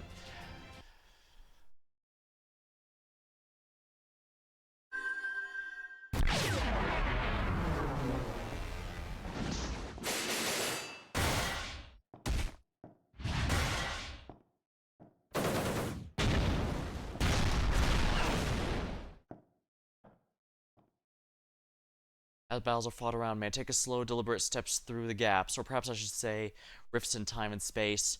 I weave my way through the seams between minds. I can see the answer before me. The nearby scenery stretches out like overclocked taffy.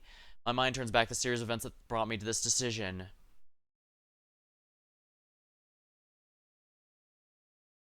The father wasn't a mage. He was just another researcher devoted to projects related to the Semitic people.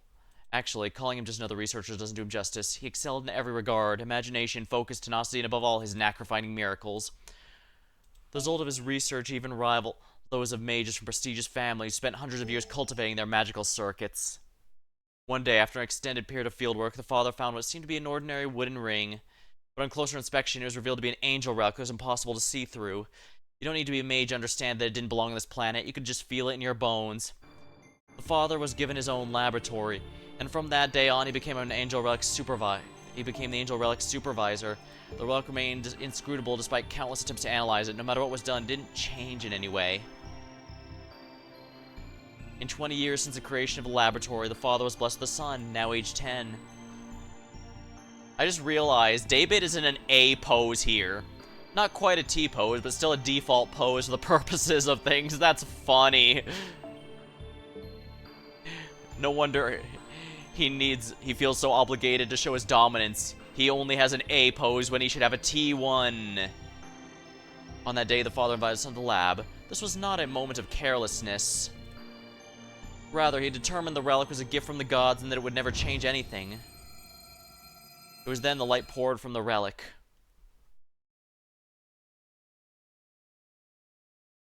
Two-tenths of a second later, a moment which seemed to stretch for eternity, the father was gone from this world. His name, his accomplishments, the memories people had, they all vanished from every record.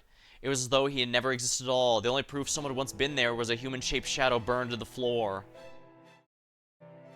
Dad? The boy clearly saw what happened. He knew the shadow burned used to be his father.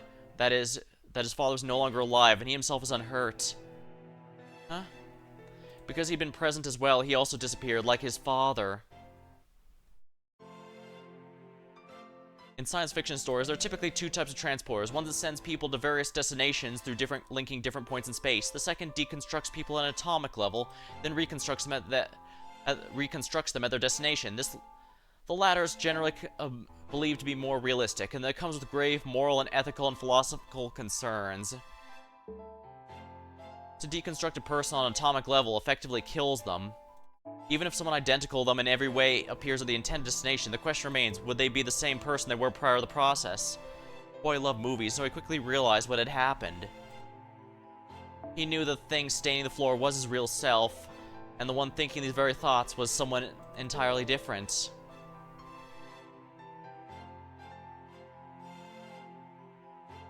Notably, no matter what was attempted, no one was able to remove these from the lab's floor. According to the Dean, the stains were still alive, and even now, and would remain so forever, even beyond the heat death of the universe. From that day on, no one ever set foot in that lab again. After thorough inspection, the matter composing the boy's body was determined to be identical to before the incident. He retained his memories and personality and seemed unchanged from the one he used to be. Even so, the boy knew better. He knew something about him was different. Nothing he did made him feel like he truly existed in this world. Spending time with other people did nothing to assure him he was among members of the same species. He's not an Earthling anymore. That was the mages of Brashan, the Department of Folklore, thought. The boy saw no reason to disagree. The boy no longer saw things from a human perspective, nor did he feel close. All that was left behind was that stain on the lab floor. Even so, he saw himself as part of humankind. After all, even if he didn't feel that way in his heart, his genetic makeup was unmistakably human. So he thought he could no longer, even though he could no longer see himself as human, he reasoned he could be fine as long as he followed humankind's orders, their prime order. So then what is humankind? How did the boy define it? That question plagued countless people over humankind's existence. The boy's own answer came with his father. Perhaps people may be all different races and colors, make kind of mistakes, but deep down they're all truly the same. Humans intrinsically want to do good. Nobody has to teach them that. They instinctively seek it out, the same way insects are drawn to light.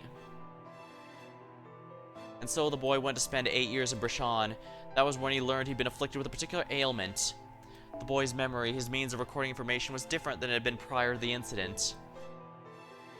He could now only store 5 minutes worth of information in a given 24-hour period. This meant for him, an entire day now consisted of no more than 5 minutes of events. At first he didn't notice this because the new ailment had no effect on his daily life. The boy had seen firsthand that the information people need to remember over the course of the day could be condensed into 5 minutes with nothing of major value lost. For him, each day was now compressed to 5 minutes. Normal people possessed all 24 seemed to be living in a much gentler state of time, with much of it wasted. This is where our boy was now, Daybit, living each day with only one tiny bit of a time. This was creation, an empty Semitic relic that had been passed down to him. Before he left Brashan, Daybit determined the conditions necessary to activate the ancient relic.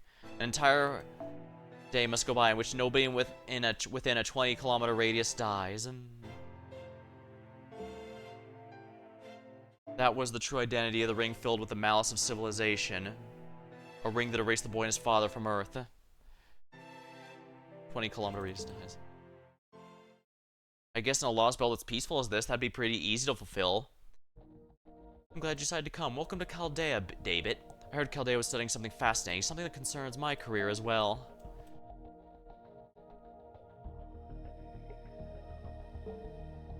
So you need a way to precisely observe the universe, one that doesn't currently exist in modern technology. That's right, or at least the appearance of one. Ideally, I'd like it to be as elaborate as possible. I don't need to be able to observe anything outside the universe. A 13.8 billion light-year range will do. Your opinions here will be incredibly informative. I hope you'll agree to help us preserving humanity. Preserving humanity. So verifying or determining the future? That's definitely a good order. But what exactly does it involve? Oh, so you can already see that much. Alright then, I guess I can tell you. But please don't tell your teammates. So that's my objective.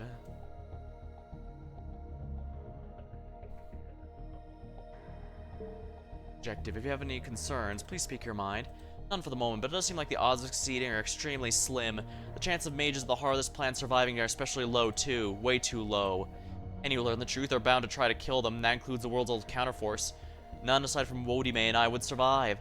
That's why I'm keeping it secret from everyone, the Mage Association, your teammates, the whole world.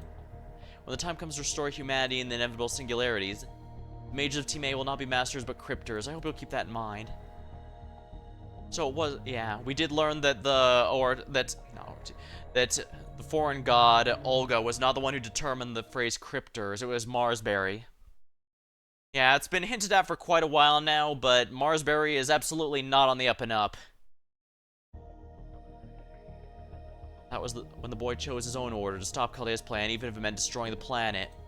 Daybit Semvoid very literally looks things from a universal point of view. He's neither a pawn of the foreign god nor an agent of humanity. Humans as a species are determined by their intrinsic nature to do good. No one needs to teach them how. It doesn't matter if their efforts make anyone happy. It doesn't even matter if the drive to do so is no more complex than the instinct of a cold-blooded insect.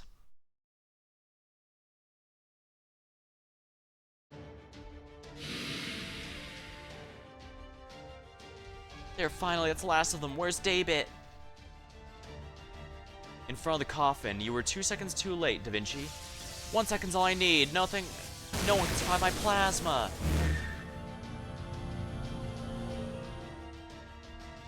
What? The hell? He can't be stronger than a servant, let alone a beast class one like Olga. There's a reason the foreign god's attacks will not work on me.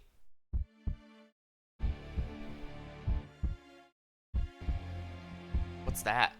As you can see, I have her heart.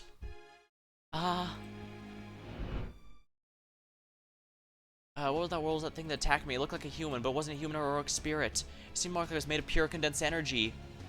I got so annoyed, I wound up defending this ship this time. Next time they see that thing, I'll pay it back in spades. Anyway, I better rest up for a while. Wasn't expecting to use up so much ener. I bet. I knew this was gonna happen, President. You're the Cryptor's servant. Sorry about the ambush, but I'm taking this back with me. See, my partner insists he needs to transplant your heart into his own body. Even I don't want to touch this thing, but once he makes up his mind, there's no stopping him. Still, it'll be a real pain if you try to get it back, so I'll just kill you now and be done with it. So he tried to kill her. I see. No wonder I'm so weak now. One of Tezcatlapaka's best tricks is pulling out living hearts. Of course, I figured a foreign god would be able to regenerate with a destroyed heart, so I disguised its absence by keeping it in working condition, having it continue to send out biosignals, making your body think that it was still there. Alright, that's a little goofy, but I get it. I thought I'd only fool you for a couple days, but amazingly, you never figured it out. But now I see why that is, Director. You decided you'd rather stay weak. You thought that way you'd be able to stay with the Master forever. What a foolish dream. Daybit. You're too late. You lost the moment you decided to fight me. One last thing. I'm ready to answer your first question now, Kyrlite. My goal is to maintain order. I determined that would be a good thing for humankind. When all 7 Lostbelts are excised, Marsborough's goal of preserving humanity will be achieved. Once that happens, Earth humankind will be despised across the surrounding 13.8 billion light years as the lowest form of life form in the universe. So I'm gonna destroy Earth before that happens. It's the only way to stop Chaldea. Or rather, the only way to destroy the thing behind all this, Chaldeus, the foreign planet. David, did you just say Chaldeus? But Chaldeus is just a miniature model of Earth, it's not a foreign planet. The two may look identical, but the original Earth is right here, so Chaldeus has to be a different planet. The foreign god was born inside of it, and the plot to bleach Earth was hatched in Chaldea. Those on Team A are pawns gathered solely for the Amusphere Grand Order. What are you talking about? Chaldeus was already destroyed, wasn't it? No, Anastasia didn't destroy it, she protected it. Why do you think she was chosen for the attack on Chaldea? It was to make sure it would be safely preserved on ice. Renowned genius she was, there was a chance Da Vinci would realize the truth during the attack. If she has, she still wouldn't have been able to destroy Chaldeus. But she would have caused it to malfunction, which would have delayed the plan. At that time, it was still possible to raise shift to Chaldeus itself. But Chaldeus thought of that, which is why it let itself be encased in ice and pretend to stop functioning, and it worked. You gave up and escaped to Antarctica on the shadow border. You decided to flee the location of the true culprit. Of course, you were right to make that choice. If you'd stayed at Chaldea, you'd have all been killed. So far, every action you've taken so far has been correct. At least in terms of test questions Marsbury prepared. Then you're saying Chaldea is to blame for this? That the evil which must be defeated is us? No, you actually did save humankind when we took back its future from the incineration of humanity. That much you can and should be proud of. Chaldea may have caused this, but that doesn't make you culpable. As far as human justice up to the year 2019 is concerned, you're the best possible crew anyone could have hoped for. Neither I nor Wodame will ever deny that, which is why I'll end with this. If you want to stop what I've set in motion, and you manage to stop ORT, head to Antarctica. That is where your journey will end, where you'll finally part ways with your Grand Order. Alright, that's about everything I have to say. This is all stemmed from the pact I made with Kishtaria. We never spoke of it, but we both knew we were thinking the same thing. So at the end of the day, both of them were hoping one of them would succeed to stop Amusphere's plan. That if either of us wound up being the last Cryptor to defeat Chaldea, we should tell all the people who stood against us. He just jumped off so casually.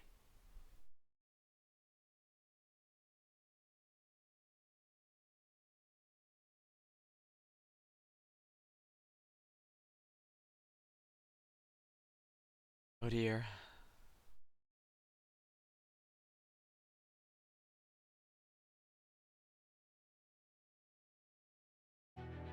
And here's the last one before section 20.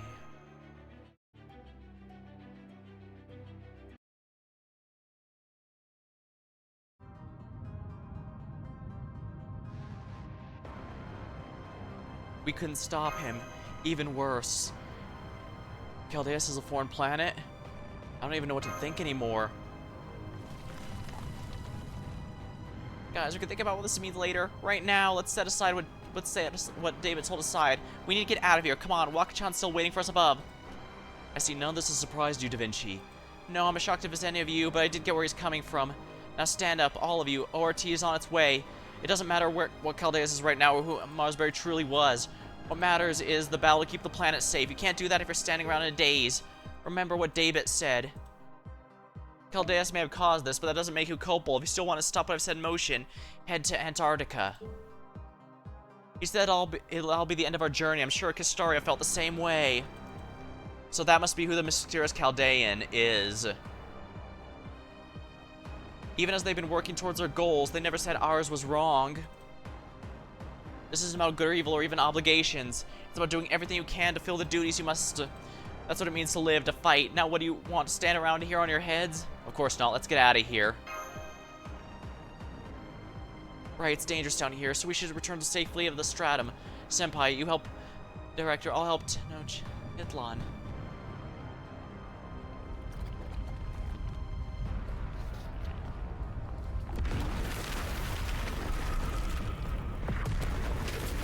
Oh no. Oh no, this is bad. All those tendrils.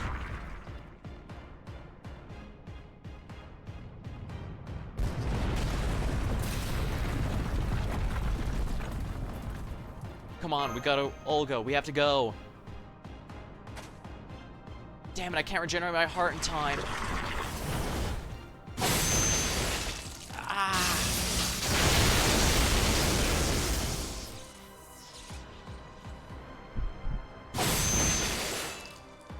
Let her go.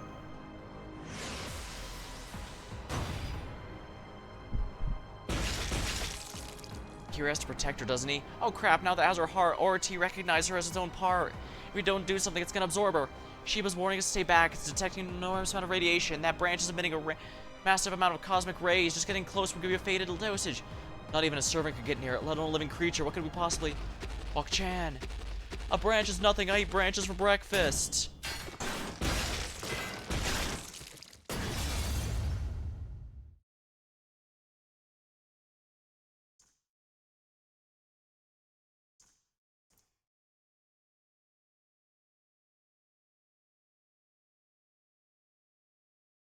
Huff, huff, gasp.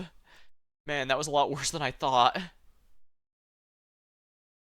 Uh-oh, I'm really dizzy and everything has gone dark. Did I lose too much blood? Doesn't matter. Are you okay, Olga? I heard a nasty sound, so when I heard here, I ran as fast as I could, and things look real bad. Sure enough, things look real bad. Well, that's what the branch gets for missing with my bride, even if she is out of my league. Hey, what does it say? Something? You're asleep? I guess you are. That's okay. I'm kind of sleepy. It's also weirdly quiet around here. Weird, I can't talk good.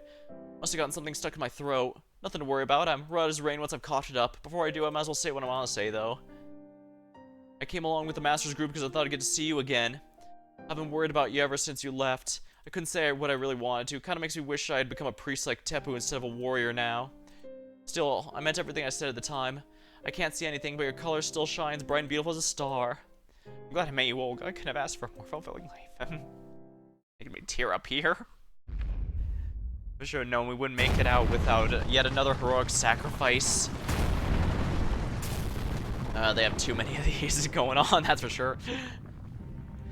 I can't believe it. I know Earthlings are evil. For years, decades, they dissected me.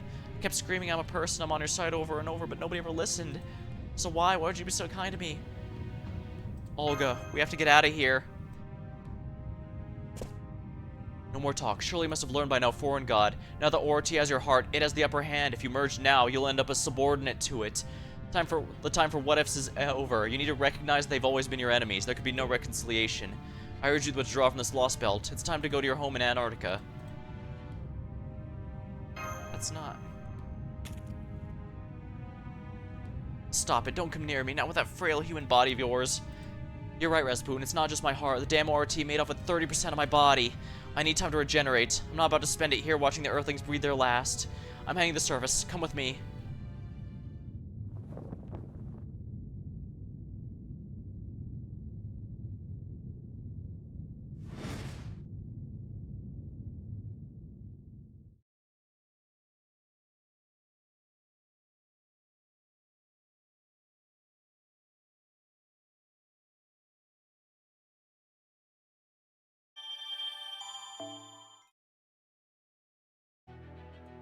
ORT. Now, I'm pretty sure everyone who is aware of this chapter knows what's next, and to my understanding, that takes a few hours, so I think I'm going to cut it here. The next stream is going to be my multiplayer stream with a guy, lots of degen stuff going there, so be wary if you want, watch it. But after that, I'm going to be doing this, and I'm pretty sure that's going to be the end, or at least I can't think of any fights that are going to be after. So next time, I'm going to have the big raid fight against ORT. Will my servants be ready? Will I be able to face them? I guess if you're watching this live, you can expect it around Thursday, but we'll see. But until next time, thank you for watching, hope you had a good time, and I'll see you later.